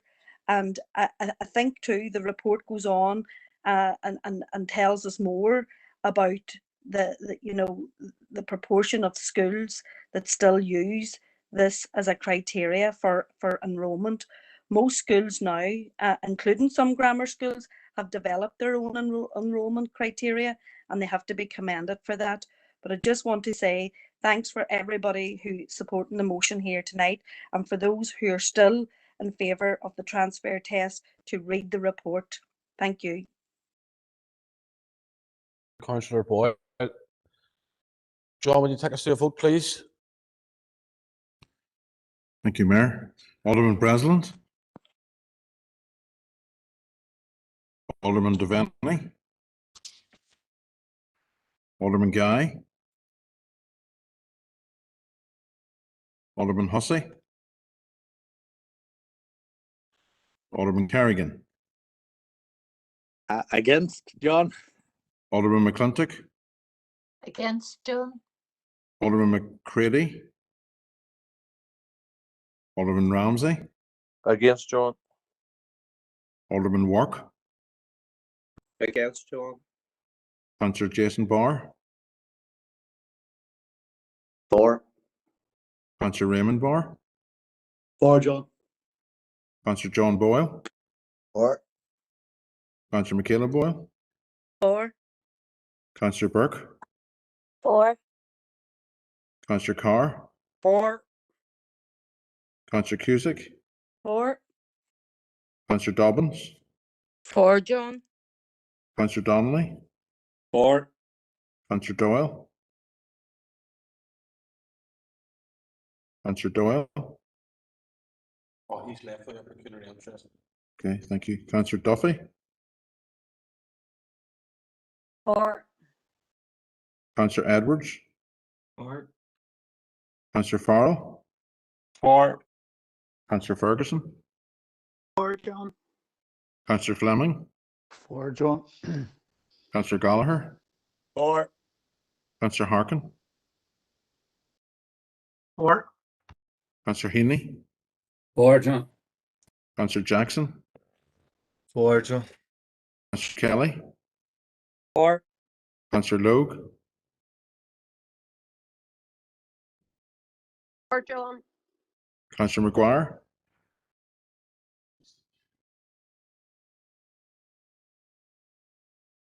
Councillor McGuire. Councillor McHugh. For, John. Councillor McKeever. For, John. Councillor Mellon. For, John. Councillor Mooney. John. Councillor O'Neill. For. Councillor Riley. For. Councillor Tierney.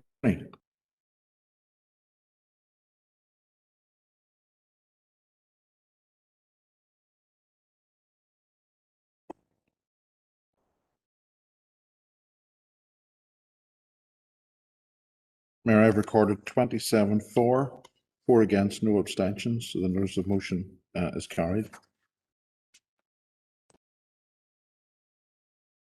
Thank you, John. Motion in the name of Councillor Michaela Boyle is passed. Next motion in the name of Councillor Martin Riley. Councillor Riley. Thank you, Mayor. Can I take the motion as read, please, and call Yep, for a seconder? Can I get a seconder, please? I second that, Mayor. Councillor John Boyle. Thank you. Go ahead, Councillor Riley. Okay, thank you, Mayor. Refugee Action, the Northwest Migrants Forum, and the refugee and asylum community in Northern Ireland are gravely concerned at the Home Office new immigration proposals and their potential for causing serious harm to individuals, communities, and society here. On the 23rd of March this year, the UK government announced sweeping changes to how they will treat people seeking safety in the UK. Instead of a fixed system that's been failing people for years, these changes take a wrecking ball to the very principle of asylum. A number of these proposals also thread on devolved competencies and will encroach on and may even restrict devolved powers in a range of areas. The 1951 Refugee Convention provides a mechanism whereby a person fleeing persecution can obtain protection in another country without necessarily going through the usual time-consuming immigration channels. Crucially, the Convention recognises that some refugees have no option but to resort to irregular means in order to flee. The Refugee Convention expressly states that countries should not penalise refugees who show good cause for their illegal entry or presence. That's Article 31. This core principle has saved countless lives over 7 decades and is now at risk. Refugee status should be granted on the basis of the need for protection. Distinguishing between refugees based on their route of entry into the UK is a false distinction and will cause harm. Without withholding refugee status from persons who entered the UK irregularly is akin to penalising refugees and is contrary to the Refugee Convention. The North West Migrants Forum is deeply concerned about the conflation of these illegal activities of traffickers and smugglers with the individual actions of asylum seekers desperate enough to risk dangerous journeys. The term illegal is repeatedly applied throughout the paper to anyone applying asylum, yet the right to claim asylum is protected in international law and is available to all of us. Claiming asylum should not be framed as an illegal act. Dividing refugees into deserving or genuine and those who are illegal, and the conflation with illegality risks creating misinformation and confusion. Worse, it may fuel hostility towards perceived illegal people. We can't have a definition of illegal. No person is illegal. The recent hate attack on a Syrian family with young children in Uri is a stark reminder of the stakes in play. The Northern Ireland Executive recognises the need to protect minority ethnic communities from race hate crime, and this proposal undermines those efforts. In conclusion, Mayor, the consultation is poorly designed, confusing and inaccessible. The documents were only made available in English and in Welsh, and the questions are clearly designed to leading people into endorsing the government's plan. The government left people with fewer than 6 working weeks to give their thoughts during a period that included Easter and other bank holidays and Ramadan. So the people who wanted to respond didn't have the full opportunity to do so. So this motion is calling on the Home Office to ensure that due consideration is given to the views of people who have had a lived experience of the asylum system, and hopefully this council will support the motion today and call on the Home Office to listen and to engage meaningfully with the people that this legislation is designed to assist. Thank you, Mayor. Thank you, Councillor Riley. Councillor Burke. Thanks, Mayor, and thanks to Councillor Riley for bringing it forward this evening, this motion forward. Happy to second it, and we're happy to support.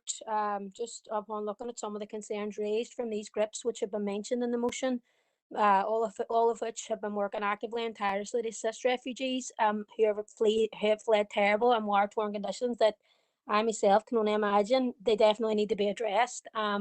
There are a number of issues upon reading which the groups have raised, some of which I'll just mention briefly, and Councillor Riley has mentioned a number of them. First is probably around obviously how the consultation was carried out, particularly around the timings and stuff, which Councillor Riley has already spoke on. Another was around the divisive and racist language, which I have to say I would definitely agree with. The forward and the policy statement alone for me presented a number of statements that definitely did not sit well. And when reading through the document, particularly around the parts around the entry of refugees fleeing these conditions, some of the words used, which Councillor Riley has alluded to as well, was actually shocking and is terrible. And then I suppose the fact as well, which again has been mentioned, is that the accompanying documents were made available only in English and Welsh, which automatically puts up a potential access barrier for a section of people. And based on what the consultation is looking at and reviewing, to me it just sounds ridiculous. Another point just quickly was what seems to be and what has been apparent is the lack of engagement these groups have had, and particularly with people who have fled these terrible conditions. They ascertain their thoughts on these new proposals. One of the points up for review and consultation was around protecting those fleeing persecution and tyranny. But from reading the reports from these groups, there wasn't one question within the consultation on those personal experiences for those people who have endured this terrible ordeal. Surely their thoughts and views should have been made a priority, and they should have been given an opportunity to engage and help shape what the government is claiming to be a best for people coming through these experiences. That's just a few of the concerns that were raised, and with the process, there's a number more. And as a party, we're happy to support the letter, call for the letter to the Home Office, because we feel these definitely need to be addressed. Thanks, Mayor. Thank you, Councillor Burke. Councillor Harkin. Thank you, Mayor, and thank you to Councillor Riley for bringing forward this motion. And we, like Councillor Riley, commend the work of the Northwest Migrants Forum and the many campaigning groups who fight day in, day out on behalf of refugees and migrants and asylum seekers. And I would include in that as well the trade union movement here in the north that has a very active campaign in solidarity with migrants and refugees and asylum seekers. And it's very, very clear that the Tories have created a hostile environment for asylum seekers, and they are doubling down on that.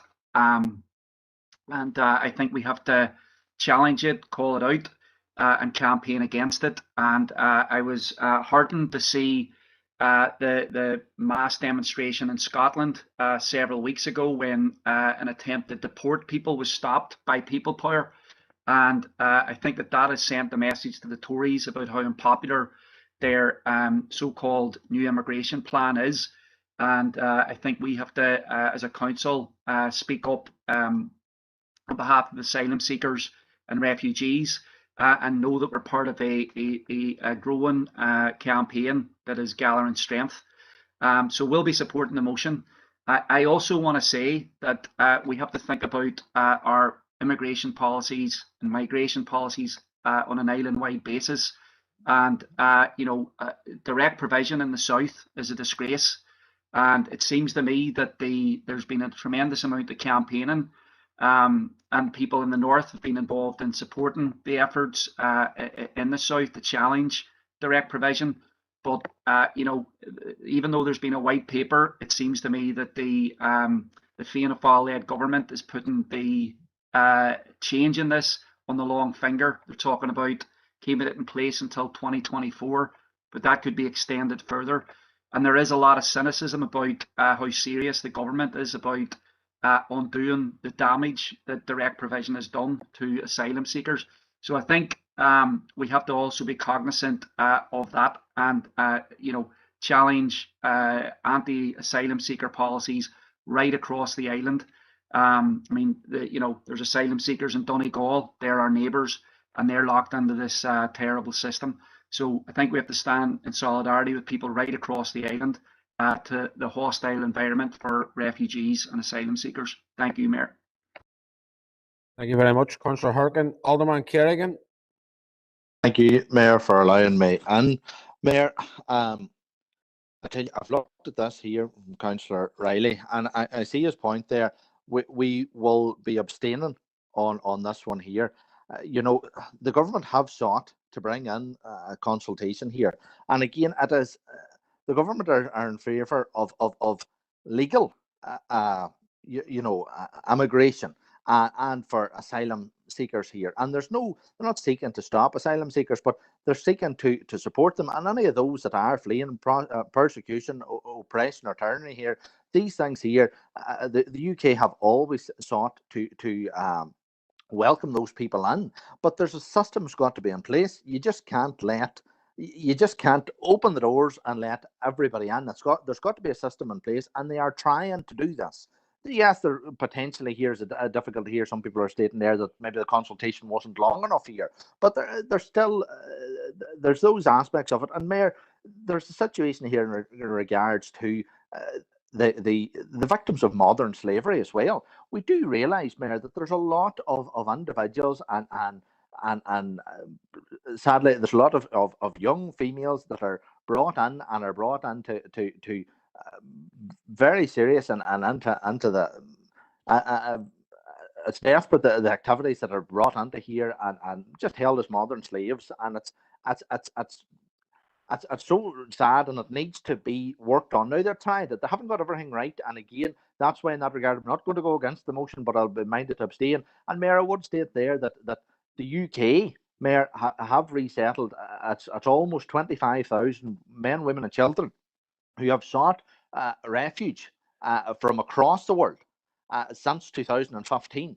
And Mayor, that is more than any other European country. And we are not, the UK is not the largest of the European countries. And there is a difficulty that, you know, there's a lot of people there that, even the situation with those seeking to enter in the UK illegally, clinging on to lorries. And the difficulties is that at Calais and that, the difficulties are these lorry men that are then and held over the coals because people are breaking into their lorries and trying to get in. And yes, it shouldn't be the case, but those people could claim asylum in France. Now, again, the UK have to do their bit. And I fully admit Alderman that. Kerrigan, But can you bring your remarks to a close, please? Yeah. So as I say, I'm not going to go against the motion, Mayor, but I would be minded that we'll abstain on this occasion. Thank you. Thank you, Alderman Kerrigan. Councillor Riley, Councillor Maeve O'Neill, first of all. That was just to say I'm appalled by some of Alderman Kerrigan's comments there. Like, no human is illegal. Having spent some time in a refugee camp in Samos, you know, these are people who are fleeing persecution. They're fleeing war. Many wars which the UK government have their hands in. And you know, I'm just appalled. Like, no, you know, everyone is, you know, is welcome. No human is illegal, and you know, we should welcome people with open arms, because we, you know, that is a type of our society, a type of our community here, where we welcome people from all different cultures. Irish people have been welcomed around the world whenever we had our own diasporas, and you know, I'm a bit appalled that, you know, that by some of those comments, you know, no human is illegal. Thank you, Councillor O'Neill. Councillor Riley, to sum up. Thanks, Mayor, and thanks to those that have spoken on the motion. Thanks to Tina and Sean in relation to the points they've made. I suppose in relation to Sean's points about direct provision, I can understand that point that he's making, and indeed, one of the motions I brought forward, albeit it's about a year ago now, but it was in relation to the common travel area and the rights of people on the island to travel around the island and between these islands, because that is an issue for people who are here in, for example, in our city, who want to travel to Letterkenny and vice versa. And there was examples given and cited last time I brought a motion on that issue. So the council does have a record of trying to work on a cross-border basis on these issues. In relation to Alderman Kerrigan's points, I know that there's a comment in the chat box there from his party colleague in relation to bypassing our MPs. This motion does not bypass MPs. We are a local council. We are dealing with this because it does affect people in our local area, but that doesn't prevent any of the MPs taking on to do their own correspondence. Our Foyle MP, Colm Eastwood, has made representations and supported this petition.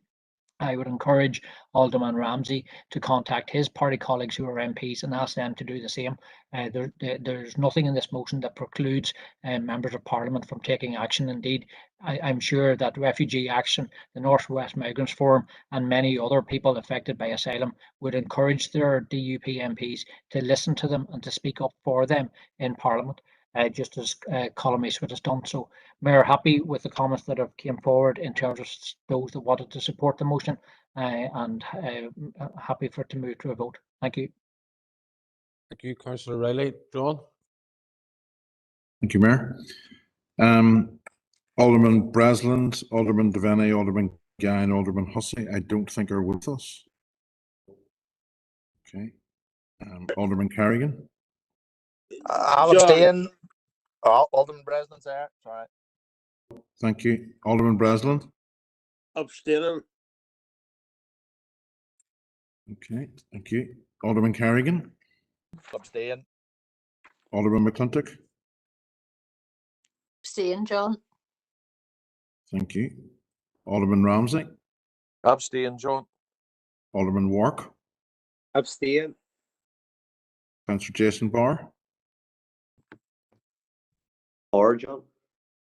Councillor Raymond Barr? Or. Councillor John Boyle? Or. Councillor Michaela Boyle? Or. Councillor Burke? Or. Councillor Carr? Or. Councillor Cusick? Or. Councillor Dobbins, For John. Councillor Donnelly, For. Councillor Doyle, For. Councillor Duffy, For. Councillor Edwards, For John. Councillor Farrell, For. Councillor Ferguson, For. Councillor Fleming, For John. Councillor Gallagher, For. Councillor Harkin, For. Councillor Heaney, For. Councillor Jackson, For. Councillor Kelly, For. Councillor Logue, For John. Councillor Maguire, Councillor McHugh, For John. Councillor McKeever, For John. Councillor Mellon, For John.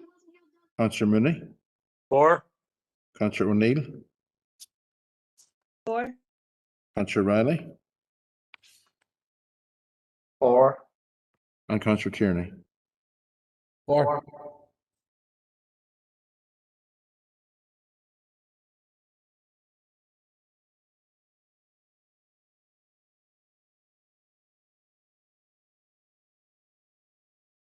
Mayor, I've recorded 28 for, nobody against, and 5 abstentions. So the motion passes. Thank you, John. So that's the motion from Councillor Riley passes, members, with the result that the Chief Executive has just read out. Well done, Councillor Riley. Thank you. Next motion is in the name of Councillor Sean Harkin. Members, before we do that, we take this motion. Councillor Harkin, I understand that you want to make an altercation to your proposal. Is that right? Yes, Mayor. Under Just standing order. just bear with me. Are members happy that Councillor Harkin can make a alteration to his motion?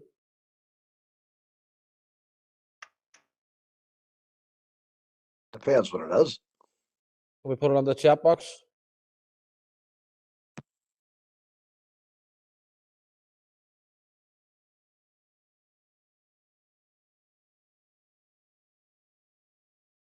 There it is in front of these members. Are people happy enough?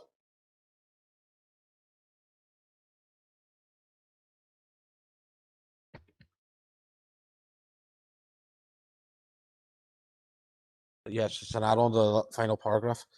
No one's speaking against it, members, so I'm going to go back to Councillor Harkin to propose his motion, please, with the inclusion of that final paragraph. Councillor Harkin. Thank you, Mayor, and thank you, members, for letting me add that amendment. I'm going to take the motions read. Can I get a seconder, please? Emmett. Thank you, Councillor Doyle. Go ahead, Councillor Harkin. Thanks, Mayor. Well, look, first of all, I just want to say that there is, I want to say a thank you to the people who are in our community sector, because they do a tremendous amount of work. They do excellent work.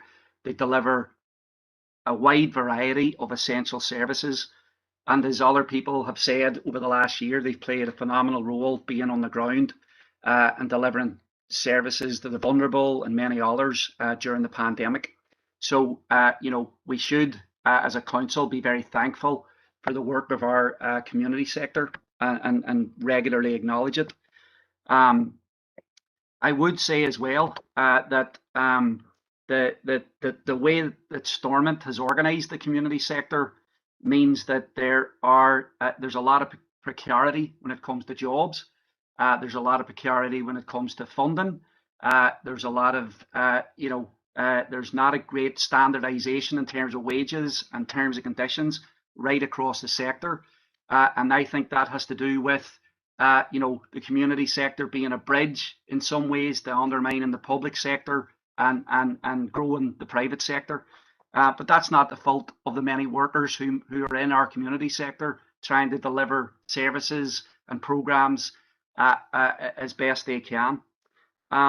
There is a lot of auditing that already happens in the community sector, and the vast majority of organisations have good governance and do their best. And that came about because of abuses in the past that were recognised and called out. So this is really not about saying that every organisation has a problem. However, and this is why the motion has come forward, a discussion has erupted, not just locally, but definitely locally, but nationally, about issues to do with the community sector here in Derry. People are talking about Derry's community sector in Dublin, in Belfast, in Cork, in Galway, and they're asking questions. And they're talking about it because people have said here that there's issues with nepotism, that there's issues with poor governance, etc., etc. I don't need to tell you what's been in the news and what people have been discussing up and down this island. So we as a council can't sit in our hands and act like this discussion isn't happening. I think we have to be on the front foot and actually say, if there's a problem, if there's people talking about there's a problem, we have to go and look at it. And we as a council have to look at that. And we have to also ask the DFC to look at this as well, because it's going to impact people's confidence about the sector. There's already issues with some people not wanting to use certain organisations or groups because they see them as too politically tied. And I think that this, the damage that's been done about the discussion that's happened will only compound that. So I think we have to, as a council, look at some of these issues: governance, nepotism. I also think that pay rates, terms and conditions, pay differentials is one of the biggest things I hear from people in the community sector. Why are we on minimum wages and we see top people getting paid bigger and bigger salaries? And I think that this is something that we need to be on the front foot at looking at. I think we can play a role as a council in terms of ensuring that there's good governance and proper auditing. The DFC can play a role, but I also think if workers have a voice through trade unions, they can also do it themselves. And that's what a trade union in the community sector allows them to do. Now, right now, the reality is there's low density. Councillor Harkin, can you bring your remarks to a close, please? I'm just finishing up now, Mayor. There is very low density in the community sector of trade unions, and I think that this is part of the problem. So I would like the council to be encouraging people to join trade unions so that people can assert their rights and have a voice to speak up with. Thank you, Mayor. Thank you very much, Councillor Harkin. And can I just declare an interest as a board member of Greater Chantal Area Partnership, Outer North Neighbourhood Renewal Partnership, On Street Community Youth, and Galia Community Residents Association. That can be noted, please. Members, if anyone else has a declaration of interest, they might just pop it on the chat box and they'll be noted. Councillor Duffy. Thank you, Mayor. Could I declare all the same interests as you, apart from Galia Residents Association? No bother. I have submitted an amendment. I have sent it to Philip and I've also sent it to the committee section. Can we get that shared? Yep, just bear with us, Councillor Duffy. Thank you.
Okay, there's Councillor Duffy's amendment. Can I get a seconder for that, please? I'll second that, Mayor, because they're. Thank you, Councillor Jackson. Go ahead, Councillor Duffy. Thank you, Mayor. We have absolutely no issue with investigations, transparency, and audits of any organisation or group if there are allegations of wrongdoing. But what we can't do is target a whole sector based on rumour. So it's absolutely no surprise to us that this is the last motion of this month's full council. It's clear to us that Councillor Harkin has submitted it in a desperate last-minute attempt to deflect from the allegations that have recently been raised by the staff of the Rosemount Resource Centre. He has tried to claim that there is concern about governance, policies and practice across the entire community sector, despite presenting absolutely no evidence of this whatsoever. If he has evidence, he should bring it forward to the relevant agencies and authorities instead of making sweeping statements which denigrates the work of every single community organisation right across the city and district. We are absolutely sure that we are disgusted by the way that they have been dragged under this motion to distract from the issues in the Rosemount Resource Centre. We all know that the allegations have been made by 10 members of its staff in a signed letter that was submitted to all councillors last week. Given Councillor Harkin's consistent advocacy for employment rights, it would have made more sense to us if Councillor Harkin was to support the workers instead of bringing a motion which attempts to create a smokescreen around the issues that they have raised. We believe that their allegations are sufficiently concerning to warrant an investigation by an independent auditor. The same approach should absolutely be taken if written allegations are made against any other community organisation. Councillor Harkin's motion is a disgusting exercise in deflection politics which seeks to reduce focus on the concerns of the workers of the Rosemount Resource Centre, whilst in turn staining the character of the entire community sector right across the city and district. He should absolutely be ashamed of himself. Thank you. Thank you for that, Councillor Duffy. Mayor, I can barely Just see bear these with, amendments. Sorry. right, just hold on a second. Just bear with me. I see a couple of people looking to speak on the amendments. Councillor Doyle, I'll come to you now shortly. Members, I'm going to take 5 minutes to allow people an opportunity to read the amendment because it is quite scattered. So if you just we'll log back on. Yep, there's Christopher Jackson seconded. We'll come back online at 9:45, members, to give people a wee chance here. Mayor, are we okay to leave the amendment sitting where it is? Because when we got to Yes, move forward. yes, yeah, we'll do that, John. Don't worry. Okay, thanks, Mayor.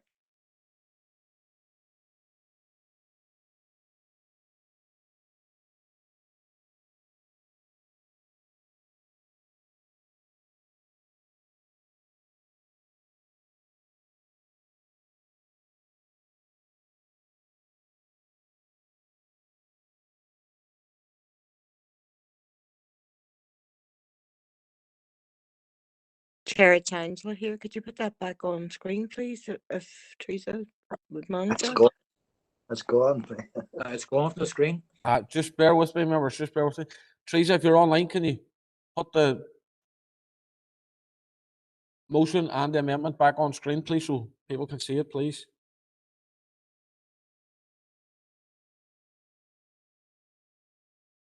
Oh, just bear with us, remember, Teresa's actually making it bigger there. So just bear with us. It'll come back on screen now shortly. Hey, Teresa.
All right, members, we'll kick off again. Thanks very much for taking the time, Mary, to have a look at that amendment.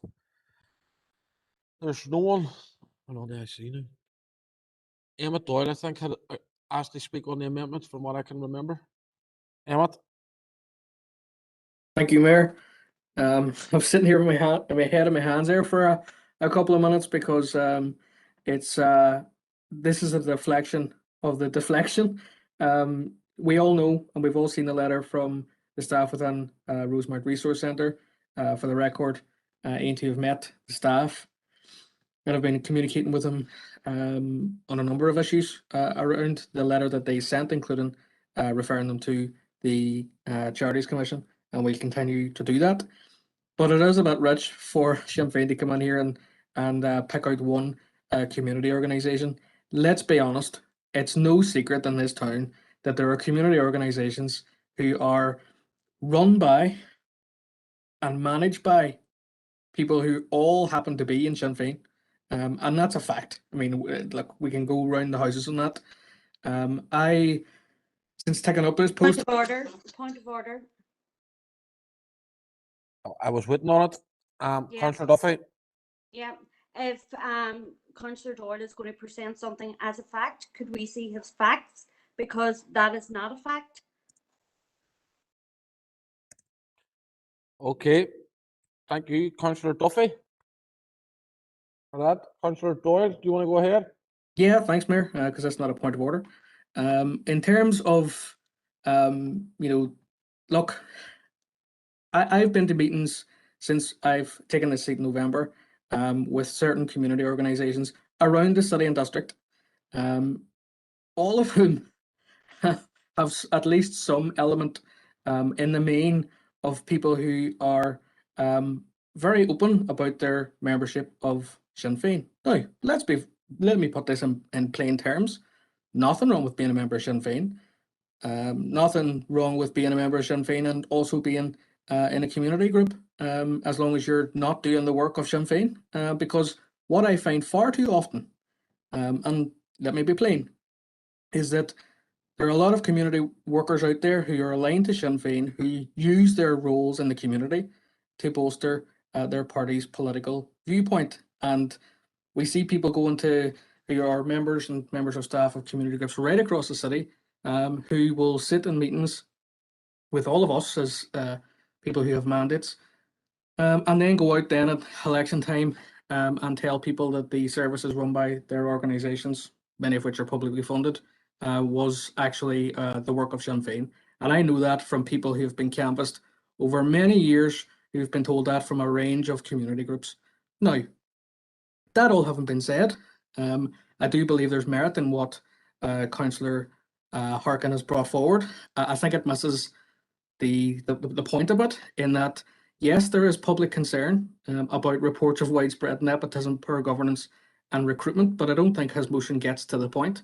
Councillor Doyle, you bring your remarks to a close, please. Certainly, is that in terms of governance, actually a lot of the organisations seem to have linked boards as well, where a member of staff in one organisation sits on the board of another, and therefore getting through to an organisation from a governance perspective is near impossible. Plus, of course, DFC is held by Sinn Féin.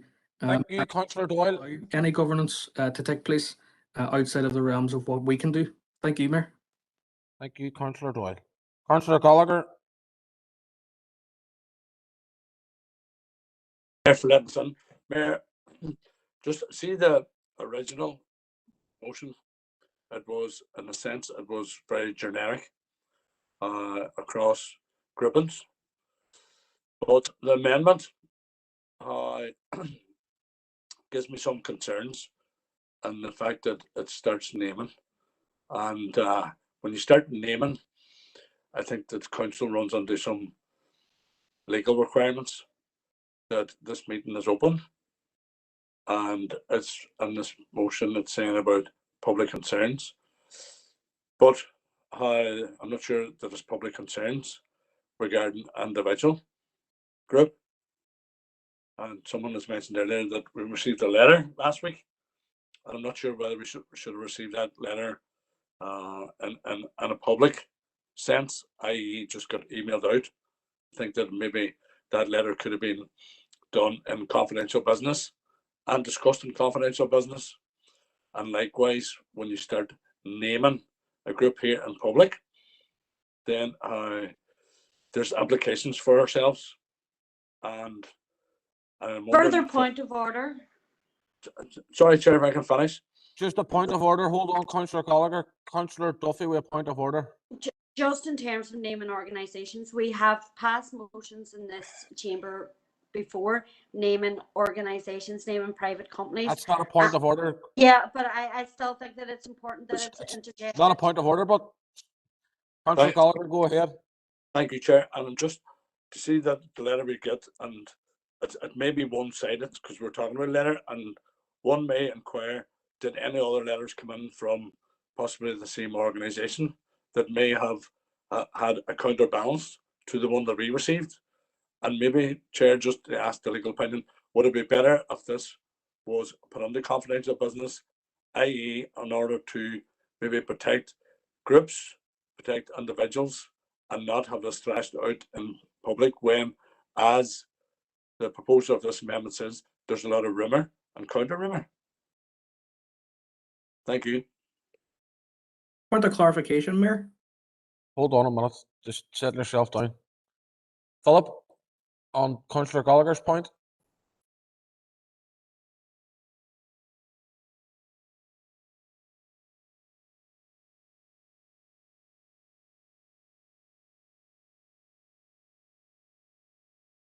Mayor, I think the issue here is that that request to have been made by Mr. Gallagher, I think it to have been made at an earlier stage.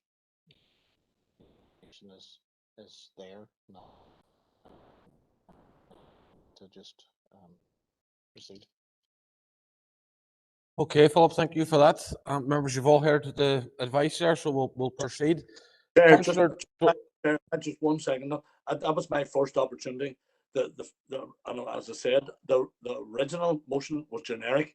The amendment. You've asked for clarification, Councillor Gallagher. But You've I couldn't got get it. I couldn't get in there. Well, that's unfortunate. But you've asked for the clarification that's been given, or sorry, you've asked for the advice that's been given, and the advice is to proceed at this point. Councillor Doyle with a point of clarification. Thank you, Mayor. Just to address the concerns I think that Councillor Gallagher had about this being maybe one-sided, could we maybe hear from the Chief Executive to see if we've received any correspondence from what other people might deem to be the other side and what that correspondence might entail? Thank you. John? Through you, Mayor, I certainly am not aware of other correspondence received from, I think the term was the other side, but I have received correspondence in relation to the matter from a legal source.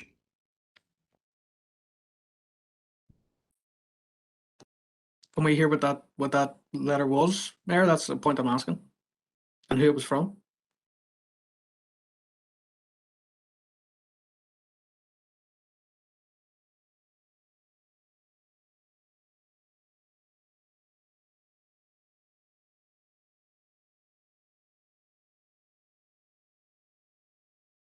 Just bear with us, members, 1 wee second. Just bear with us.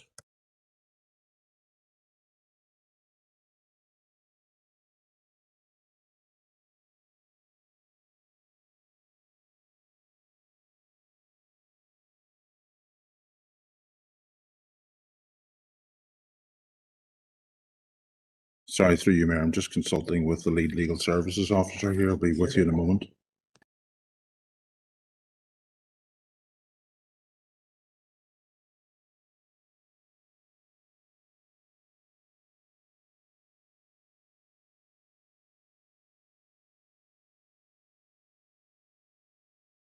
Yeah, thank you. Through you, Mayor. So, sorry, members, I was just accessing that letter. So the only other letter that I'm aware of that has been received was received from Brenton Kearney and Company Solicitors on the, well, it was dated the 19th of May. Dear Sir, it's addressed to Philip Kingston, Lead Legal Services Officer. I may have got one as well, I'm not sure. don't have it with me this evening, but it's the same content if I did.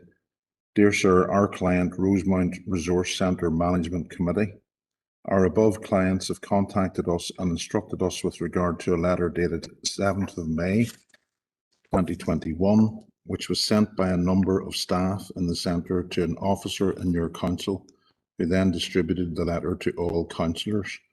The letter in question is defamatory, and accordingly my clients look to the council to address this issue. I would be obliged to hear from you at an early date. Yours faithfully, Brenton Kearney of Brenton Kearney and Company. That's it, members. Thank you. Okay, thank you for that, John.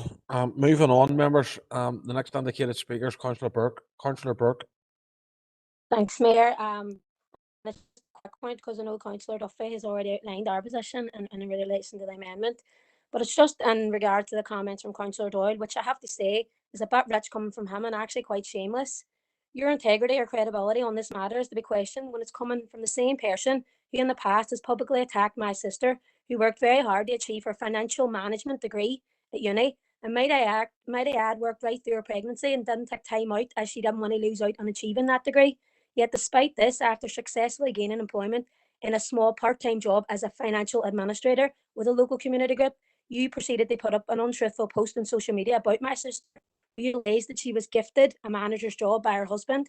This in turn invited ridicule and abusive comments on my sister on your Facebook page, which you were willing to participate in, on the back of the lie that you deliberately told. And what's even more rich is at the time you were working for a trade union organisation in Belfast, so while being paid full-time in a full-time role in a post defending and assisting health workers, there you were slandering part-time community workers in Craigan. You don't even know my sister, and she never even heard of you except for the bile that you placed on social media. But all why? Because of who your husband is. You and your organisation were forced to apologise for your lies, so you've no credibility or integrity on this matter. The difference between my contribution here is that this is all based on facts and not hearsay like Councillor Doyle's. Thanks, Mayor. Thank you, Councillor Burke. Members, I'm getting slightly uncomfortable with the direction of travel that we're going on, so I'm going to ask members just to be mindful of your comments and remember that this is a live public meeting. Councillor O'Neill. Thank you, Mayor. I just think the reaction with these amendments to Councillor Harkin's motion says an awful lot. Like I've read the letter from Rosemount Resource Centre, and Councillor Harkin has followed up with the council and with the Department for Communities with regards to addressing the concerns and issues raised. Councillor Harkin's also talked to the workers there, and he's encouraged them all to join a trade union, which they have done, and the trade union is now representing these workers. Like we are for making sure that all those concerns and grievances raised by Rosemount Resource Centre are properly investigated. And what Councillor Harkin here has brought that broader issue and in a fair way. But I think these amendments are to deflect from that broader issue and that wider issue. And you know, I feel like, and I'm not sure what universe Sinn Féin is living in to kind of to deny this in a way that like it's in the papers and the press around this nepotism and these governance issues. And it's also not a last minute motion. I mean, like if this was raised in the last council meeting, and it had to come through as a formal motion, and that was stated to Councillor Harkin. So I just think that you know these amendments speak louder, so they do than anything else, and I think it's to reflect away from the original motion. Thank you.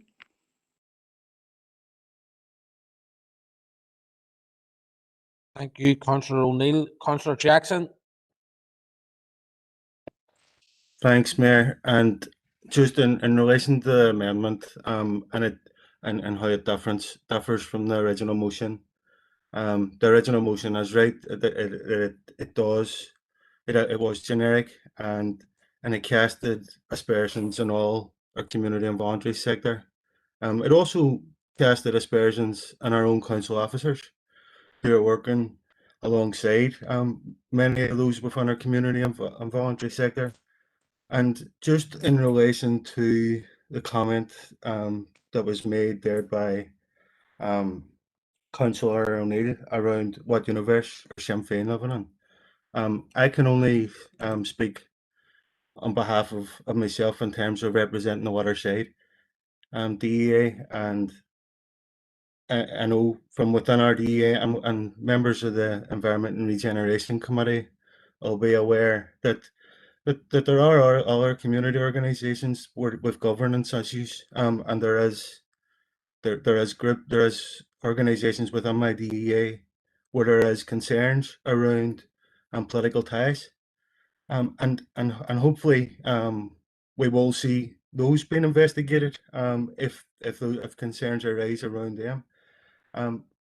But it is concerning whenever we seen this motion come forward from Councillor Harkin. Whenever within his own DEA, we know that have got it in good authority that he's never actually stepped on side a lot of the community organisations that operate within the DEA. He has no idea what goes on in terms of the work that's carried out in those organisations, but he's happy to sit in the sidelines and throw stones.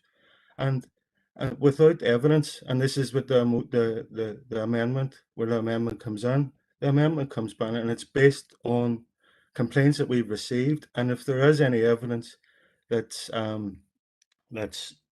being presented, let's council investigate. Let's look into it and try and uncover and see if we can support groups to work better. But they ask council to go on a unicorn hunt on the behest of a narrow political agenda. We don't believe that it's the best use of council resources, and we do believe in this case we should be supporting the workers within Rosemount Resource Centre and following up on the complaints that in the open letter that they made to us all. Thank you, Mayor. Thank you, Councillor Jackson. Councillor Donnelly. Chair, thank you. Chair, I'm a bit alarmed of what's just being revealed here tonight, because, you know, we were sent a letter from council sent it out about very, very serious allegations that was happening in Rosemount. And I think we have to remember that there's a creche or preschool in there too. And these were very, very serious allegations. And now we're finding out that there was a letter sent on behalf of Rosemount via a solicitor to council, and we only inadvertently found this out tonight.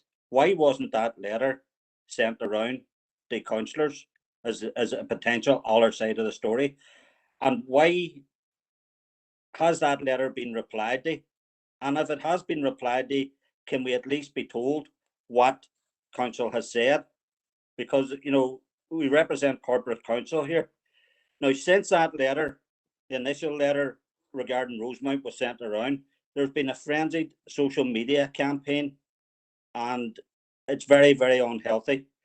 To me, it's felon setting. In the absence of an investigation carried out, they look at the allegations.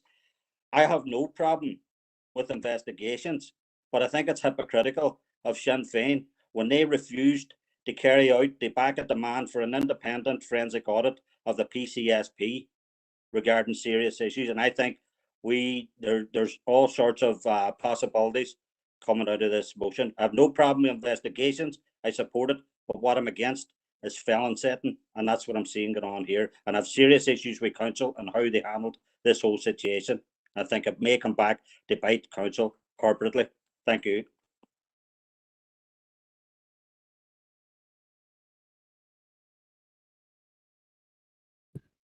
So, Mayor, do you want to come in on that? Yeah. Yeah.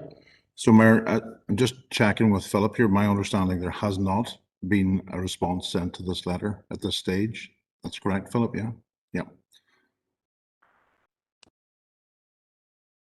Thank you, John. Thank you, Councillor Donnelly. Councillor Harkin on the amendment. Yes, Chair, on the amendment, look, I think that there are serious concerns that have been raised by the workers in Rosemount Resource Centre, and we have to treat them we gotta make sure that they are addressed and looked at, and the council does everything it's supposed to do, and the DFC. But I also believe that I think Sinn Féin are meddling here. I don't think Sinn Féin give a damn about workers' rights in Rosemount Resource Centre. I think that this issue arose in the middle of a national discussion where I believe 100 Sinn Féin members or 100 supporters wrote a document saying that there's concerns about nepotism, corruption in Sinn Féin run organisations in the city, and to say that there's no discussion about that, that's the universe that the vast majority of people are living in Derry and across the island. They're saying what is going on in community groups in Derry. And we've had a whole discussion that we've had a motion passed tonight about the community COVID funds that is related to this. That's what this is about. And this is what I tried to raise at a previous meeting. So I think the reality is we should do what we have to do in terms of Rosemount Resource Centre. Workers' rights there should be respected. They have a trade union. They have a trade union in there. And I would call on all the community organisations to facilitate their workers' ability to have a trade union so they can actually represent themselves and speak up if there are issues. So I don't actually think we need the amendment, because the amendment, the actual original motion, would cover everything that we need to do regarding Rosemount Resource Centre. But it also means that we can be seen as a council to be addressing a discussion that is happening all around us. And I'm not going to be bullied by Sinn Féin into being told the reality that I see isn't real, because that's what's going on here. That's what's happening here. It's like there's a reality and they're pointing in a different direction. I don't think Sinn Féin give a damn about workers' rights. I don't think they care about Rosemount Resource Centre. This is something they're using to try and deflect from a much bigger discussion. I'm interested in making sure workers' rights are protected in Rosemount, but I'm also interested in making sure that that happens right across the board.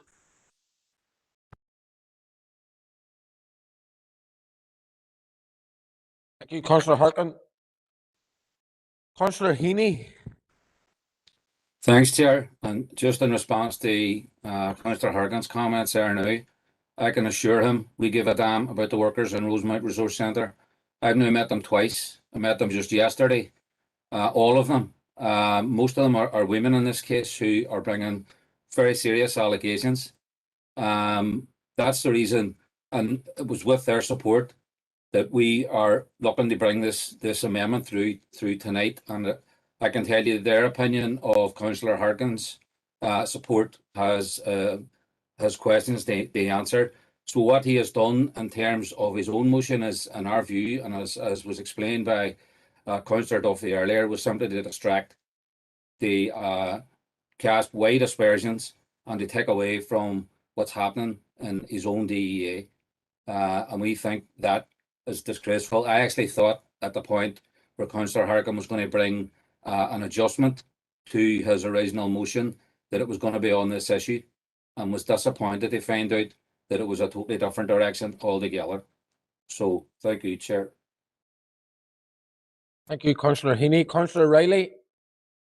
Yeah, Mayor, thank you. And just to speak to the amendment in relation to the motion, you know, this is the second motion that we've had in relation to public funds. Today, when I spoke to the previous one from Councillor Doyle, referenced the fact that there's the organisations like the Northern Ireland Audit Office, the Public Accounts Committee, the Assembly, and I know that in the original motion that Councillor Harkin had in, he included in the second paragraph the lines in relation to writing to the Department for Communities, suggesting it carry out a similar audit of the organisation it funds. The amendment takes that out, and I think that it's important that that remains part of the motion, because what we need is not just our council, but other bodies, other organisations responsible for the expenditure of public funds to be scrutinised properly, and that's why you know, I think it's important that that stays in. You know, Mayor, I think the amendment is drawing us into a specific conversation about one specific location in the city, and that wasn't the intention of the initial motion. You know, so therefore our party isn't supporting the amendment and is happy with the original. Thank you. Thank you, Councillor Riley. Members, I'm going to put the amendment to the floor. Councillor Gallagher, I've noted you've asked to speak, but you've already spoken on the amendment, so I'm not be asking you, calling you to speak at this point. Just a point of order, Chair. As long as it's a point of order. Well, it's just around legality, and I know the legal opinion said earlier that You've already asked for it, it's been given. but see the point, Chair, I can just is I know the legal opinion says about me intervening early, but see at that stage of the debate, I wasn't aware that a letter came in from a solicitor regarding Rosemount, and I feel now that we have that information, and I'm wondering from the legal department, should they have intervened earlier? Hello?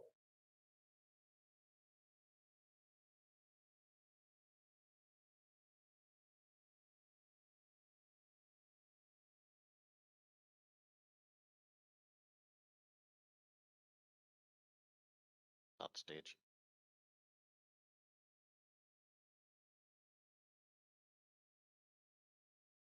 Chair, can I be heard? Yeah, sorry.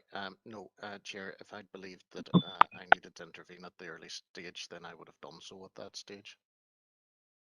Thank you for that, Philip. Alderman McClintock, last speaker on the amendment. Alderman McClintock. Thank you, Mayor. Just a few observations from the DUP point of view. I think this is one of the difficulties experienced with these very long notices of motion that aren't particularly specific. And I think I want to put in record certainly that I believe the vast majority of organisations in this city comply with all that is expected of them. But nevertheless, I certainly have heard of allegations of nepotism and poor governance within some organisations. And without doubt, there is political influence in some of the community groups. We do see community activists moving from one paid position to another in different groups. There are some very good points that have been raised by Councillor Harkin regarding pay differentials and the different rates of pay in different organisations. And it would be a pity if things like that were lost. He also, of course, uses the occasion to grandstand for trade union membership. I am uncomfortable with the amendment picking out one particular centre to zone in on, but I also have issues with the fact that council have been asked to undertake something which could well be of a vast scale, and I do believe that the Department for Communities are probably best placed to undertake whatever sort of an audit might be needed. I think this is just purely a case of two political groups, People Before Profit and Sinn Féin, using the occasion to have a dig at each other, a distraction thing. So really and truly, because this isn't in our area, certainly makes it difficult for us to make a decision on this when a particular group is named. But I would say we will be against the amendment and we will reconsider on the original motion if it comes before us. Thank you. Thank you, Alderman McClintock. Members, that's it for the amendment. I'm going to ask the Chief Executive to take us through the vote, please, on the amendment. Thank you, Mayor.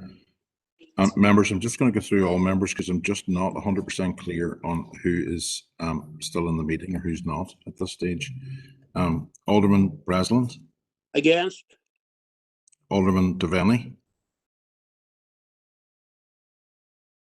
Alderman Guy. Alderman Hussey. Alderman Carrigan. Against, John. Alderman McClintock. Against, John. Alderman McCready is not with us, definitely. Against, Alderman John. Oh, That's sorry. me back in. Thank you. Alderman Ramsey. Against, John. Alderman Wark. John. Councillor Jason Barr. For. Against. Councillor Raymond Barr. Against, Joe. Sorry, thank you. Councillor Raymond Barr.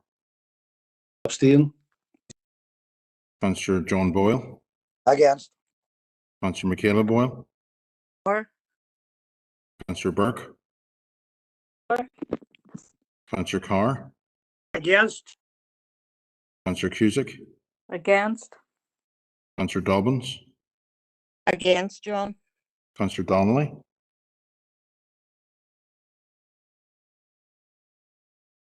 Councillor Donnelly.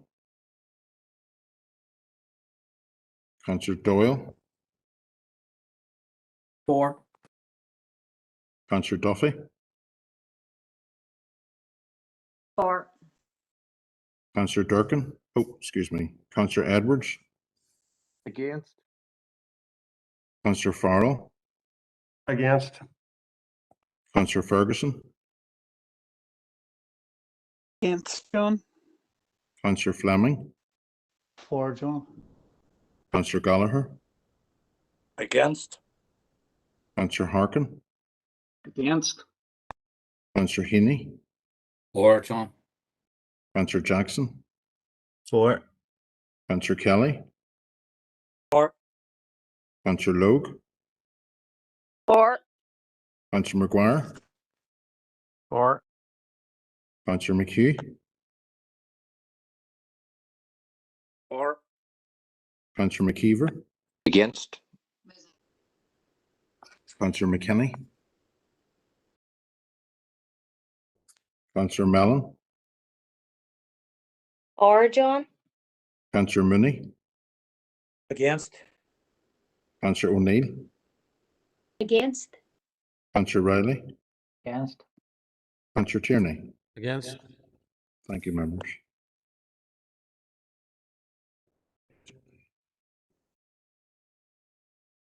John, Councillor Donnelly's against. Okay, thank you. Thank you.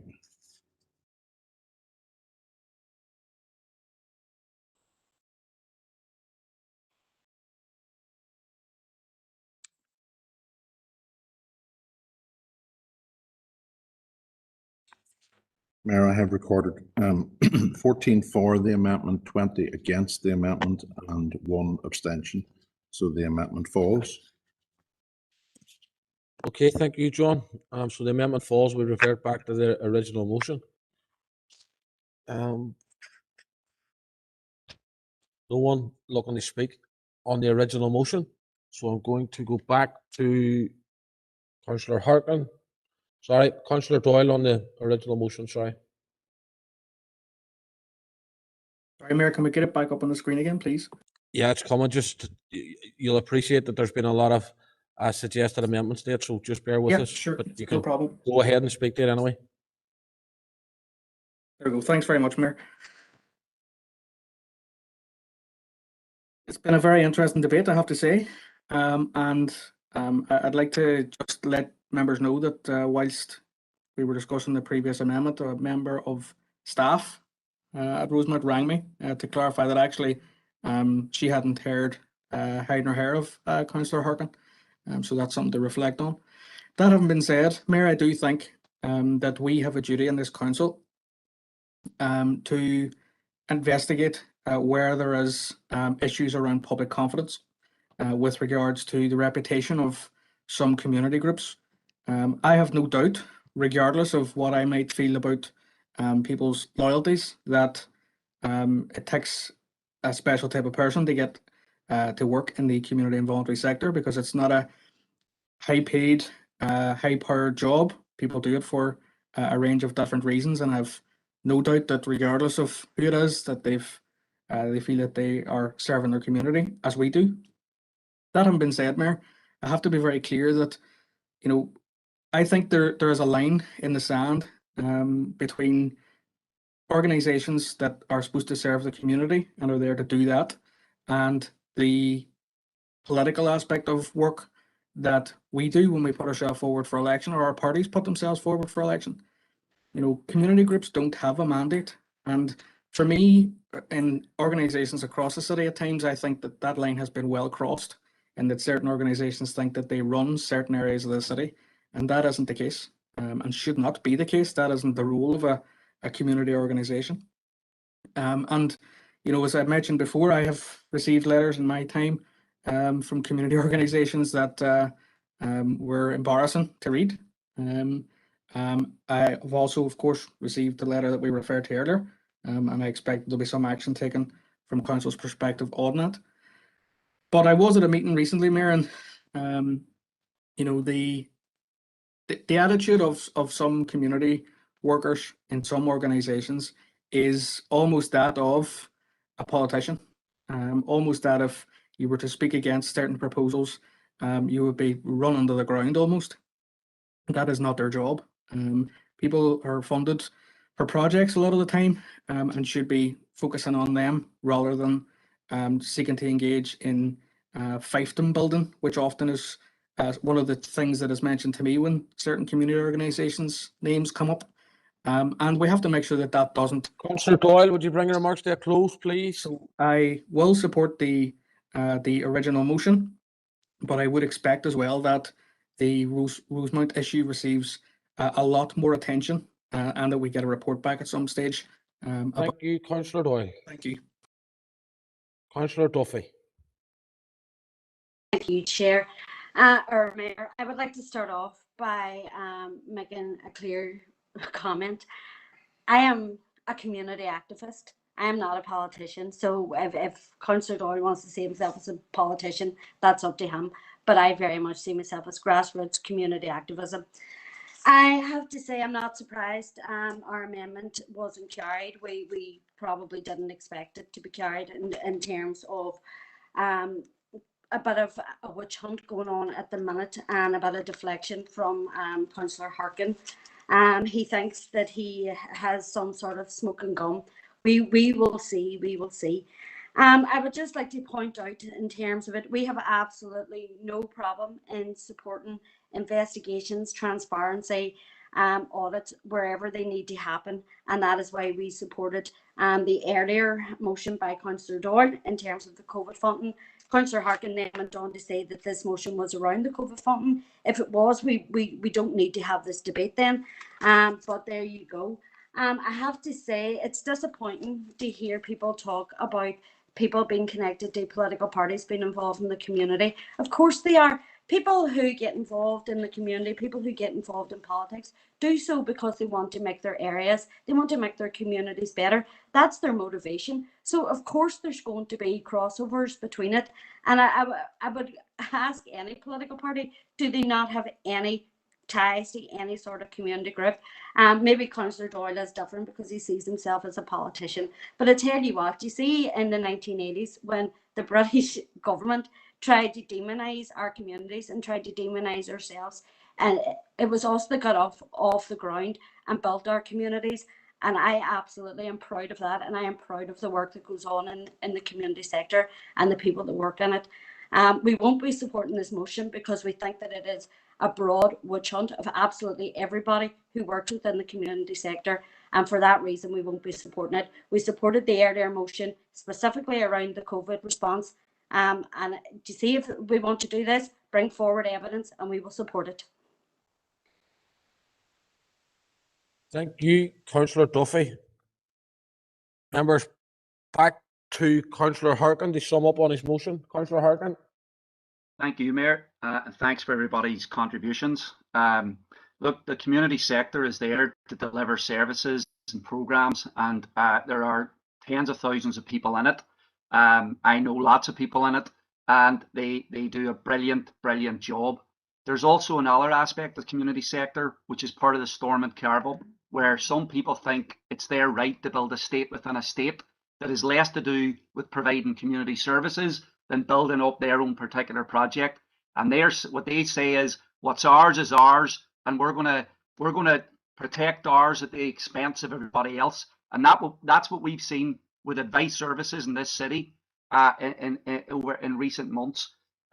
So look, the Sinn Féin have made a lot of allegations tonight, and it's no surprise. There's a massive discussion happening about Sinn Féin that everybody is reading about, and they're trying to tell us it isn't true. And I think what people are saying is, they're as a council, as a DFC, we have to do something to show that we're proactive. The people in Rosemount that have raised serious concerns, as we've said, should get them all investigated. They should be supported. Their union should be supported. And if those concerns are going to be real, there should be action and consequences as a result, and that should apply across the board. When it comes to workers' rights, look, I've already said there's issues in the community sector about low pay, about a lack of standardisation. I think that's because of the lack of trade union density within there. Sinn Féin can say that they're concerned about workers' rights in Rosemount, but where have they been on all the workers' rights issues for years? They've done nothing, and now all of a sudden they're jumping up and down. Let's get them to apply that to workers' rights in the public sector and the private sector, and maybe we'll get somewhere. Hopefully people will support this motion, and I'll wrap up there. Thank you, Chair. Good man. All right, thank you. John, you take us to the vote, please. Thank you, Mayor. Alderman Breslin. For. Alderman Devaney, Guy and Hussey. I don't think are with us. Alderman Carrigan. For, John. Alderman McClintock. For. Alderman McCready. Alderman Ramsey. For, John. Alderman Wark. For. Councillor Jason Barr. For. Councillor Raymond Barr. For. Councillor John Boyle. For.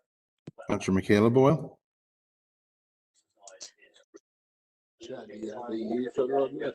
Councillor Michaela Boyle.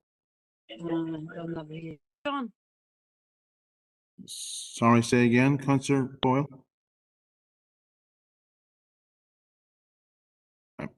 John. I didn't. Sorry, who's that? It's Michaela. Just say again, Councillor Boyle, I didn't hear you.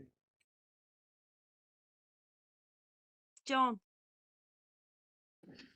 Councillor Boyle, all I can hear is you saying my name. I can't hear which way you're voting. Against. Against, thank you, and apologies. Councillor Burke. Against. Councillor Carr. For. Councillor Cusack. For, John. Councillor Dobbins. For, John. Councillor Donnelly. For, John. Councillor Doyle. For, John. Councillor Duffy. Against. Councillor Edwards. For, John. Councillor Farrell. For. Councillor Ferguson. For, John.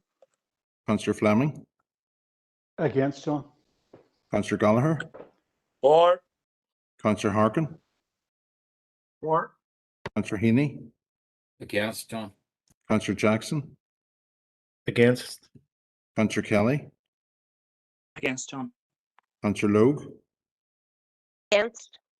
Councillor McGuire. Against. Councillor McHugh. Against. Councillor McKeever. For. Councillor McKinney is not with us. Councillor Mellon.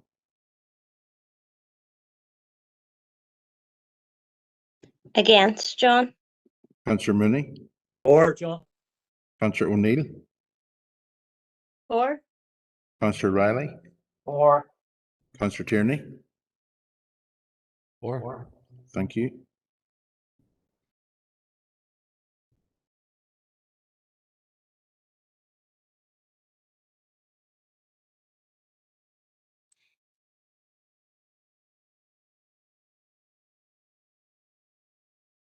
Mayor, I've recorded 24 for, 11 against, and no abstentions, so the motion passes. Thank you, John. The motion from Councillor Harkin passes with the result that the Chief Executive has read out. Members, after that, I think we all need a short break and a cup of tea. So I'll see you all back online at about 20 minutes to 11. Thank you. You, Mayor.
Okay, members, we'll push on and get the rest of this business read up. Item number 14 is responses, or sorry, item 14, 15, 16, and 17 are open for information. Happy to take them as read unless anyone wants to speak on any particular one. Councillor Farrell on responses to motions. Go ahead. Thanks, Mayor. Hallelujah. Praise the Lord. I didn't honestly think I would love to see the day where we would actually get a response from the First Ministers on McGee expansion. Unfortunately, it's very underwhelming. It states, our records indicate that this case has been passed to the Department for the Economy, who would lead in this area. There's no indication of when it was passed to the Department for the Economy. Was it like last week or last year? Nobody knows. All I know is that our records indicate that we wrote to the First Ministers in March and they didn't respond. Wrote to them again in June and they didn't respond. Wrote to them again in November, didn't respond. And then March this year, we wrote to them again and they finally responded. I'm surprised that it's taken over a year to get this less than informative response. And I'm equally surprised that the First Ministers, who are jointly responsible for the oversight and governance of the New Decade, New Approach commitments, had no further opinion to offer on the pressing issue of McGee expansion. I find it all very bizarre, but I would have a proposal in terms of a response to this. But I think it would fall foul of your pop-up motion position, Mayor. So I will table it at full council. Thank you. Thanks for that, Councillor Farrell. Councillor Doyle, on the same subject, but the same item, but a different subject. Is that right? Yes, Mayor, thanks. Just in relation to the disappearing act that the PSNI District Commander played at our last special council meeting, we agreed we would write back to him to demand his attendance. And I'm just wondering if there's any update. Have we received any reply from them as yet? Thank you.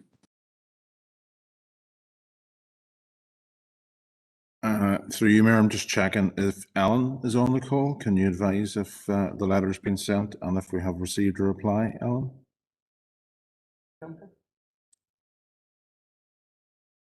Sorry, through you, Mayor. I'm just trying to find that at the moment. I just want to double check if we're still in the call-in period as well. So I'll come back in a minute if that's okay. Through you, Mayor, that's fine. Thank you. Thank you. Thank you, Ellen. Councillor Mellon.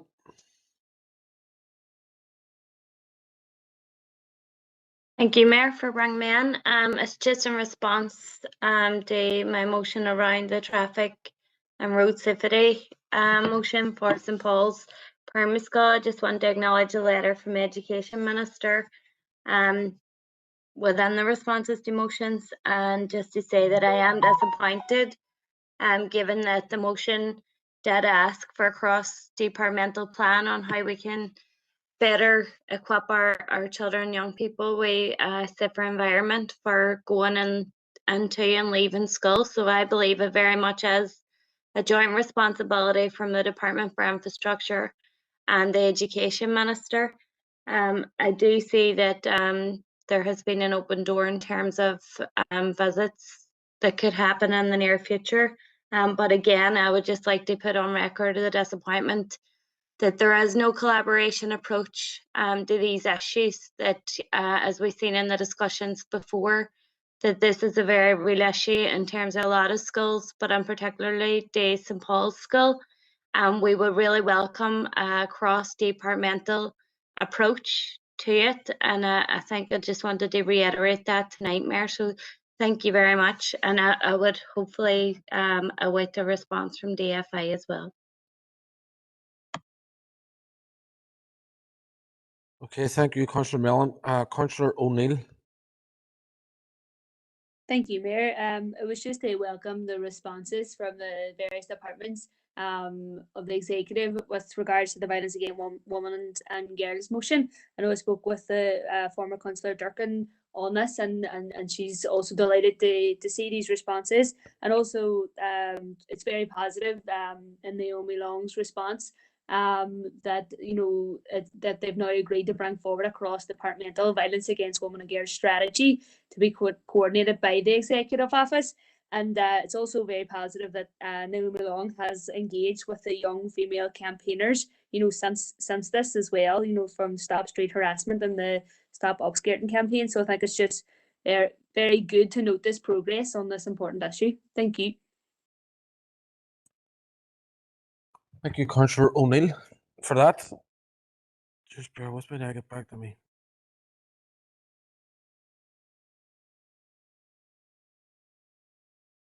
So that's us with the following items all covered: 14, 15, 16, and 17. Agenda item 16, Councillor Doyle. Thanks, Mayor. Yeah, it's under correspondence. Goes back, I'm trying to be careful with my wording here, but it goes back to previous discussion there with regards to the correspondence received from Brendan Kearney and Company. And I think it should have been included in the pack. I don't know around timeframes or anything, but given that it was fairly, given the nature of it, I thought that should have been the case. However, I'm wondering if, I'm trying to get a bit of a clarification, I suppose, Mayor, from this council's perspective, but also as an individual member. Is the letter, and the city solicitor, I'm sure, will be able to tell us, is the letter saying, for example, that it is that the council has engaged in some defamation, or is it that because we shared, member staff shared a letter, that whoever thought it was defamatory is, what actually is the situation with it? Are we going to respond? And if so, what is our course of action? Because it is quite serious. I'm very concerned to hear anybody would ever get a letter alleging that they've defamed another person. But certainly when it comes to council, is it do we as members, even having the discussion around the situation that we just had, do we have to, is there some sort of response required from us? So we'd like to hear from the city solicitor if possible, please, Mayor. Thank you. Thank you.